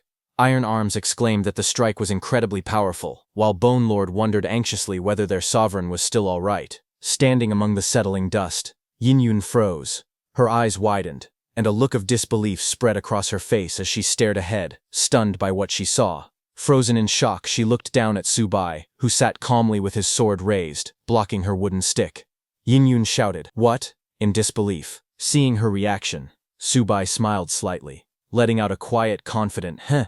In the next moment, he swung his sword, and just as it touched Yin body, a glowing purple spirit figure of Yin own form was suddenly pulled out of her body. Yin eyes widened as she fell backward in surprise. From behind, Bone Lord, Birdman, and Iron Arms all stared with their mouths open. They all shouted in shock. As the purple spirit of Yin floated in the air, Bone Lord trembled and asked if the sovereign had really pulled out Miss Yin's nascent soul. Yin's spirit form also stared at herself in panic, wondering what was happening. She looked at Subai's hand gripping her spirit and whispered, "My nascent soul." Subai quietly walked up and pinched Yin's spirit cheeks. Shocked, Yin stared back at him. Subai stood in front of Yin's glowing purple soul figure and smiled. He thanked her, saying it was a good morning pick-me-up. He gently poked her cheek and said that her nascent soul was surprisingly soft and bouncy. Then he swung back his sword and returned Yin's soul to her body. Yin's real body stepped back in shock as she felt the strange sensation through her soul. She tried to regain her balance, but her legs shook. She stumbled forward, losing control, and Subai casually caught her in his arms. She pressed against his chest, her face red and confused. She let out a soft "ah" while holding onto him tightly. Subai looked calm, while Yin clung to him, still blushing and breathing unevenly. Seeing this, a short distance away, Bone Lord, Birdman, and Iron Arms awkwardly turned around. Iron Arms waved his hands and said they should leave, telling the others that there was nothing to see here. They all walked away with embarrassed faces, but suddenly Yin, who had been blushing, looked down with a troubled expression. Her green eyes seemed unfocused, and her lips pressed together slightly as she stayed quiet. She then pulled herself back from Subai and let out a small sigh as both of them remained still for a moment. After that, she folded her arms and walked away slowly. Her steps were stiff and heavy. Subai watched her from behind, saying nothing. As Yin walked forward, her thoughts appeared clearly. She believed that even if she couldn't defeat Mr. Subai, she should at least be able to trade a few blows with him. But she never imagined she wouldn't even be able to withstand a single move. She looked ahead at the distant mountains, thinking about Shenen City. Suddenly, a memory flashed in her mind. In that memory, Yin looked completely different. She ran through the streets of the city, pulling along a young boy. Behind them, a group of zombies chased after her. A woman who looked just like Yin blocked the zombies with her body and shouted to Yin, telling her to take care of her brother. The younger boy cried out, calling for his mom as they ran. The boy screamed while trying to run toward the woman blocking the zombies, calling her mom, but Yin grabbed him. Both of them cried out, calling for their mother again and again. Behind them, their mother stood in front of a rushing group of zombies. Blood covered her clothes as she spread her arms wide. She shouted for them to run. She told them to run now. Yin clung to her brother while crying as she ran. Her little brother yelled for his mom not to go. Behind them, zombies rushed in from every direction. The siblings ran down the empty street. In front of them, a body lay on the ground. A sword was stabbed into the corpse. The little boy pointed at it and told his sister that there was a sword over there. Yin saw it, an abandoned sword stuck in a corpse. She rushed over and grabbed the handle tightly, but as soon as she lifted it, something strange happened. The blade began to break apart in her hand. She stared in shock, asking what was happening. Blue sparks danced around her as she held her little brother over her shoulder. Then a dark shadow rushed toward them. Her eyes widened as she quickly turned to shield her brother. The zombie closed in from behind. The little boy screamed as one reached out. He yelled for his sister. Yin turned and shouted back in fear. Her voice cracked as she screamed.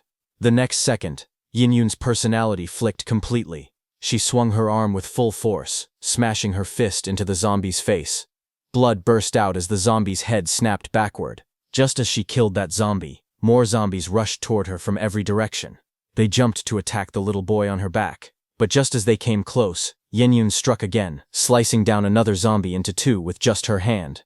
Their bodies fell around her one after another as she pushed forward without stopping. But suddenly, a huge deformed zombie charged at her from behind, its two faces screaming loudly. Yin kept fighting the other zombies, not running away. The two-headed monster charged toward them, roaring furiously. Yin stood firmly with the little boy on her back. not backing away even as the giant creature lunged at them. Golden slashes flashed through the darkness. The light streaked across the air, cutting through the monster's body again and again. Yinyuan struck the giant zombie, her attacks tearing through its flesh. The monster let out a trembling sound, its glowing eyes widening. A loud gulp came from the zombie as it stared at her in shock.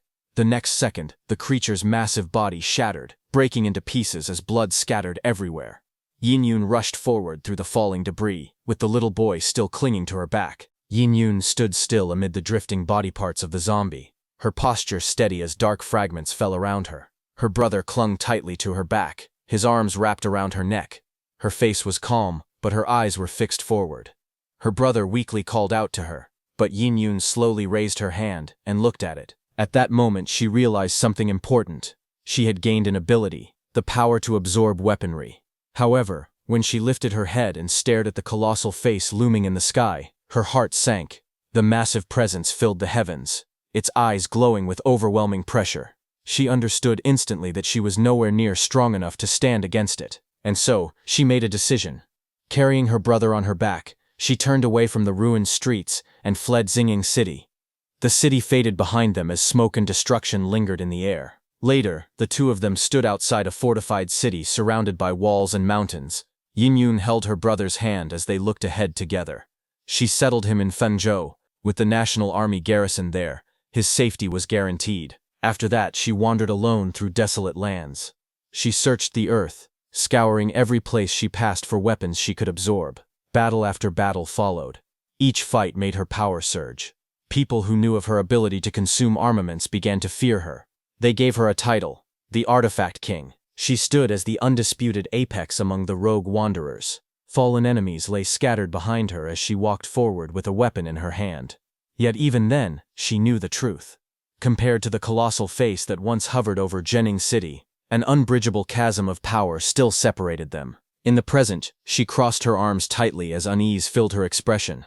Just then, Subai's calm voice echoed from behind, telling her to put aside those heavy thoughts for now. He told her to go to the spiritual cave and become stronger. Only then would she have the capacity to pursue the answers she sought. Hearing that, Yinyun's green eyes sharpened with resolve. She turned her head and spoke with determination, saying that Subai was right. He was stronger, and she needed to become stronger too. But just as she turned, she saw that Subai was already leaving. She raised her arm and shouted after him, calling out his name and telling him to wait for her. Then, sometime later, the jagged mountain spires known as Blade's Edge Rift rose sharply into the sky, their stone surfaces glowing faintly under the pink light of dusk.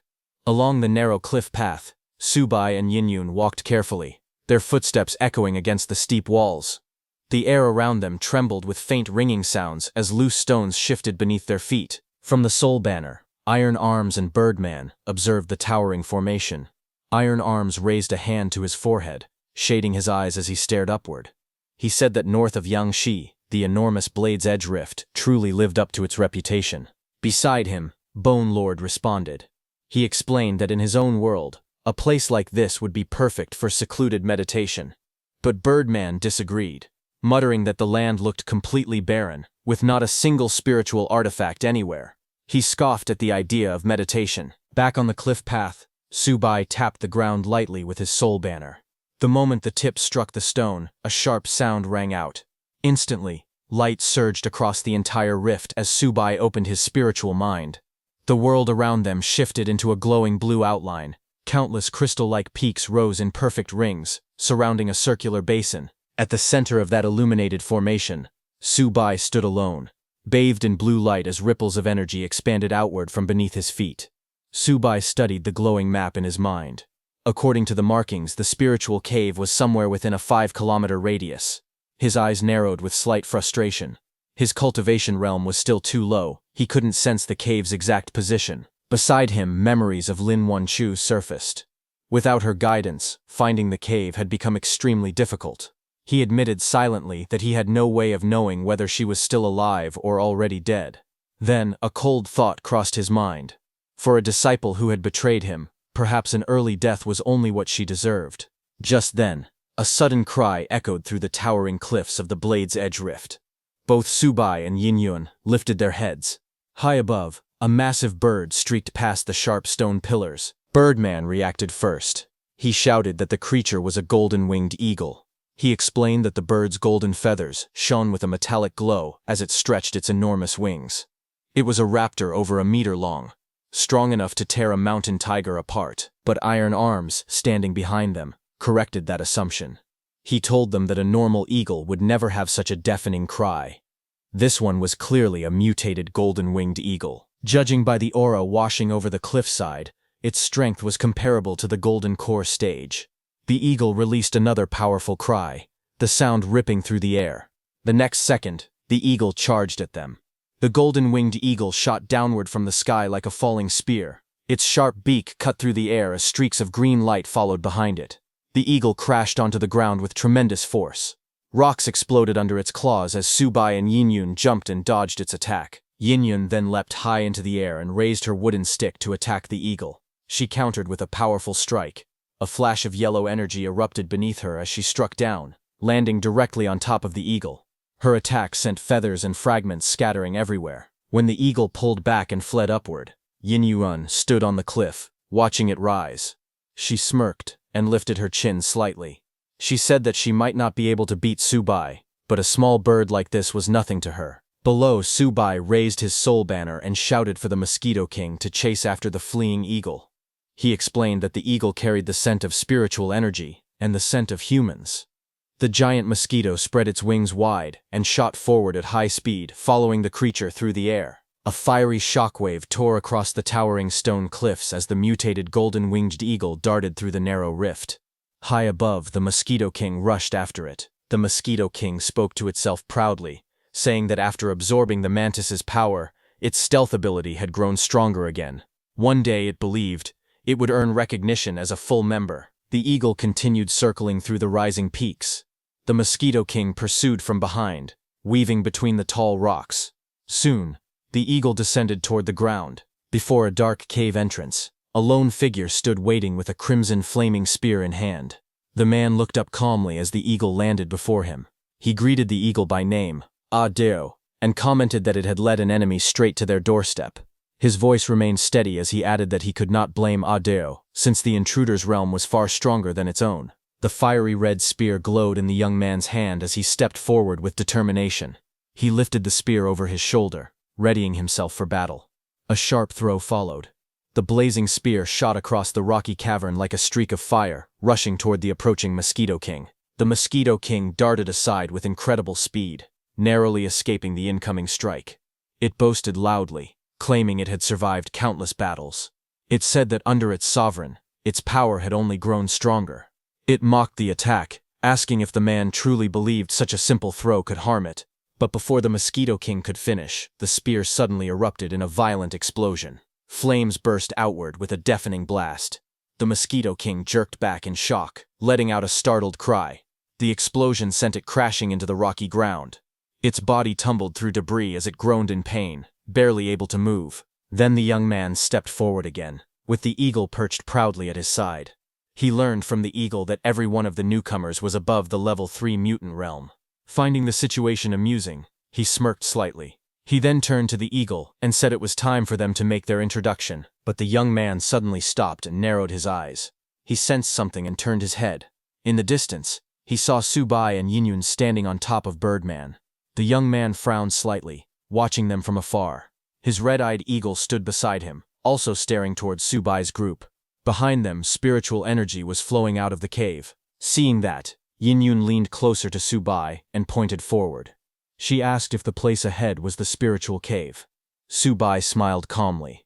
He said he had searched everywhere for it and never expected it to be right here all along. Hearing that, the pink-haired man lifted his flaming spear and swung it sideways, pointing it towards Subai. His aura grew fierce. He said that Subai had arrived sooner than he expected, but warned that if Subai dared touch his spiritual cave, the consequences would be clear. He launched himself forward with incredible speed. Flames swirled behind him as he charged straight towards Subai.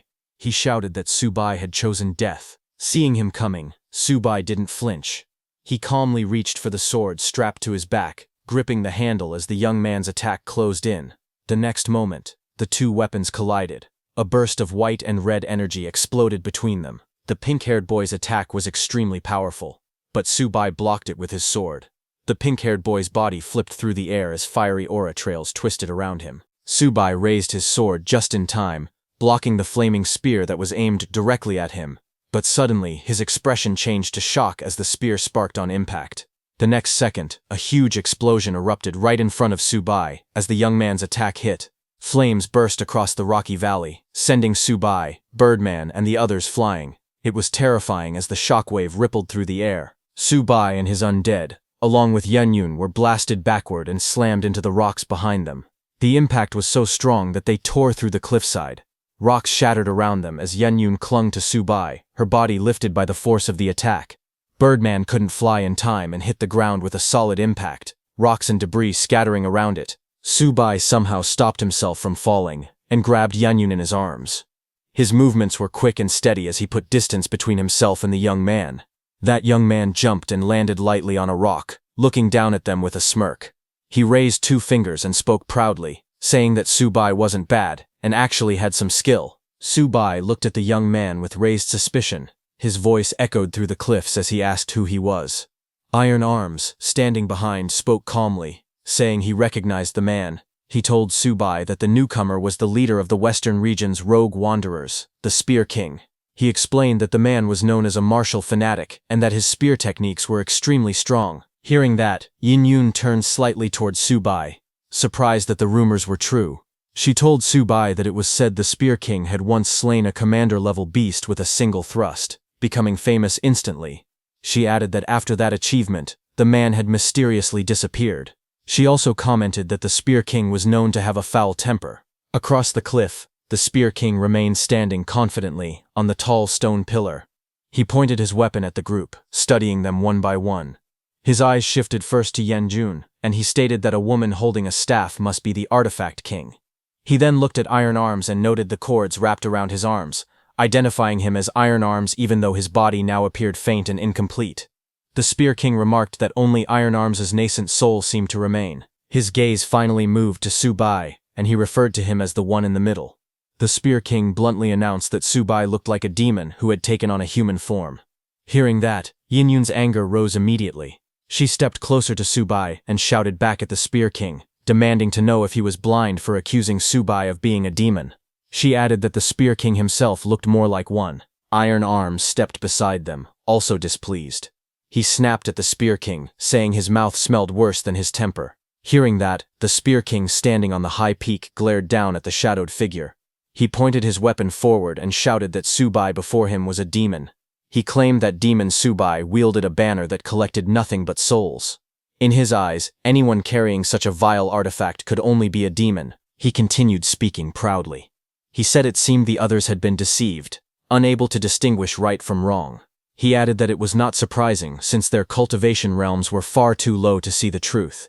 Then, with a sudden burst of motion, he lunged forward through the air. He shouted to the Artifact King and Iron Arms, telling them not to fear, claiming he was coming to save them. Seeing him coming, Iron Arms immediately shouted back in anger. He demanded to know who had asked the spear wielder to save them. His voice echoed with frustration as he asked if the Spear King had lost his mind.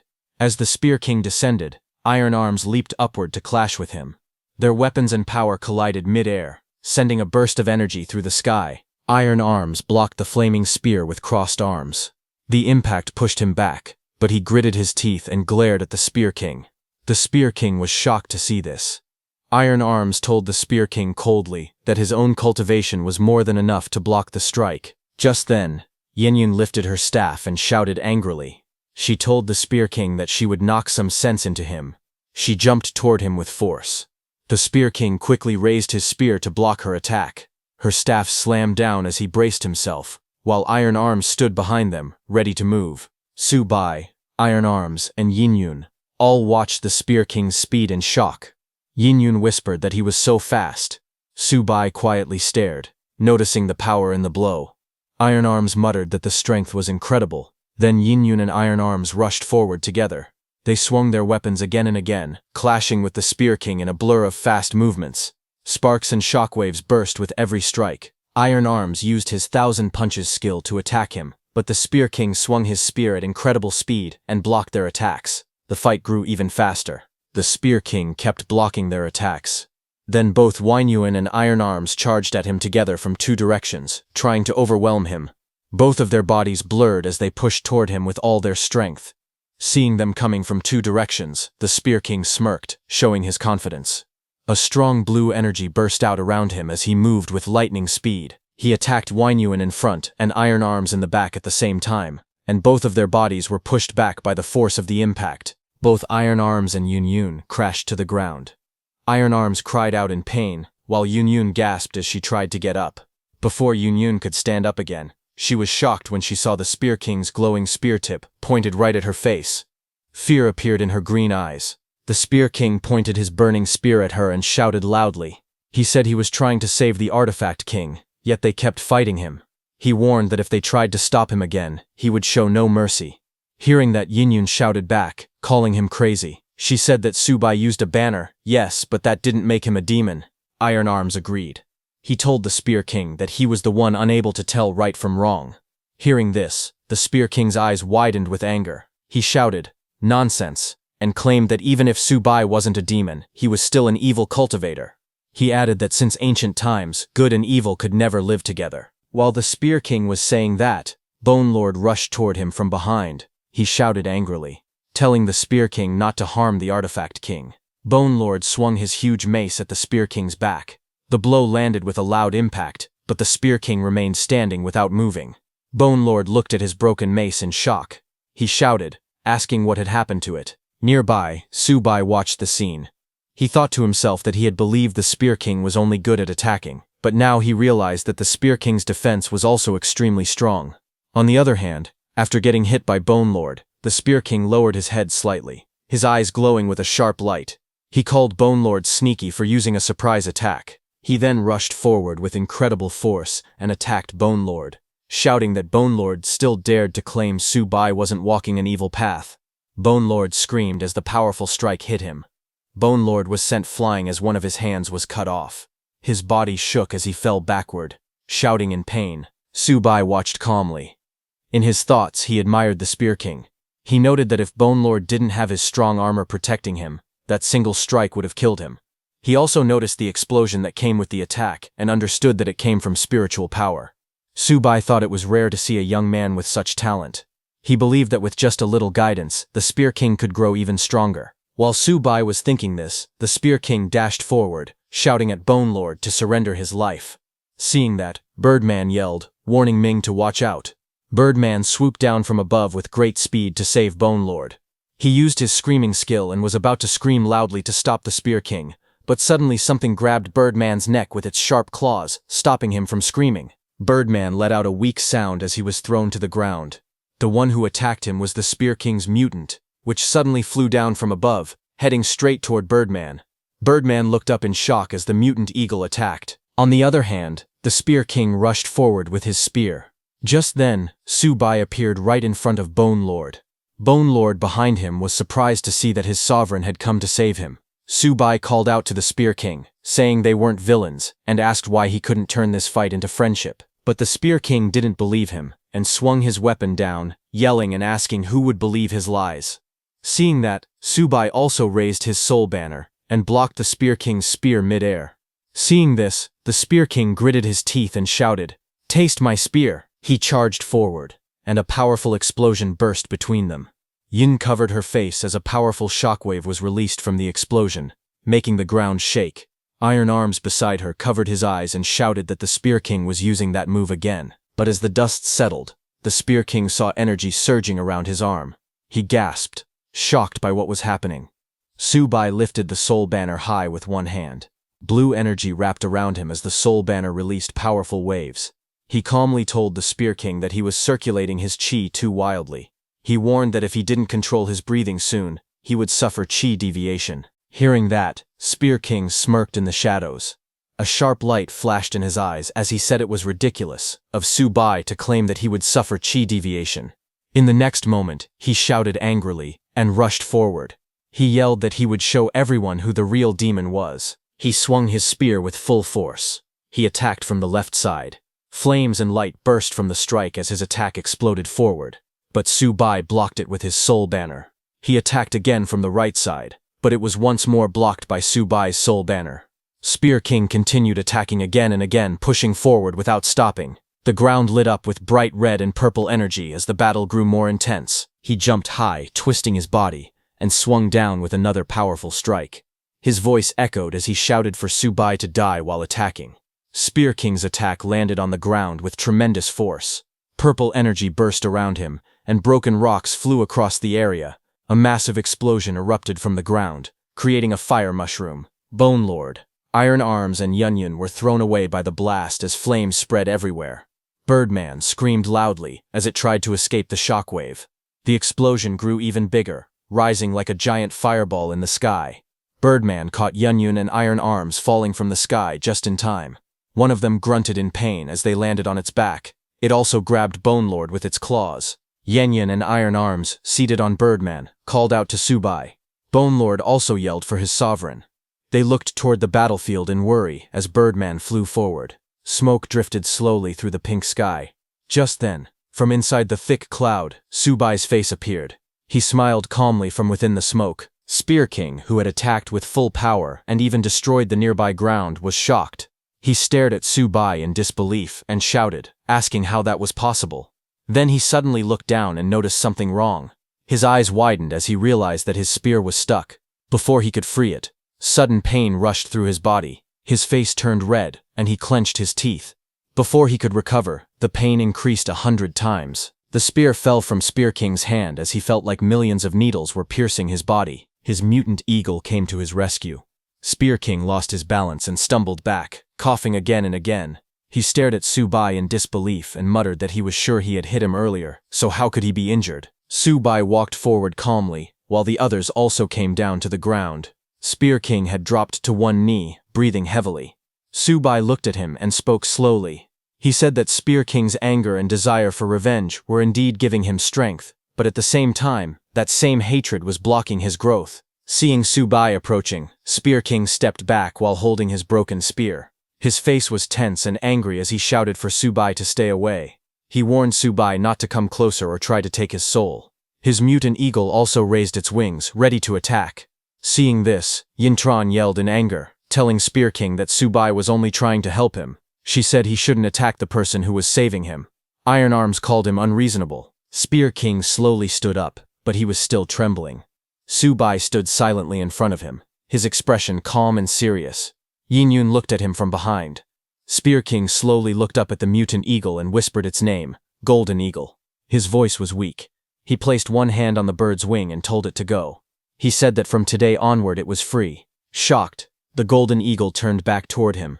Spear King shouted again, telling it to forget about him and run.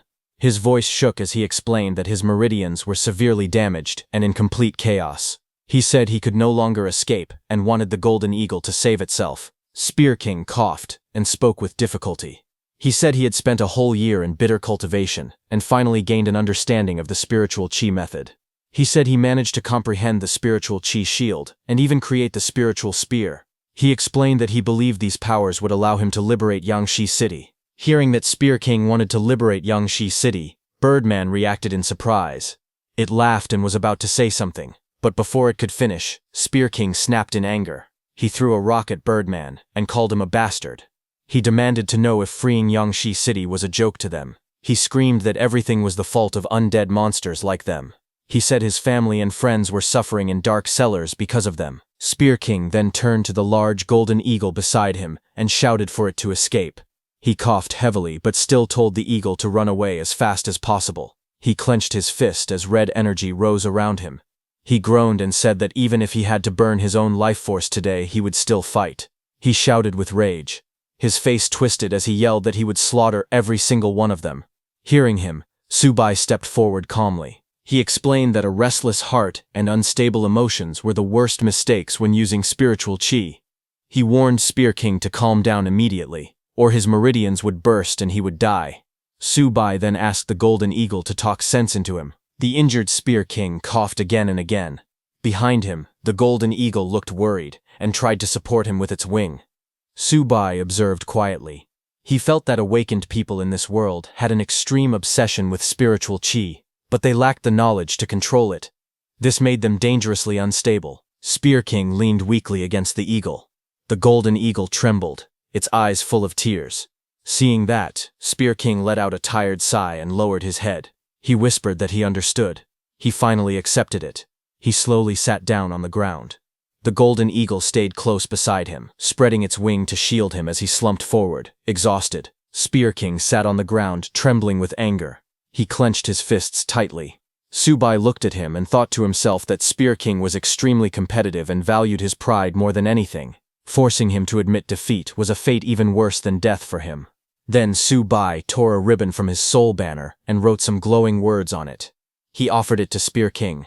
Subai explained that the ribbon carried a mantra that calmed the heart. He said Spear King must silently recite it for 6 hours without moving at all. Whether he survived or not depended on his own destiny. Hearing that, Yin Yun looked at Subai and asked why he would still help Spear King after how badly he had treated him. Subai didn't answer her question directly. He simply turned and told everyone to follow him into the cave. He reminded them not to forget the true purpose of their journey. Spear King sat on the ground with his head lowered. In a weak voice, he asked Subai if Subai would save his family in case he died. Subai looked at him quietly and did not answer right away. He turned and began walking toward the cave. He told Spear King to recover well. As for saving his family, Subai said that saving them was his mission. Hearing that, Spear King lifted his head in surprise, his eyes shaking, not knowing what to say. Sweat rolled down his face as he struggled to stay still. Subai continued walking forward with a calm expression. In his thoughts, he said that throughout his life, he had always valued talent and admired those with great potential. But in this life, he no longer valued only martial strength. What mattered more was something his former traitorous disciples never had. He looked back slightly and hoped that Spear King could survive the 6 hours of meditation. While Spear King was meditating, suddenly a distant voice rang out, shouting, "Uncle Hao! Uncle Hao!" Hearing that, both Spear King and the Golden Eagle were surprised. Spear King turned his head quickly and wondered if that voice belonged to Xiao Jun. He couldn't believe it. Xiao Jun had actually made it out of Yangshi City alive. Spear King sat weakly on the ground, still recovering. When he saw the small boy running toward him, his eyes widened in disbelief. He grabbed the boy by the shoulders and said in a shaking voice that he couldn't believe Xiao Jun was alive. He quickly asked about the others and whether they were safe. Xiao Jun smiled happily and told him that everyone had survived. He said the monsters were all gone and that Yangshi City had been saved. Hearing this, Spear King stared at him in shock. He shouted and asked Xiao Jun to repeat it. He could hardly believe that the city was truly liberated. Xiao Jun then proudly told his uncle that the hero who saved Yangshi City had given him a special book. He told his uncle that the hero said once he learned what was inside, he would be able to travel anywhere in the world. Spear King's hands trembled as he took the book. Xiao Jun said that since his uncle was the genius of the Hao family, he should be able to read the strange ancient writing. He asked his uncle to learn it and then teach him as well. Xiao Jun said that together they could become heroes who protected ordinary people. Spear King slowly opened the book. As he stared at the glowing characters, his eyes widened. Strange glowing symbols filled the air, as he realized it was an advanced cultivation technique.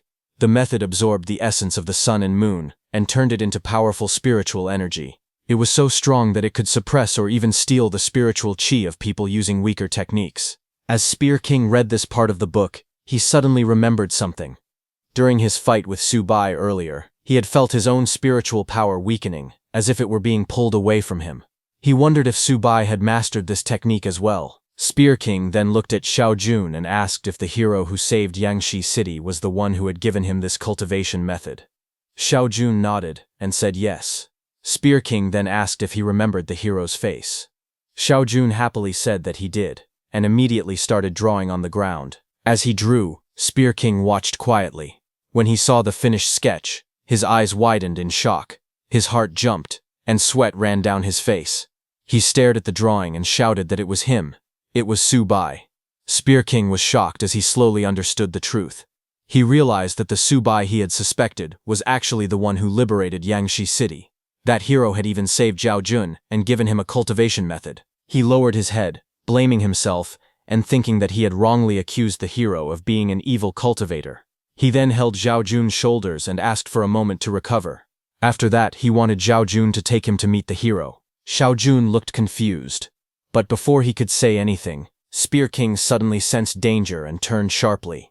A figure with blazing hair rushed toward them from above. Spear King shouted for the golden eagle. The giant eagle spread its wings and flew up to block the attack.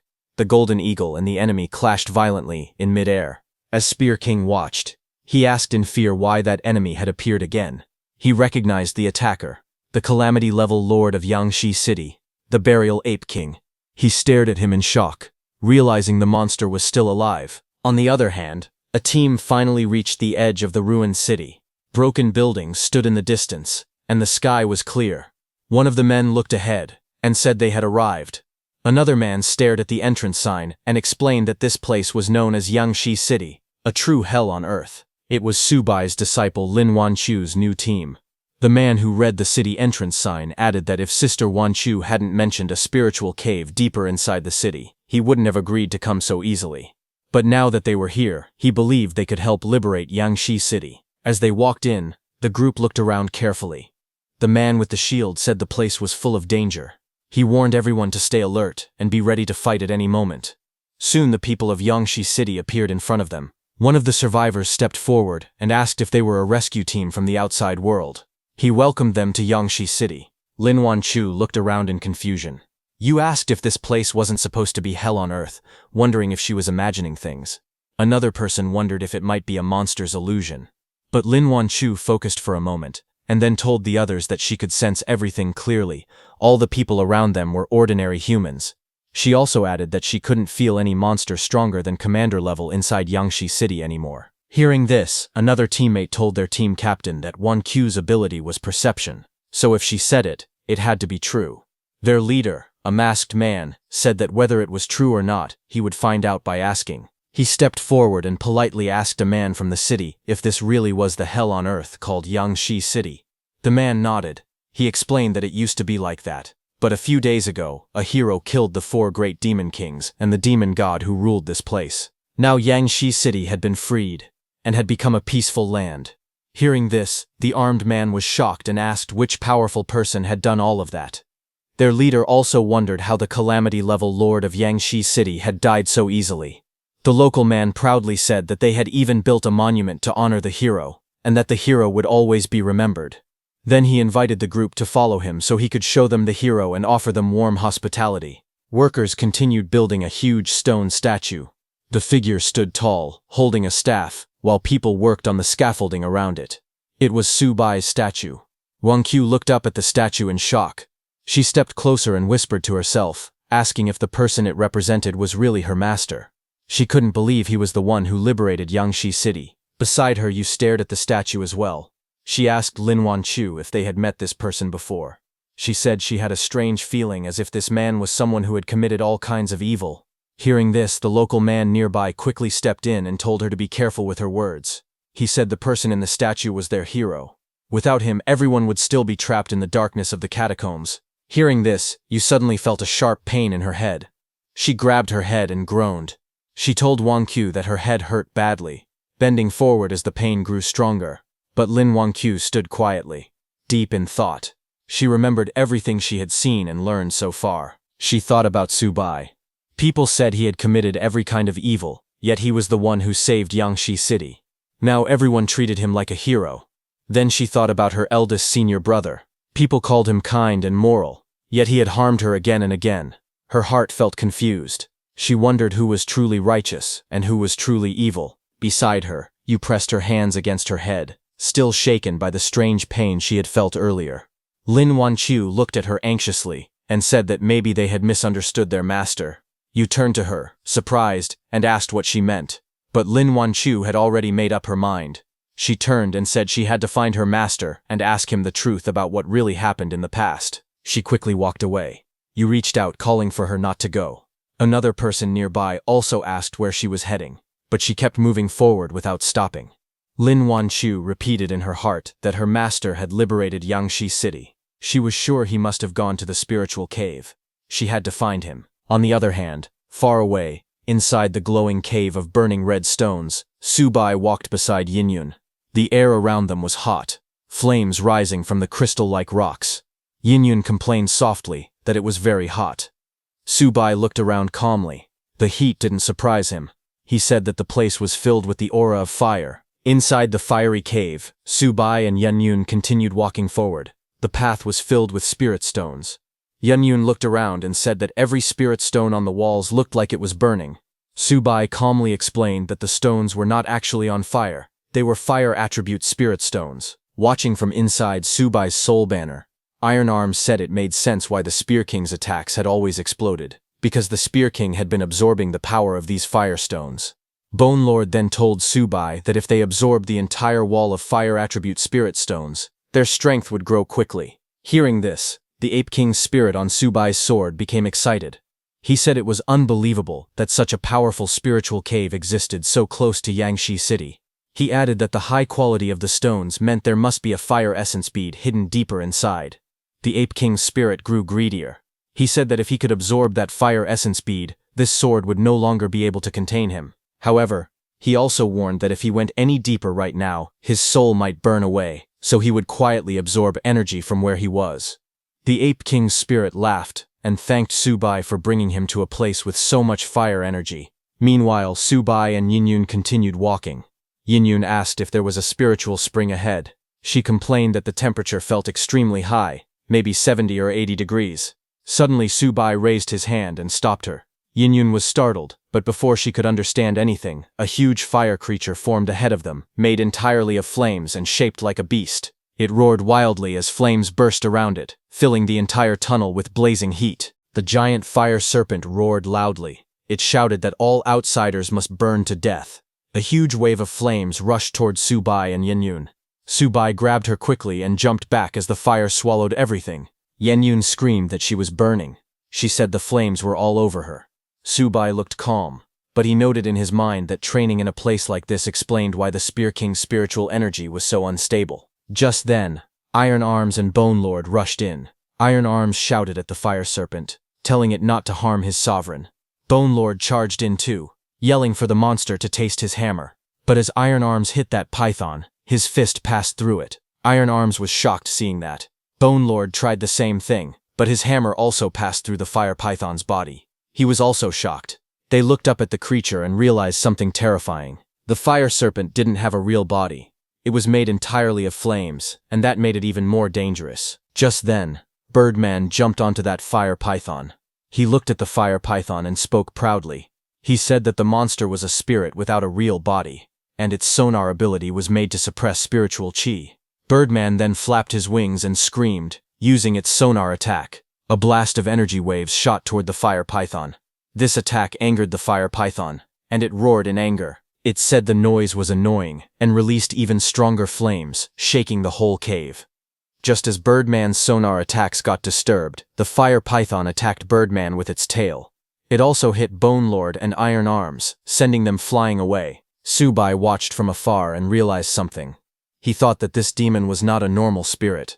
The sonar attack had slowed it for a moment, but the rebound only made the flames burn hotter. He concluded that the demon must have a core. Since that was the case, Subai decided to test a move. He placed his hand on his sword and prepared himself. From behind, Yunjuan stared at him in shock. She wondered if Subai planned to use the god-sawing blade to rip out the fire python's soul directly. Just then, the Ape King's soul floating behind Subai clicked his tongue and spoke. He asked Subai if he was blind. He explained that the fire python had no life force at all. It was not a living creature, so it could not possibly have a nascent soul. The Ape King then suggested another idea. He asked Subai why he didn't undo a part of his seal. He said that with his freezing techniques, he could counter the fire snake perfectly. He added that this was better than both of them dying here. In his mind, he thought that if he got even one chance, he might be able to break free. Subai looked at the fire python and spoke calmly. He said that something that wasn't alive was exactly what he wanted. Hearing that, Ape King paused and let out a confused sound. Seeing Subai coming, the fire python became enraged. It shouted that Subai was eager to die, so it would grant his wish. Flames exploded around the battlefield as the fire snake attacked wildly.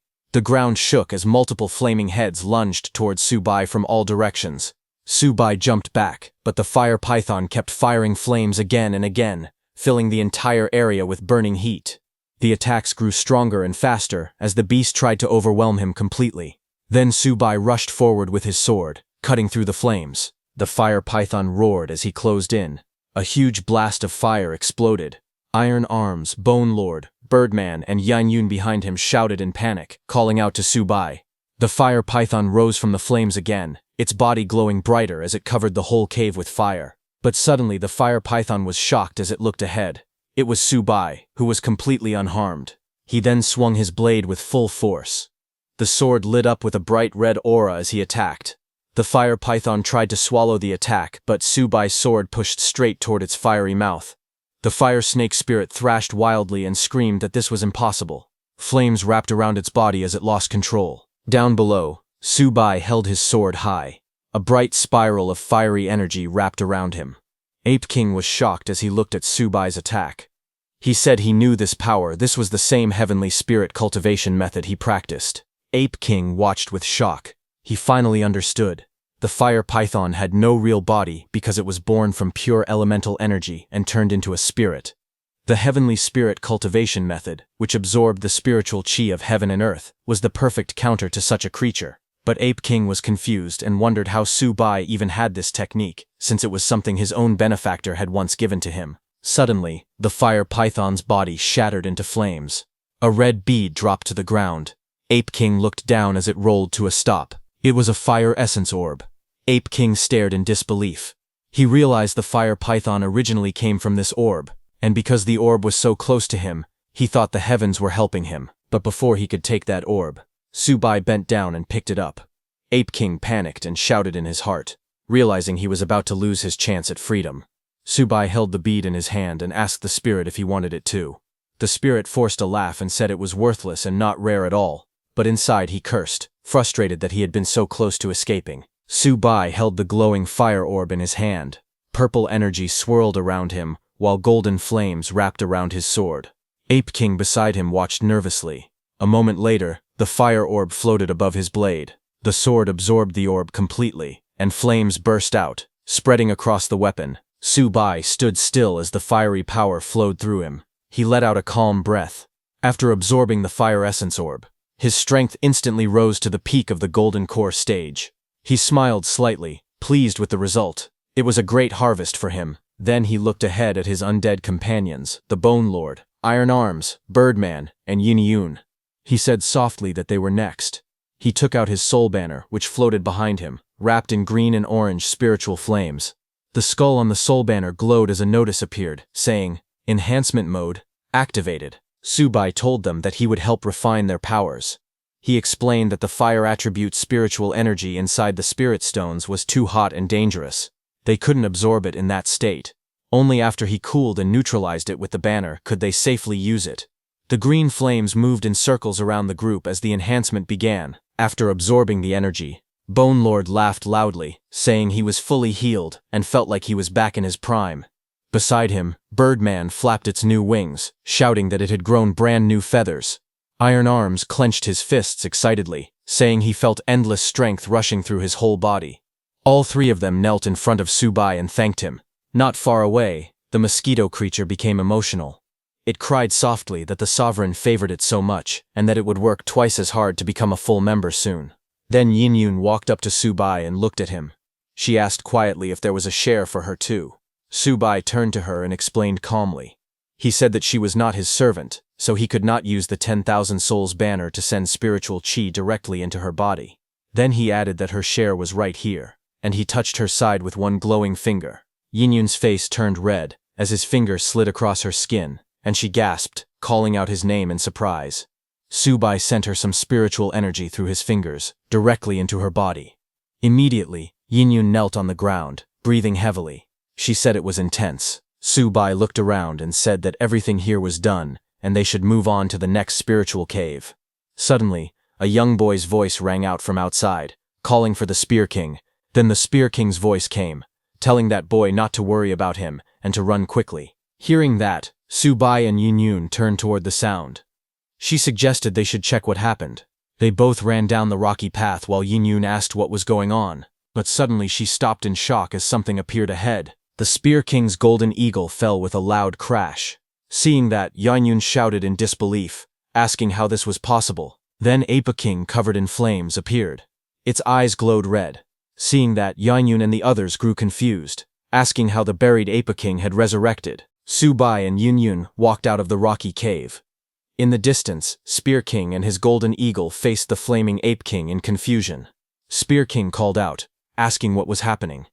Hadn't they said all the monsters in Yangshi City were supposed to be gone? Ape King's spirit was shocked, asking if his physical body had come looking for him. Spear King's nephew pointed at the Ape King, saying something was wrong. They had clearly seen the monster get killed by the hero earlier. Hearing that, Spear King asked why it was alive again. Just then, Subai stepped forward and answered calmly that Spear King was dead. When Spear King's nephew saw Subai, he immediately called him Uncle Hero in relief. Hearing that, Spear King quickly bowed and apologized, saying he had been blind to Subai's strength before and hoped for forgiveness. Subai told him not to worry about it, but warned him to avoid acting rashly in the future. Spear King nodded and said he would remember the lesson.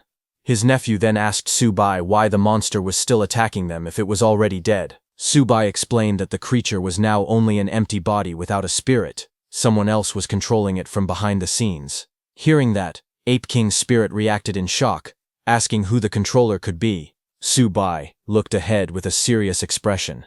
He raised his hand and formed a gesture. He calmly explained that the technique being used was a beast-driving art from the demonic path. He said this art was normally used to control monster beasts after their minds had been erased. He added that the person using this technique was without a doubt someone he already knew. Subai's eyes glowed blue as he used his power to sense the source.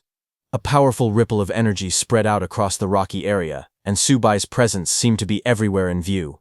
Far away, on top of a tall, sharp peak, a man sat cross-legged. Subai called his name Shen Yunbin.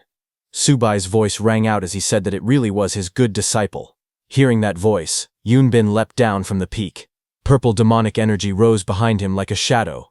Seeing that his position was already exposed, he finally came out. Through a portal, his image appeared above the Ape King. He laughed softly, saying it was just as he expected from his master. He admitted that Subai had seen through his beast-driving art with only one glance. Yunbin narrowed his eyes and smiled coldly. He said that simply recognizing the technique meant nothing, because wherever a calamity-level beast appeared, disaster always followed. Beside him, Ape King trembled as purple energy wrapped around it. He raised his hand, strengthening his control over the Ape King. He asked Subai how he planned to fight the buried Ape King with his current strength. Ape King roared and rushed forward with blazing fire and lightning. Shen sent the Ape King straight towards Subai's group. Seeing it coming, Spear King shouted for Subai to look out. He threw himself forward with his staff to block the Ape King's charge. The two collided with a loud crash. The impact sent the Ape King flying back, crying out in pain. It tumbled across the ground, barely catching itself. Panting, Spear King held his side and slammed his staff on the ground for support. He cursed, saying that after a whole year of hard cultivation, he still couldn't withstand even one hit from a mere puppet Ape King. But then he froze. He frowned and wondered why the Ape King's strike felt so weak for something said to be a mighty calamity-level beast. Subai, standing beside him, explained that the buried Ape King's body was only an empty shell now. Although it still carried the name of a nascent soul beast, its true strength was only equal to a peak golden core. He said his servants were more than enough to hold it back. He raised his staff and gave a single command: attack. At once Birdman, Bone Lord, Iron Arms, and Mosquito Beast rushed forward. Bone Lord shouted for Su Hong not to worry and said they would handle everything. Across the field, Ape King crouched low, surrounded by a huge purple aura. Yunbin mocked them, saying a few stray ghosts were foolish to think they could fight a calamity-level creature. As he spoke, the Ape King's aura exploded outward. It roared the word kill again and again as countless blue energy blades shot out in every direction. Subai's undead charged straight into the attack. Birdman, who used its clone skill, squawked back, telling the Ape King not to look down on them because they were far stronger than before. Bone Lord came running, taking the hits without flinching. He laughed loudly and said attacks like these felt no different from a tiny tickle. Yin Yun also rushed into the battlefield with a big smile. She shouted that things were getting exciting and that there was no way they could leave her out. The battle around her grew even fiercer. Subai's undead clashed with the buried Ape King's attacks, filling the area with flashes of light and explosions. From above, Yunbin stared in disbelief. He said it was impossible that just a few of them could fight the buried Ape King to a standstill. He looked at Subai's undead and gasped, wondering how their cultivation could have improved so much in only a few days. Just then, Subai suddenly appeared in front of the AP King, riding the Birdman. AP King was shocked upon seeing him.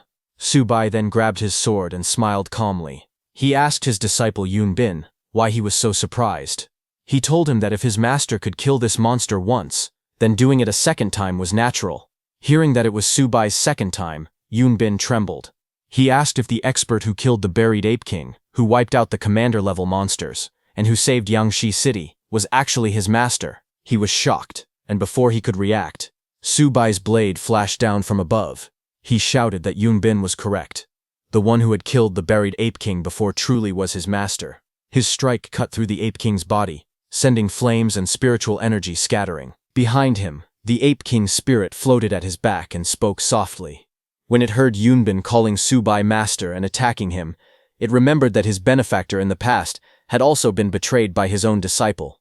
It questioned whether such a coincidence could really exist in this world. Far away, Yun Bin, controlling the Ape King from the top of a tall stone pillar, coughed blood as Subai killed the Ape King. He was shocked by how quickly the tide had turned. He cursed under his breath, as he hadn't expected all his effort to amount to nothing. He complained that he had even suffered heavy backlash from using the beast-driving art, but even after being injured, he stood up again, knowing that his master Subai's spiritual consciousness was locking onto him. Fear filled his face as he realized that if he didn't escape now, it would be too late. But before he could move, Subai appeared before him, standing on the Birdman. Subai spoke in a calm voice, calling him his obedient disciple. He said they were finally reunited, and asked if he was really in such a hurry to run away. Yun Bin stared at Subai in shock. He said it was impossible that Subai's spiritual consciousness now covered such a huge area. He realized that Subai was almost at the level of a nascent soul cultivator. He couldn't believe that in just a dozen days, in a world lacking spiritual energy, Subai had grown this strong. Subai looked at him calmly and asked if he really wanted to know the answer. Then Subai lifted his soul banner and said it was simple.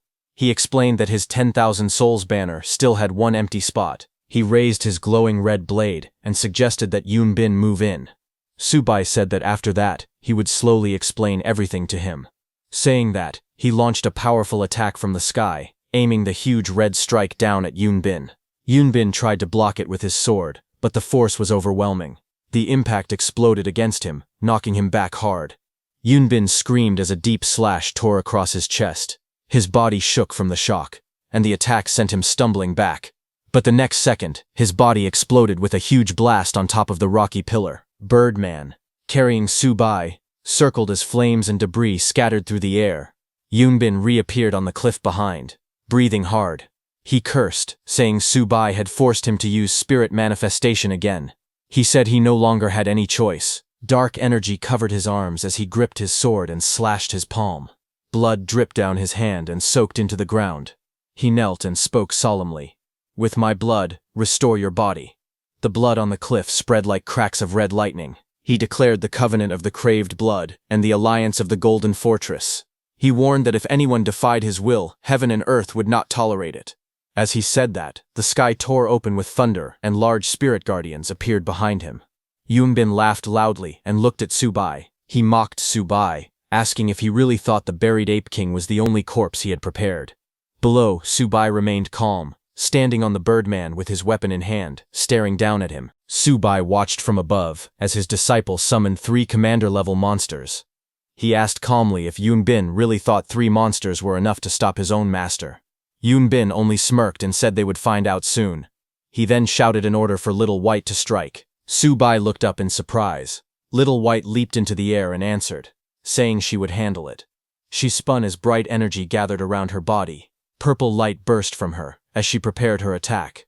Golden streaks of energy shot outward as she flew towards Subai. The monsters around her also charged forward as the golden energy fell all around them. In the next second, a giant golden coin-shaped formation appeared high above Subai and the 3 monsters. Its surface glowed with symbols, and light poured down from the sky as it activated. Subai looked up at the huge glowing formation above him and spoke calmly. He said the Xuanwu copper coin array was once a powerful defensive formation, but now they were trying to use it to trap him. He also noted that Little White's spellcasting was still smooth and unpredictable, just like before. Above him, his 2 disciples began to retreat. They shouted that they would meet him again. Little White waved playfully and said goodbye to him as they all flew away. Immediately, the three commander-level monsters charged toward Subai. A bright blue burst appeared as Subai and his skeletal bird rushed forward to face them. Subai took out his sword, glowing like fire. In the next moment, he moved so fast that two of the monsters were instantly cut down. Their bodies fell as flames and red light scattered across the battlefield. From the Soul Banner, the Bone Lord praised Subai, saying that Subai had instantly killed two of them and that the sovereign was truly strong. But Subai narrowed his eyes. He thought it was strange. Monsters of this level could not stall him for long. He wondered what Yunbin was really planning behind the scenes. The Birdman then charged at the horned monster while laughing loudly. He told Subai to rest, saying he should leave the last enemy to him. As they got near the horned monster, Subai suddenly noticed the glowing stone on its staff. He realized something was strange about that spirit stone. The horned monster lifted its spear high, and bright blue lightning burst from the point. The lightning spread across the sky, shaking the entire formation. Subai jumped aside while the Birdman got hit by the lightning and cried out. Lightning filled the air with a powerful shock. The Birdman coughed and said something was wrong with the lightning. Looking at the horned monster, the Birdman told Subai that the lightning was far stronger than normal commander-level power. Subai watched the scene and understood. He realized the monster was using a top-grade spirit stone to increase its magic. He thought that if the array depended on that power source, then destroying the monster was the only way to break free. He raised his soul banner and ordered the Birdman to return and heal. The bird thanked him and warned him to be extremely careful as it flew back into the soul banner. Subai then watched the horned monster wrapped in lightning. He knew that the longer the array was fed with spiritual energy, the stronger the barrier would become. If he waited too long, he might not be able to break out at all. He decided he needed to finish the fight quickly, but the monster was surrounded by thick lightning. Subai understood that rushing in would be dangerous, so he needed to attack from far away. He lifted his blade and made up his mind. He said this was the perfect time to test the power of the Fire Essence Orb. He also believed the God-sawing blade in his hand could recreate the Wind Chime Sword's techniques. From inside the Soul Banner, Subai's undead watched everything. The Bone Lord was confused, and wondered if Subai was about to use a large area attack. Iron Arms was worried that if the attack exploded inside the shield, the shockwave might hurt Subai too. Hearing that, the Birdman begged him not to act rashly. But Subai stayed calm. He closed his eyes slightly, and prepared the technique. He whispered the name, God-sawing blade, 4th form. In the next moment, blazing red flames burst out from his sword. He struck immediately, and his attack flew downward like a roaring firestorm, filling the sky with burning light. The horned monster responded by gathering all its lightning. Blue electricity wrapped around its body as it tried to block the incoming flames. The horned monster shot a burst of blue lightning. At the same time, Subai attacked from the other side, his strike wrapped in bright red flames. Both of their attacks flew toward each other in the sky, their powers stretching behind them like burning trails. Their attacks collided in mid-air. Blue lightning and red flames smashed together, creating a huge explosion of light. The shockwave spread out instantly, shaking the entire area. A second explosion followed, even stronger than before. The ground cracked apart, and massive chunks of rock were thrown into the air. Lightning sparked across the falling debris while flames burst around them. Another blast erupted as the fire spread outward. The rocks shattered again, breaking into even smaller pieces. Each explosion sent more heat and force rolling through the battlefield. Flames and shockwaves filled the sky as the clash kept growing stronger, lighting up everything around them. Smoke filled the air after the huge explosion. Subai's undead looked around nervously, trying to find Subai. They shouted, asking where the sovereign was, and if he was still alive. A moment later, Subai stepped out of the smoke. His clothes were torn, but he stood firmly with his staff and sword. He told them calmly that he was fine. Just then, the Ape King's spirit appeared beside Subai with its arms crossed. It complained and said that if the octopus monster's vitality hadn't protected Subai, he would have been blown apart. It warned Subai that the ability had limits, and told him not to gamble with his life so recklessly again, especially not in a way that dragged the spirit into danger. As the Ape King's spirit watched Subai, it remembered something. It said that Subai's stance just now felt just like its benefactor long ago, a man who killed a powerful expert even while only at the Golden Core stage. The memory shocked the spirit. Subai crouched down and picked up the spirit stone left on the ground. He tried sensing with his spiritual consciousness but couldn't detect Yunbin anywhere. He realized that Yunbin had escaped.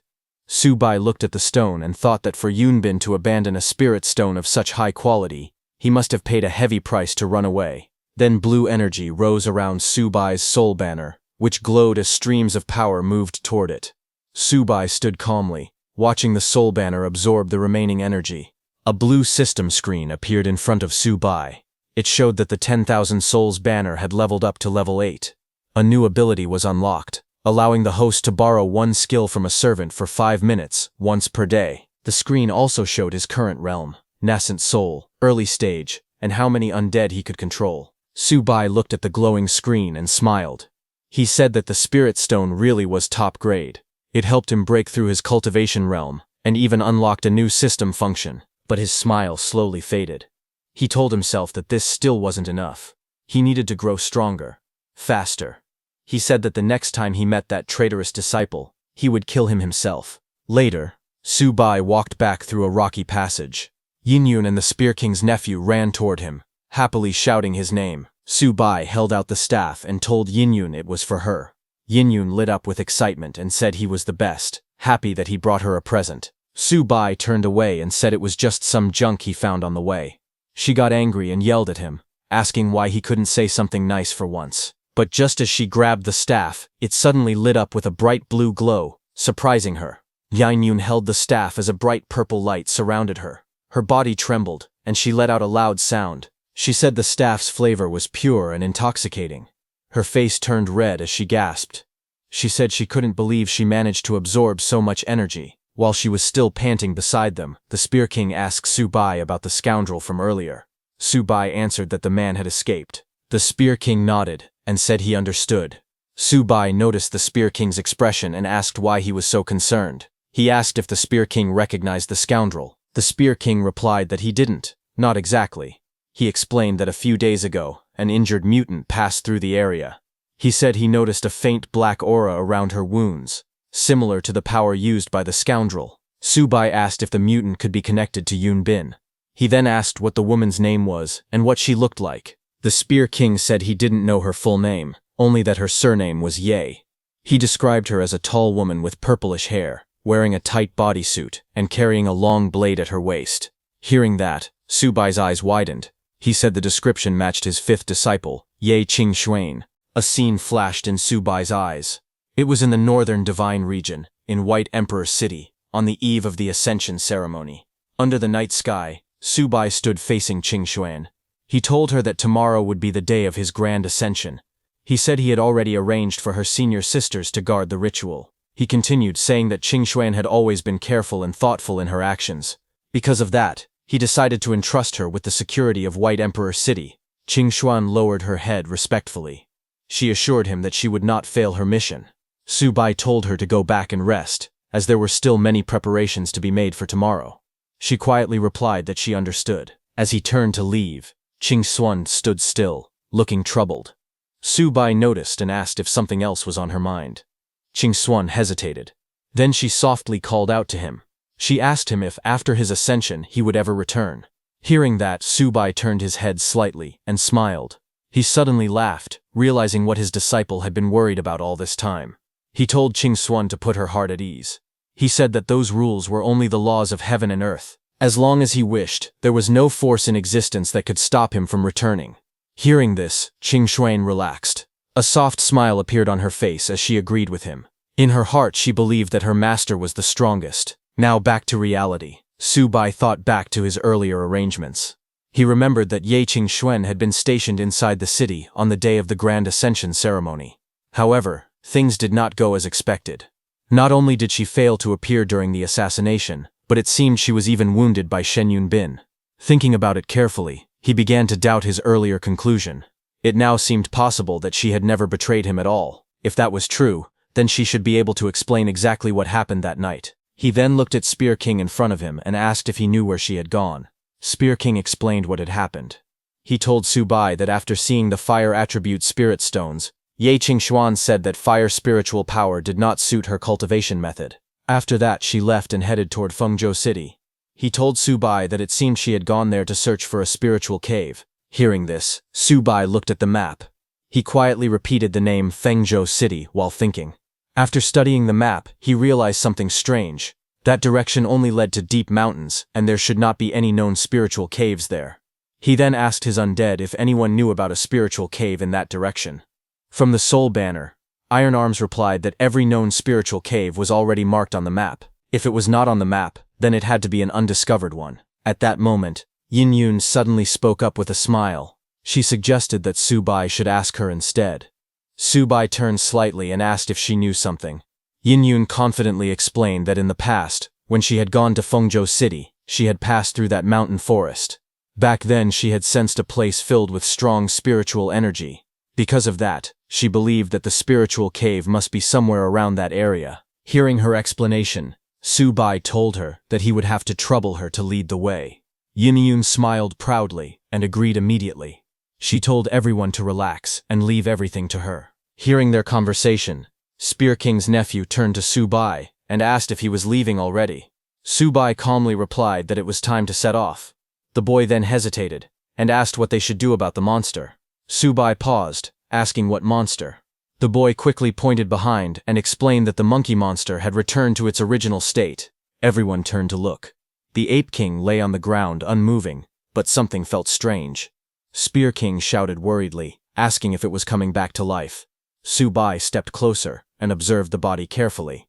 After a moment, he realized that the monster's physical body was not decaying.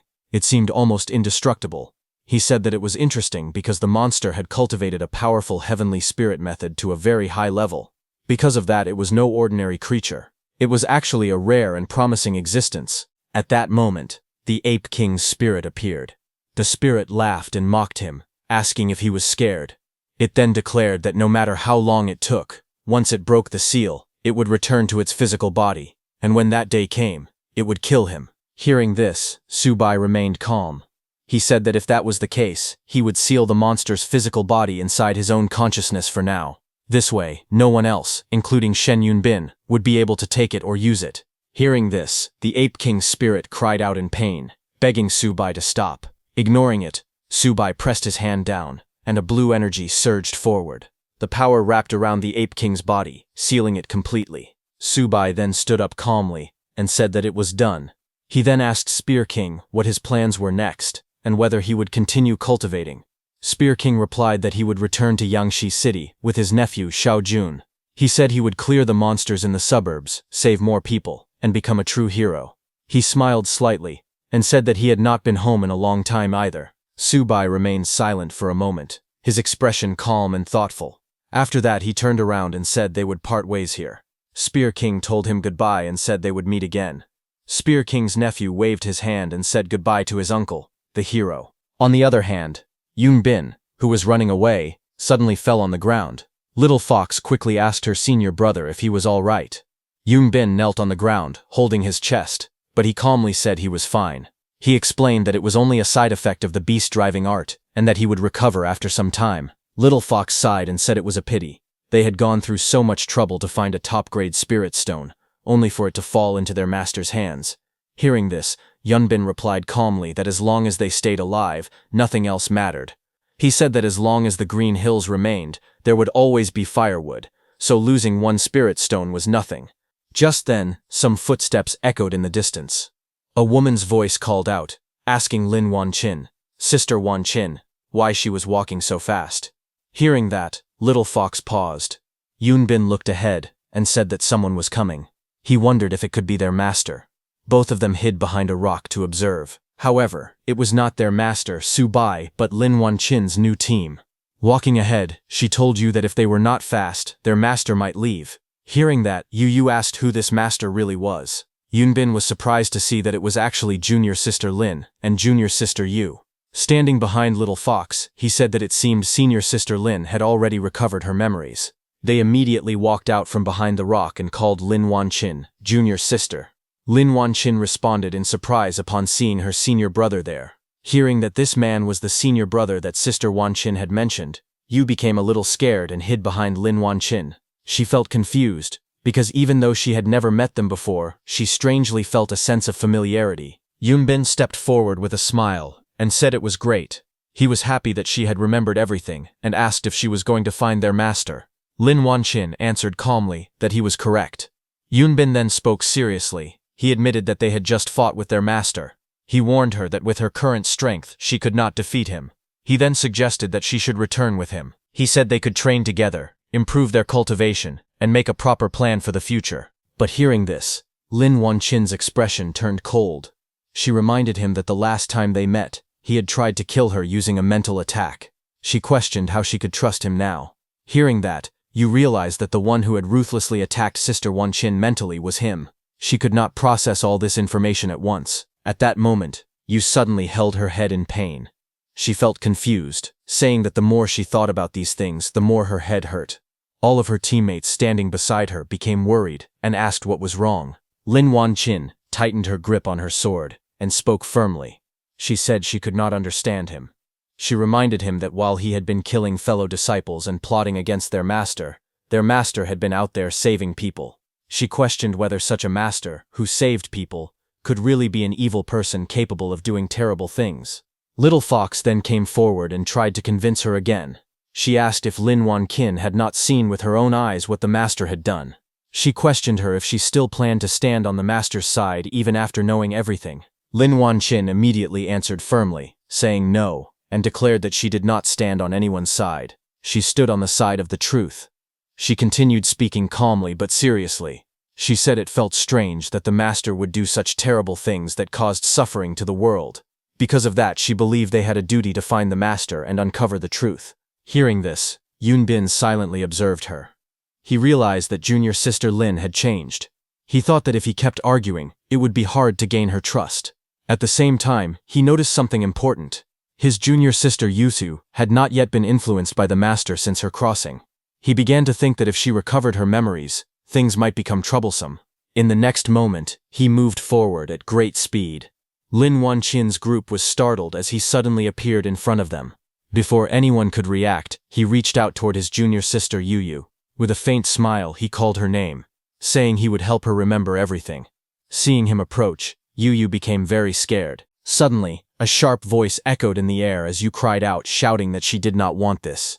In the next second, something strange happened. A powerful force spread across the area like a wave. Everyone froze in place. Yunbin was shocked and wondered what had happened. He realized he suddenly could not move his body at all. Yunbin felt sweat running down his face as he sensed something terrifying. Lin Wangqiu raised her sword as a loud cry echoed through the sky. It was the cry of a phoenix. Yunbin clenched his teeth when he felt that strong sense of oppression. Lin Wangqiu warned him coldly that if he dared to harm even a single hair on Yuzu's head, he should not blame her for being impolite. At that moment, the little foxwoman spoke calmly. She said it was fine if her senior sister wanted to search for the so-called truth, but she questioned whether she had the right to take away Yu's choice. Hearing that, Lin Wangqiu became angry and shouted that it was nonsense. She pointed out that Yu was clearly scared, and asked how they could not see that. She then turned and gently told Yu not to be afraid. She assured her that her senior sister was there, and that no one could hurt her. She told her that whether Yu trusted her senior brother or not, the choice was hers. Yu trembled, holding her head in confusion. She stuttered, unable to form proper words. She cried out that her head was a mess, and that she could not understand what they were saying. She said she did not want to think about those things, calling out to Sister Wangqiu and senior brother. She said they all looked so pained, and she did not want to become like that. Lin Wangqiu caught Yu as she weakened, and held her tightly in her arms. The little fox and Yunbin watched in silence. Seeing the little fox worried for Yunbin clicked his tongue and thought that they could fight in their current state, and whether they could win or not was another matter. But if he hurt them and lost the little fox's trust, it might affect his later plans. After a brief pause, Yunbin said that in that case, he would naturally respect the wishes of his two junior sisters. However, he reminded them not to forget that they had betrayed their master after all, and given his character, he would definitely not forgive them. As he turned to leave, he told them that their senior brother was here, and they were always welcome back. But Lin Wangqiu remained silent, as she continued holding Yu in her arms. Yu suddenly cried out, calling for her sister. Lin Wangqiu gently comforted her, telling her that everything was all right now. But seeing them, Yunbin let out a cold hum, thinking that if they wanted the truth so badly, then they should go and find it. He added that in the end, they would only discover that besides killing their master, they had no other choice. The reason he was so confident was because he had left some kind of dark energy on her head. The scene shifted to a forest, as leaves fell from the trees in the hot weather. While walking, Subai told Yinyun that he could sense a faint spiritual energy and concluded that the spirit cave should be nearby. He immediately took out his undead and ordered them to work in pairs and carefully explore their surroundings to find the entrance to the spirit cave. Bone Lord, Birdman, Iron Arms, and the Mosquito King all charged forward, saying yes. Their search began immediately. The Mosquito King hurried forward, thinking that he had to seize this opportunity and strive to become a full-time employee. Following from behind him, Bone Lord shouted for him to wait. While moving ahead, the Mosquito King suddenly noticed something strange on the ground. There was a dark hole ahead.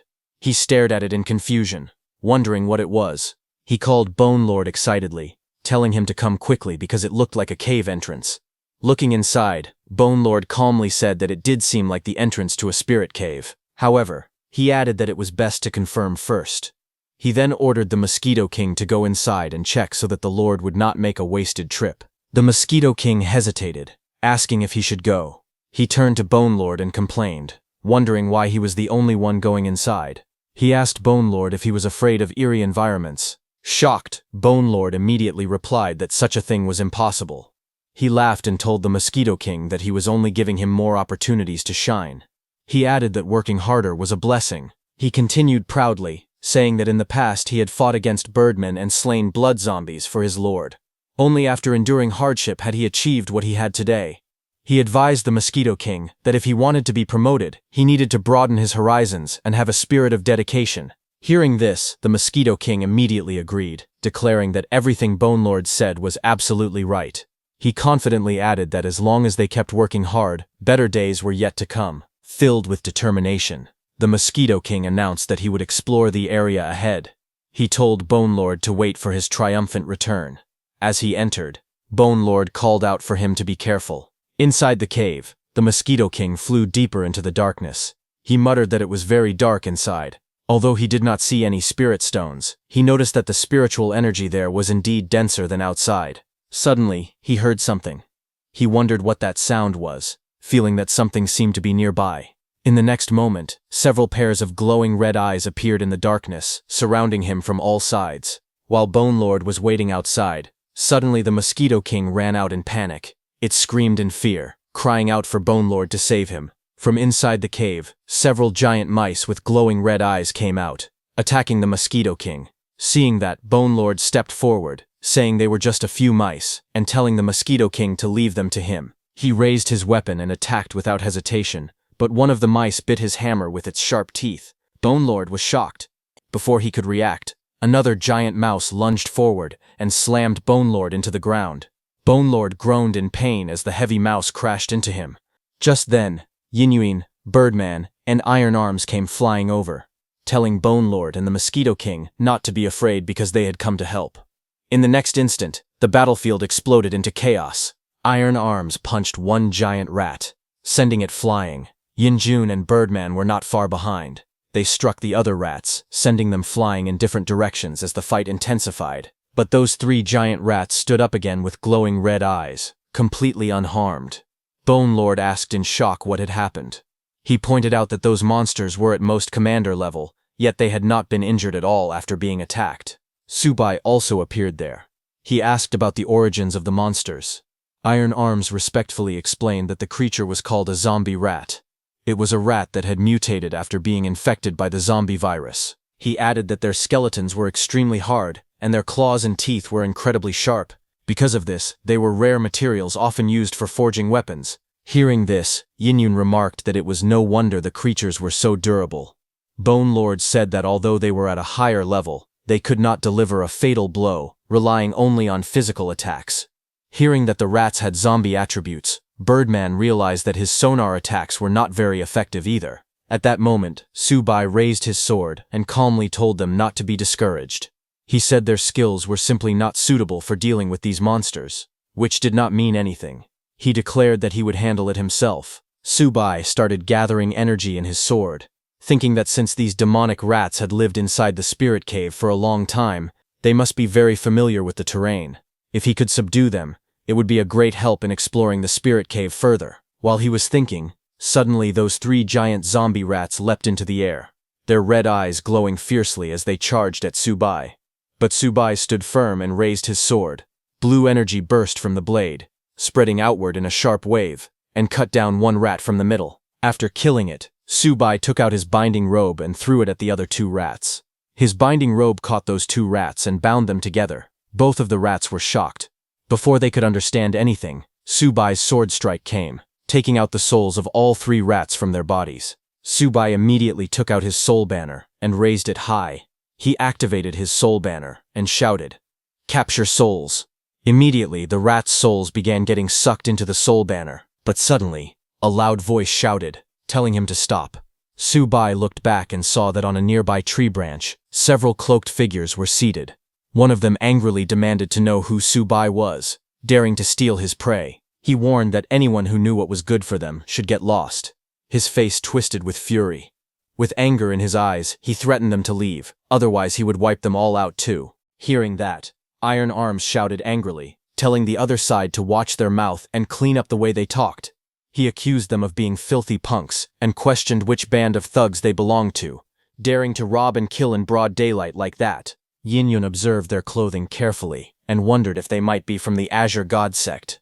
Iron Arms repeated the name in surprise, asking about the Azure God sect. Yin Yun explained that the Azure God sect was a powerful force that had risen quickly after the apocalypse began. They had gathered many outstanding disciples under their banner. She added that they specialized in collecting rare cultivation materials, and most of the southern materials trade had to pass through them.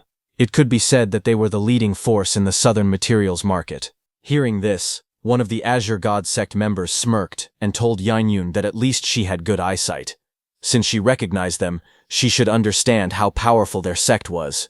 But another disciple urged his senior brother to stop wasting words with them. Since the others refused to leave, that made them their prey. Saying that, in the blink of an eye, he suddenly appeared behind Yun Yun and attacked her with his blade. Subai was surprised, realizing it was teleportation. In the next instant, he threw his soul banner with incredible speed. That attacker's strike was interrupted mid-motion, and he gasped in disbelief, stunned by how fast Subai's movements were. Subai stood calmly amid the swirling blue souls of those giant mice, and in a cold voice, he questioned whether they had ever considered that they were actually the prey. Seeing that, one of the Azure God sect members widened his eyes in disbelief. He muttered that it was impossible. The demon rats were still alive. Subai looked at them steadily and pointed out that disciples of a great power like them, instead of saving people, were slaughtering their own kind. He released those massive rat souls at that man and questioned how they were any different from the monsters of the apocalypse. The Azure God sect disciple braced himself and backed down swiftly, dodging those rat souls. In the distance, another disciple observed the fight and told his senior brother that Subai's skills were not bad. He judged that he was at least an S-class ability user. His senior brother added that the banner in Subai's hand was strange, as it could actually control monster souls. Then one of the Azure God sect disciples declared that it was fine. They would attack together, and with their teamwork, they could definitely defeat him. He reminded the others not to forget what their master had said. This spirit cave belonged to the Azure God sect alone, and no outsiders were allowed to touch it. With killing intent in his eyes, he proclaimed that anyone who knew about this place must die. The 3 disciples charged forward at the same time, flames blazing around their fists as they closed the distance. One of them unleashed his spirit chi fist and attacked those rat souls. A powerful burst of energy exploded outward, shaking the ground. At the same time, another disciple formed hand seals and activated his ninjutsu thorn technique. In the next instant, sharp, thorny vines burst from the ground and spread rapidly across the battlefield, twisting and snapping as they rushed toward Yin Yun. The disciple controlling them sneered and laughed darkly, telling her that he would let those thorns torment her slowly. The thorny vines coiled tightly around Yin Yun's body, binding her arms and legs as they tried to restrain her. However, she let out a cold snort and declared that they dared to attack her with something so weak. With a sharp motion, she swung her mace in a wide arc.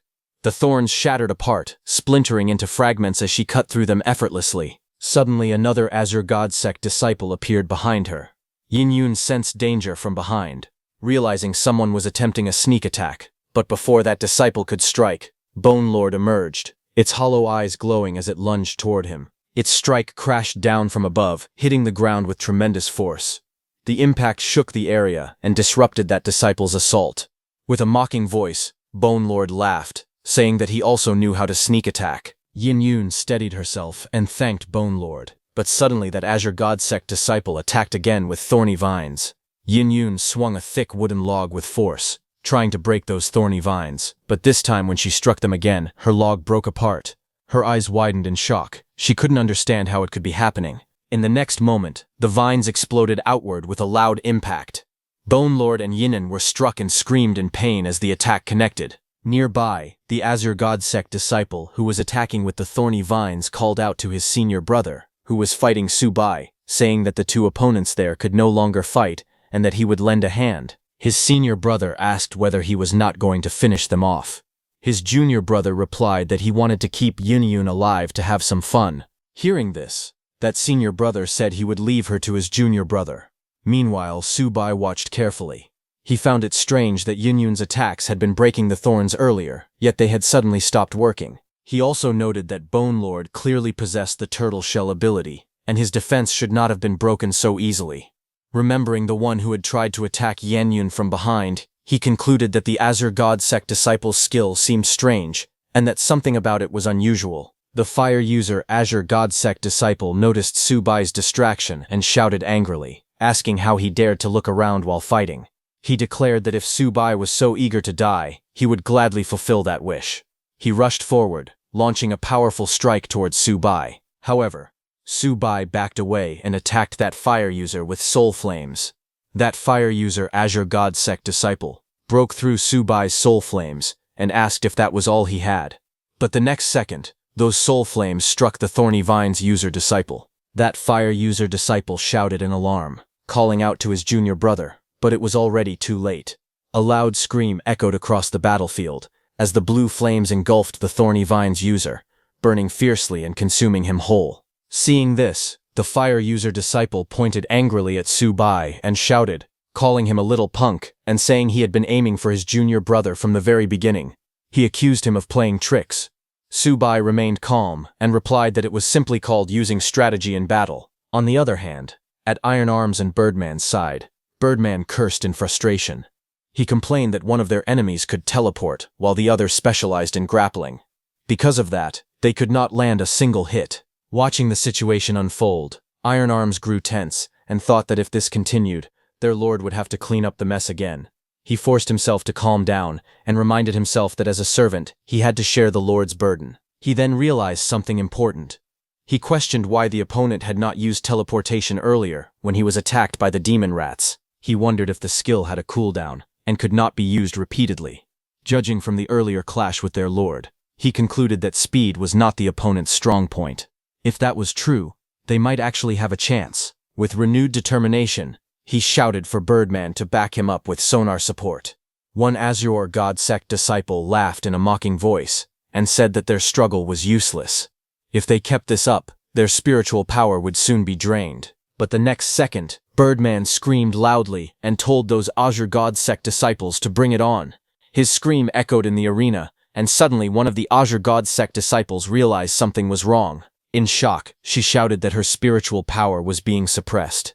Panic filled her voice as she called out for her second senior brother to help her. Immediately, her second senior brother teleported behind Iron Arms to attack, saying that he had planned to play with him a little longer, but since he was so eager to die, he would finish it now. But at that moment, Iron Arms shouted for the Mosquito King to act immediately. Suddenly, a sharp attack struck him from behind. The Mosquito King moved swiftly, piercing through his defense with terrifying speed. That Azure God Sect disciple fell to the ground. Watching the outcome, Iron Arms remarked that it was just as expected. Without teleportation, and without help from his teammates, the man's attack speed was far slower than the Mosquito King's. Birdman admitted that his realm was too low. He could not hold the enemy down with sonar for long, and the grappler had already escaped. At that moment, the grappler called out to her fire user senior brother and told him that her second senior brother had made a mistake. The fire user, who was fighting Su Bai, snorted and said that it was because he had been fooling around too much. However, he confidently declared that everything was still under his control. The grappler asked if that was really the case. The fire user replied firmly that of course it was. On the other hand, Iron Arms, Birdman, and Mosquito King appeared beside Subai, saying they were there to help. Seeing them safe, Subai said it was good that they were all okay. But suddenly, with a faint smile, the fire user disciple revealed that their fourth junior brother's cooldown had finally ended and that he was going to use his ability next. Just as he said that, another of their brothers appeared behind Subai's team. In the same instant, he attacked Birdman and Mosquito King, then launched forward with fierce speed and touched Iron Arms. He next extended his hand to reach out to Subai, trying to grab him before he could react, but Subai moved faster and dodged in one smooth motion. However, that man turned swiftly and, in the end, touched Subai's clothes with one finger. That fourth junior brother laughed proudly and told his eldest senior brother, the fire user, that he had successfully pulled it off. The fire user praised his fourth junior brother, saying that with this move, their enemy's skills were completely sealed. Without their mutant powers, killing them would be as easy as wringing a chicken's neck. Subai quickly realized the situation. He admitted that they were right. His spiritual power was in total chaos, and he could not use a single skill. In this state, it was even difficult for him to channel spiritual power into his weapon. Seeing this, Iron Arms urgently suggested that Subai should retreat. If the fight continued, they would be crushed. Birdman added that he could still fly and was confident he could carry Subai to safety. However, Subai calmly refused. He explained that the enemy leader was already at the late nascent soul stage. In their current condition, escaping would be useless. Hearing that, the fire user smirked and said that at least Subai was sensible. He even considered granting him a swift death. At that time, Ape King's spirit came out of Subai's sword and laughed, saying Subai had truly run into a massive problem this time. It said that if Subai wanted to survive this situation, his only option was to rely on its power. Ape King spoke calmly, offering a deal. It told Subai to help break the seal. In return, it would wipe out the enemies for him. After that, they would go their separate ways and stop interfering with each other. By then, no one there would be able to touch him, and the spiritual cave would belong entirely to him. Subai listened quietly. Then he said that it was indeed a fine proposal, but he refused. Manhwa King was shocked and questioned what could possibly be going through his head at a time like this. Subai smiled slightly and revealed his thoughts. He said that if he refined every one of them and made their skills his own, then his strength would take a massive leap forward. Hearing this, the fire user exploded in anger. He shouted that death was already staring him in the face, yet he still dared to talk boldly. His junior brother suggested to the fire user that since Subai was so arrogant, they should make his death an agonizing one. With flames bursting around his fist, the fire user charged straight towards Subai, declaring that he would teach Subai the true meaning of cruelty. From the side, Iron Arms shouted urgently for Subai to watch out. Flames exploded around the fire user's fist as he struck Subai with full force. The attack was fierce and direct, filled with blazing power. He sneered confidently and laughed. He claimed that his strike had already crushed Subai's internal organs. He told him to slowly die in pain, but in the next moment, something unexpected happened. The fire user suddenly froze in shock as Subai's body, which he had just hit, began to break apart and disappear like smoke. Realization struck him. It was not the real body, only a fake. At that instant, the real Subai appeared behind that fourth junior brother. The fire user shouted in alarm, calling out to the fourth junior brother.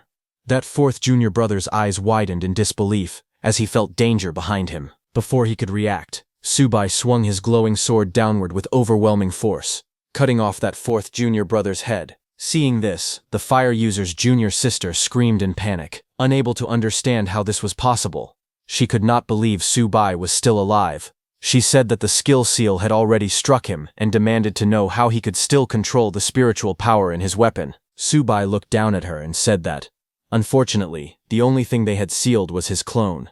A blue system screen appeared beside him, showing a notification that he had activated a borrowing function and used Birdman's skill, Clone. Hearing the skill Clone, Birdman stared in shock and asked how that could be possible. It wondered how its own clone skill was being used by someone else. It recalled that it once used that power to fight Subai and never imagined that the same ability would now help him instead. Iron Arms finally understood what had happened. He realized that Subai had sensed something strange about the enemy's ability from the very beginning and had stayed alert the entire time. The moment he revealed himself, he had already activated his clone ability, leaving only a decoy behind to take the seal. Subai captured that jungle sister and told her to stay still, saying he would deal with her shortly. The captured junior sister lay on the ground, unable to move. She cried out in fear, begging her eldest senior brother to save her, because she could not move at all. Her elder brother, the fire user, burned with anger and shouted that Subai dared to make a fool of him again. He warned that Subai must be tired of living. Flames burst around him as he raised his hand and declared that now it was just the two of them. He claimed that his cultivation realm was far higher, and that Subai was nothing more than a dead man walking. He threw a huge fist made of blazing fire at Subai, confident that his attack would end everything.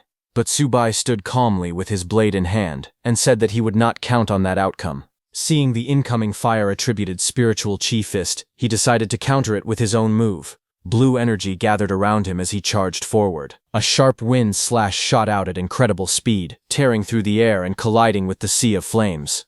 The powerful slash split the fiery attack apart, cutting through it as if slicing open the sky.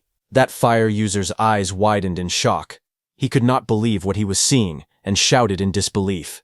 Subai rushed forward through the flames and attacked the fire user with his sword, asking if he was surprised. He declared that this god-slaying blade had once been able to kill cultivators at the spirit-wandering realm when he was only at the golden core stage. Now, even though he was 2 minor realms below his opponent, he was not afraid at all. Subai glared at the fire user and shouted, asking how he planned to stop him. Before the fire user could react, a sharp blue wind slash cut through the air. The blade's energy swept forward and struck him directly, cutting him into 2 pieces. Watching from the side, and hearing that Subai had once slain someone in the spirit-wandering realm while still at the Golden Core stage, Ape King was surprised. The more he watched, the more Subai resembled his former benefactor. For a moment, he wondered if it could truly be him. However, he quickly calmed himself, deciding that he could not jump to conclusions without solid proof. Subai noticed Ape King's silence and asked what was troubling him. Ape King replied that it was none of his concern. At that moment, Birdman hurried over and cried out, declaring that the sovereign was mighty. Iron Arms also hurried over and asked if Subai was hurt. Subai calmly replied that he was fine. He told them they had all performed well and deserved to be rewarded. Subai then raised his soul banner and refined the souls. That fire user's soul came out of his body. It was furious and cursed Subai, calling him a fiend and shouting that even in death he still refused to let them go. Immediately, their souls were sucked into the soul banner. That fire user and his brothers, filled with hatred, cursed him and shouted that he would die a miserable death. Their souls screamed as their power was stripped away. The soul banner glowed with eerie light, while energy wrapped around it. As the soul banner completely absorbed them, Bone Lord immediately felt energy filling his body. He was startled and let out a confused sound. A system-like panel appeared, showing that Bone Lord had reached the late Golden Core stage. The zombie demon rat was now at peak foundation establishment. After a moment, Bone Lord regained awareness and looked around in confusion. He asked how long he had been out and where the enemies had gone.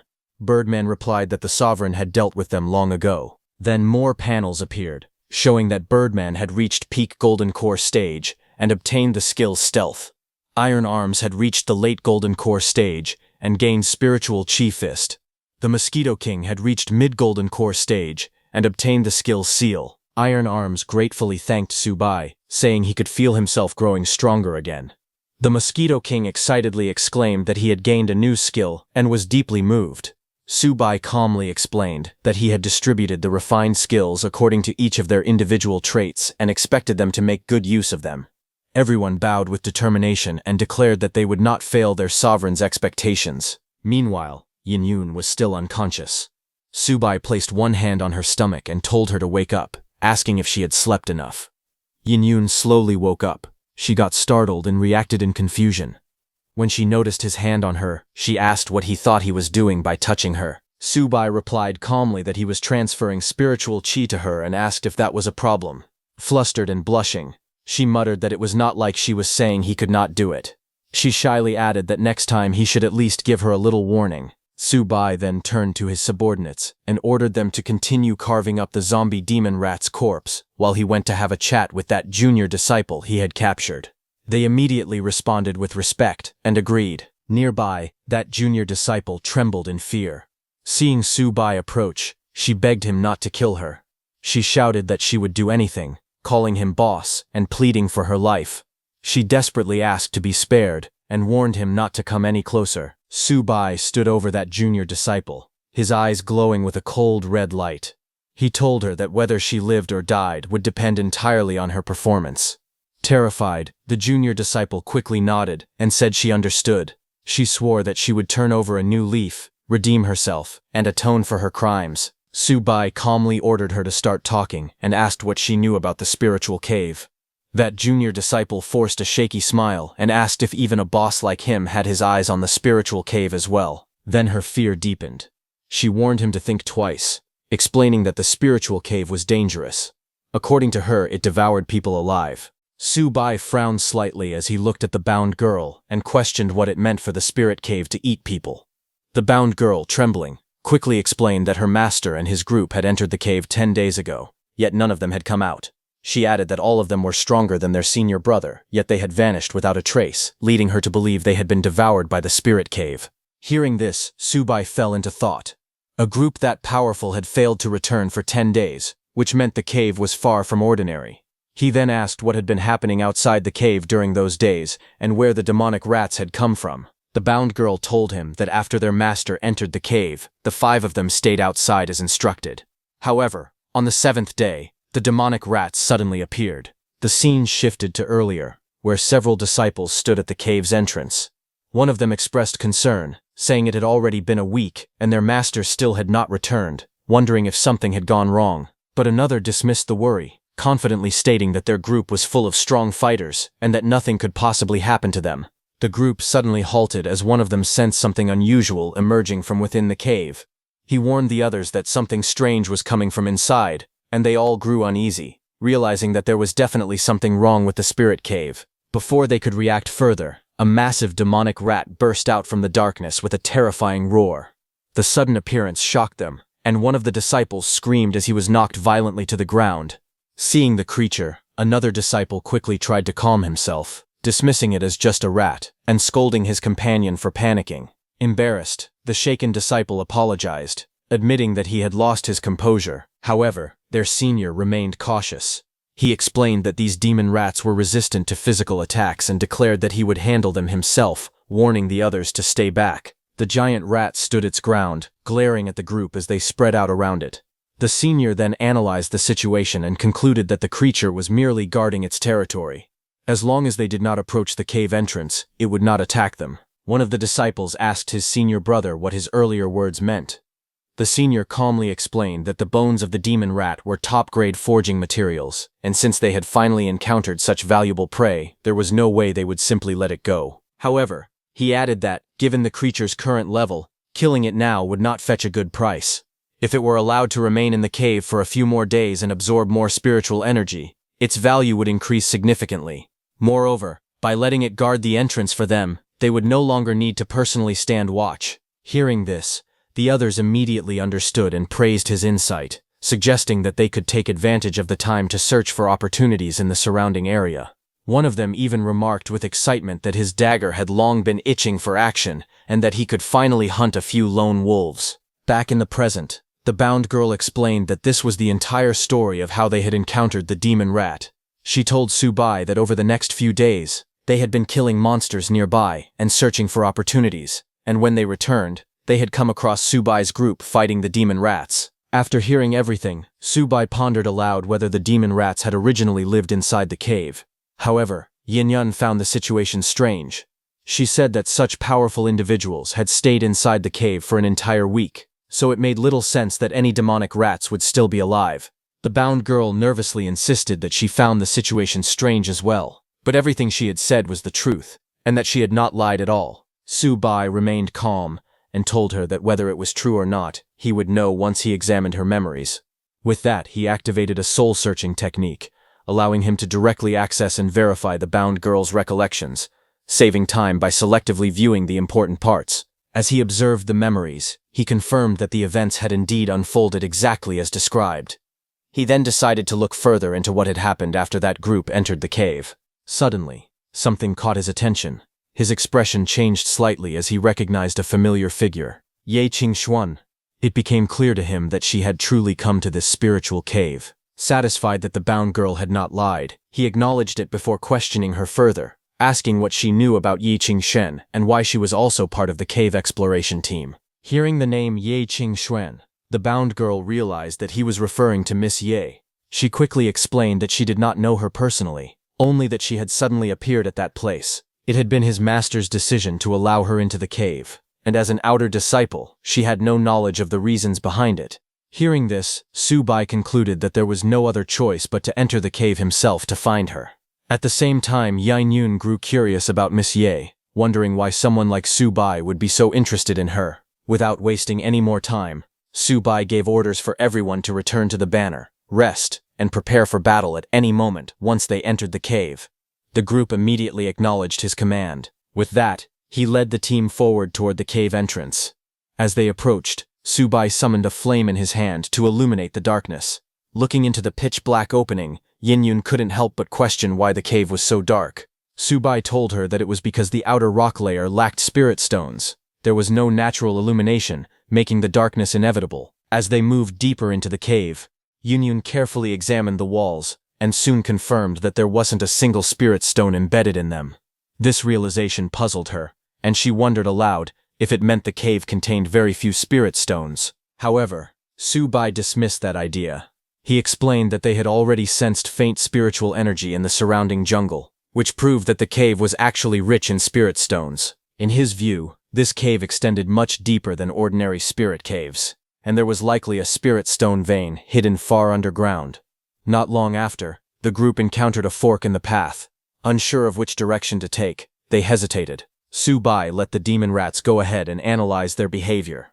He stated that based on the demon rats' reactions, the correct path should be the one leading underground. He said that since those creatures were familiar with the cave and could sense the source of spiritual energy, following them would allow the group to quickly locate the mine. Meanwhile, from the Soul Banner, Iron Arms reported that despite spending a considerable amount of time exploring, they still had not encountered the previous team. He warned that it was highly likely something unfortunate had happened to them, and urged Su Bai to remain cautious. The Bone Lord agreed with this assessment. Just as they continued following the glowing demon rats deeper into the cave, the demon rats suddenly stopped, as if sensing something. Seeing that, Su Bai remarked that the earlier concerns seemed to be justified. He sensed danger and warned the group that something was approaching from ahead. The next second, a horrifying figure emerged from the darkness, a zombie-like creature with glowing eyes and a twisted body. It let out a terrifying roar before lunging forward like a wild beast, its claws aimed at Su Bai. Su Bai jumped and dodged its attack. The impact shook the ground violently and sent debris flying in all directions. Seeing the zombie, the bound girl was stunned and could hardly believe her eyes. She recognized the monster. It was none other than senior brother Yi Fang. The realization left her in shock, unable to comprehend how such a thing could happen. Su Bai was also shocked. The zombie in front of them had actually reached the nascent soul realm in terms of cultivation. Judging by his appearance, Yan Yun realized that this zombie had once been a member of the Qingxuan sect, but some unknown incident had turned him into this monstrous being. Iron Arms was extremely shocked because it was well known that those who had reached the Golden Core stage or higher were supposed to be immune to the zombie virus. Yet this clearly defied that rule. The Bone Lord asked Su Bai to let them help, and Su Bai gave his approval, allowing them to deal with the powerful zombie together. Without hesitation, they charged forward, their bodies surrounded by violent energy as they launched a coordinated attack. Su Bai then grabbed his sword and told Yin Yun that they would fight the other two. Hearing that, Yin Yun was confused and asked what he meant. However, the answer came instantly. Two more monstrous figures revealed themselves, confirming his words. Those zombies lunged forward with terrifying force, but Su Hong met them head-on. With swift movements, he drew his blade and struck with overwhelming power, his attacks cutting through the air like a storm. Blue energy surged around him as he clashed directly with the creatures, forcing them back. A powerful explosion followed, shaking the cave and sending dust and debris flying everywhere. Seeing this, the bound girl froze in shock. With a trembling voice, she called out to senior brother Yi Feng and senior brother Yun Di, unable to accept that even they had turned into zombies. Bone Lord and Iron Arms understood the urgency of the situation. Determined to lessen their lord's burden, they resolved to eliminate the zombie as quickly as possible. Without hesitation, they agreed and launched their attack together. As they charged forward, powerful energy surged around them, their movements swift and coordinated. However, the zombie responded just as fiercely. It unleashed a violent aura, crossing its arms as they turned into blades. Iron Arms attacked with his spirit fist, while Bone Lord attacked with his mace. Their attacks collided with a massive explosion of energy, but the zombie wasn't pushed back. Instead, while roaring, it unleashed its power, sending both Iron Arms and Bone Lord flying. Seizing the moment, Mosquito King saw an opportunity and got behind the zombie. It realized that if it could seal the zombie's abilities, victory would be within reach.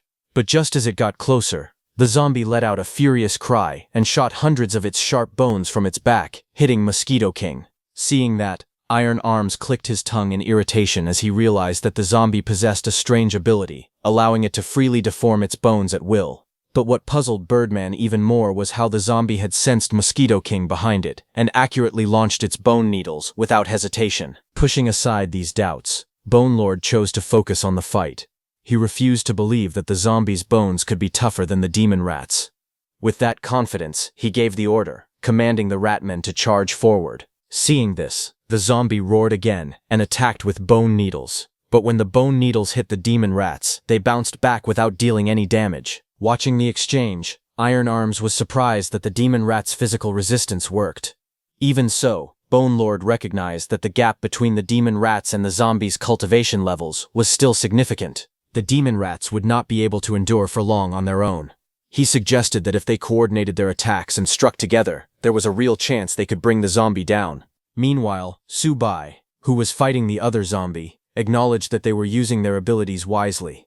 With such teamwork, holding off the zombie for the time being should not be a problem. But just then, the zombie placed its hand on the ground.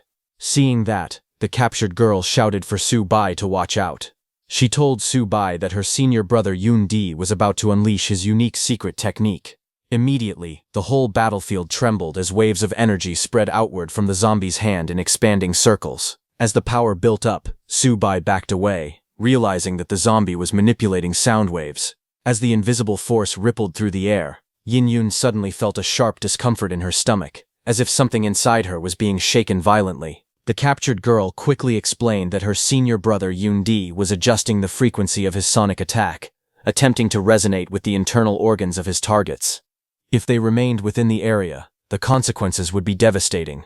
She urged them to escape immediately before the vibrations could cause serious harm. But at that critical moment, Birdman rushed forward, declaring that it had come to help its lord escape. It unleashed a powerful technique, sonar jamming, sending out counterwaves to disrupt the incoming sound attack. Seizing the opportunity, Subai moved forward, praising Birdman. Subai got behind the zombie to attack. He knew that while the interference from the sonar jamming was effective, he had to eliminate the zombie as quickly as possible.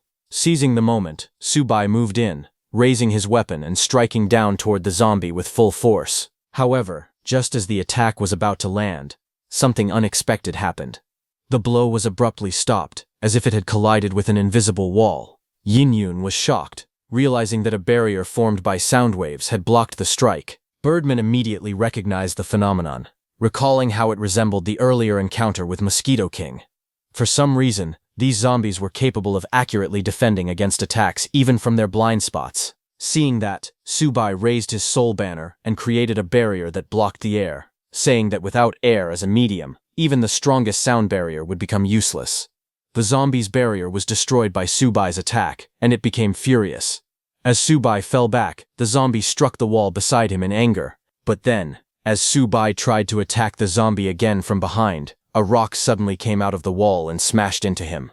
The next second, the whole cave shook intensely, and debris began to fall. Yin-Yun looked around in shock, wondering what had just happened and whether it was an earthquake. Seeing that, Iron Arm's allies grew anxious, hoping that their lord was safe amidst the chaos. Despite the panic, Bone Lord quickly urged everyone to stay focused. He insisted that they trust in their lord and concentrate on dealing with the enemy in front of them, warning that they could not allow the opponent to cause any more trouble. But suddenly the trembling worsened, and the ground beneath Yun-Yun cracked open. The next second, the whole ground split apart, and Yun-Yun, Subai, and all his undead fell inside. Yin-Yun cried out in alarm as she began to fall. Seeing that, Subai somehow balanced himself and unleashed his thorn technique. Thorn-like structures came out of the walls on their sides, spreading rapidly and creating a surface to land on. All of them fell onto the thorn surface and survived. Catching her breath, Yin-Yun knelt on the thorn-covered ground, saying that, as expected of someone at the nascent soul realm, the power of their supernatural ability had reached such a level. At that moment, those two zombies also landed on the thorn surface. Seeing them, Subai wondered why, if those zombies possessed the ability to manipulate rocks so effectively, they had not used it from the very beginning. As he observed the zombies, a realization began to form. It seemed possible that they were deliberately conserving their spiritual energy while testing his strength. However, it was known that zombies were mindless creatures and should not be capable of such strategic thinking. This led him to a more unsettling conclusion. Someone must be controlling them. He deduced that the controller was likely guiding them through a shared field of vision. With that understanding, everything became clear. Because the zombies were being controlled by someone, they effectively shared sight. This meant that even if one zombie detected an incoming attack, all the others could respond instantly, allowing them to defend perfectly even from blind spots. Having figured out the enemy's method, Subai devised a counterplan. He ordered Birdman to remain concealed and wait for the perfect moment to strike, and he asked Yin-Yun to follow him on the attack. Birdman immediately acknowledged the command. Yin-Yun broke a thorn branch to use as a weapon. She smirked confidently, saying that was exactly what she was thinking too. That zombie had just made her stomach hurt, so she was going to teach him a lesson with this stick. At that moment, one of the zombies slammed its clawed hand into the wall, and immediately, sharp stone spikes began erupting from the wall, launching upward like arrows toward Yin-Yun and Subai. Yin-Yun shouted in alarm that they were stone arrows. However, Subai created a thorn wall to block the stone arrows and told Yin-Yun to ignore them, saying he would handle it. He told her that once they got close, she should focus on targeting the enemy's eyes. Yin-Yun was a little confused hearing that, but she said she understood. In the next instant, Subai raised his sword, which was covered in flames, and pointed it toward the zombies. He unleashed a blazing fire attack that spread outward, forming a massive wall of fire between the two zombies. Subai thought that as long as the wall of fire cut off their line of sight, those zombies would no longer be able to defend against attacks coming from behind. Seeing that, one of the zombies attacked Subai again with its stone arrows, but Subai, while dodging its attack, charged at the zombie at full speed. Seeing that the soul banner and sonar were not very effective in this fight, he decided to focus on buying time, thinking that if he could hold off this zombie, Yin-Yun would have a better chance of winning on her side. From above, Birdman saw that the zombie on Yin-Yun's side was about to use its sound attack again, but it refused to let it use the same move again.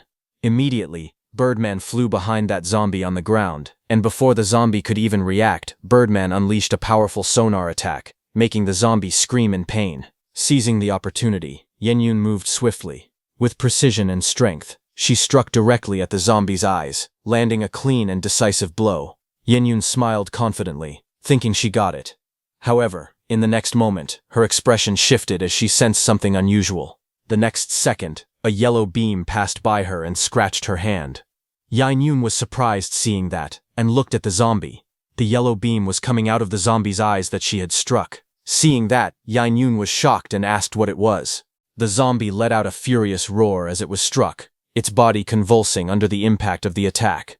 Despite the damage, it continued to thrash violently, driven by rage. Observing the situation from above, Birdman was surprised, wondering why the zombie had gone crazy as soon as it went blind. But then he realized that without its supernatural abilities and reasoning, it was no different from an ordinary zombie, making it much easier to deal with.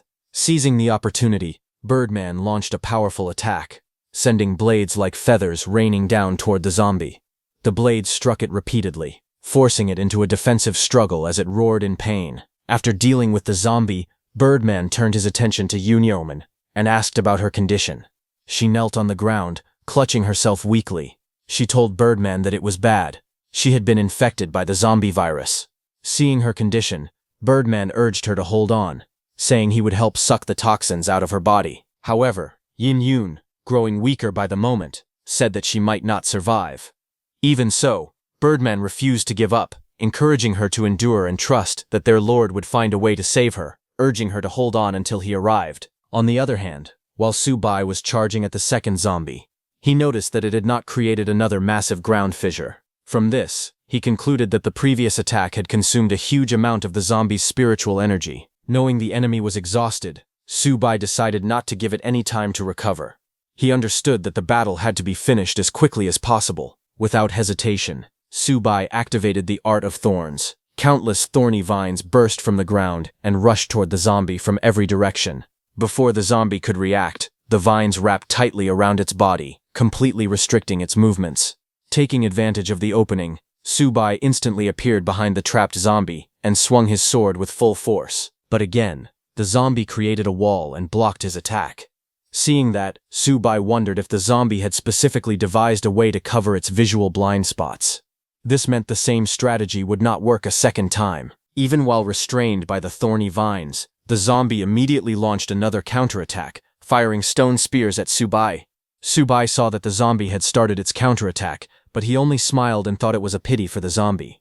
The next second, Subai's soul banner fell from above and struck the zombie's head. Subai told the zombie that there were more blind spots than just its back. The zombie immediately fell to the ground and died.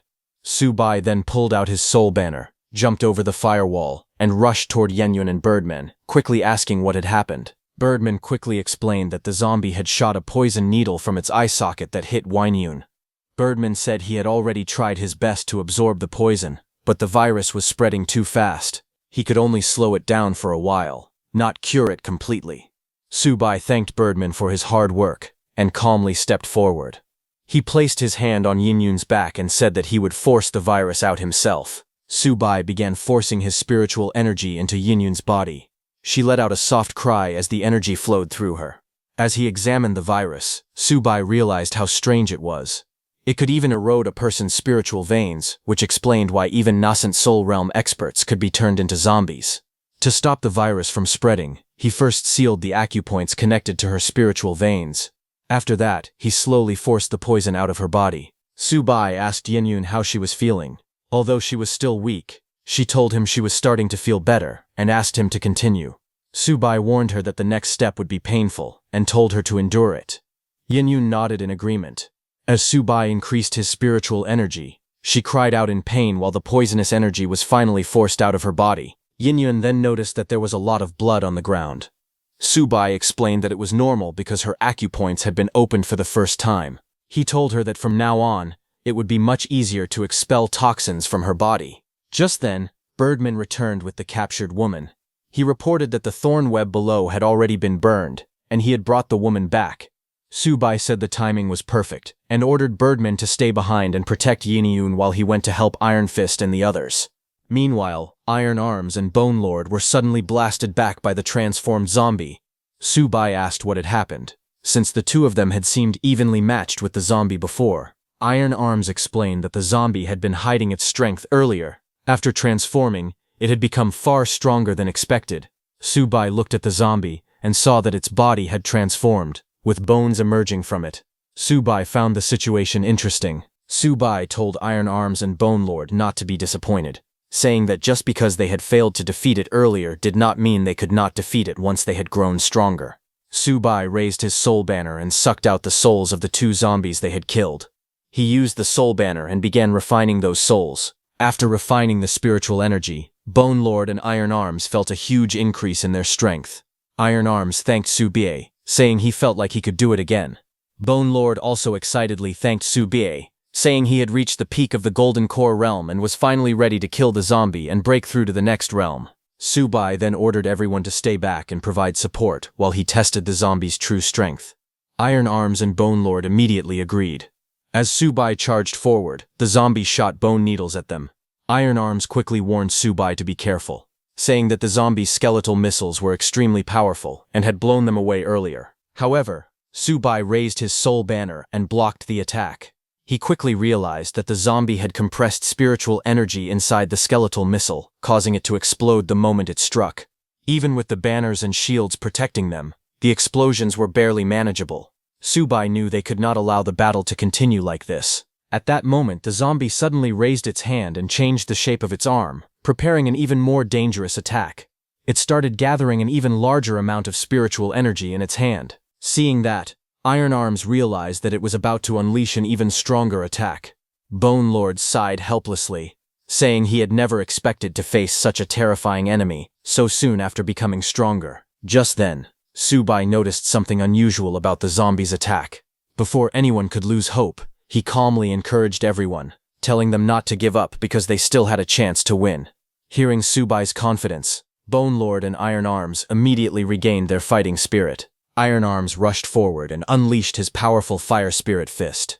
At the same time, Bone Lord fully activated his turtle shell shield to support the attack.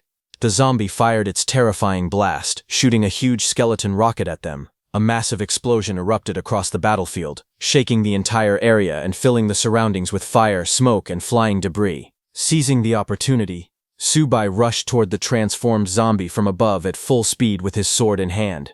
Before the monster could react, he closed the distance and struck it with a powerful slash.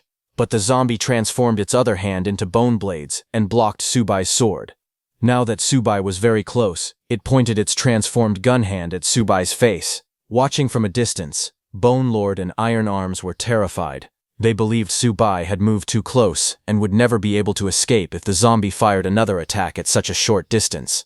However, Subai was confused to see the zombie trying to gather energy in its hand but failing to do so. The monster looked equally confused and very angry. Birdman, surprised after seeing that, wondered why the zombie was not making another move.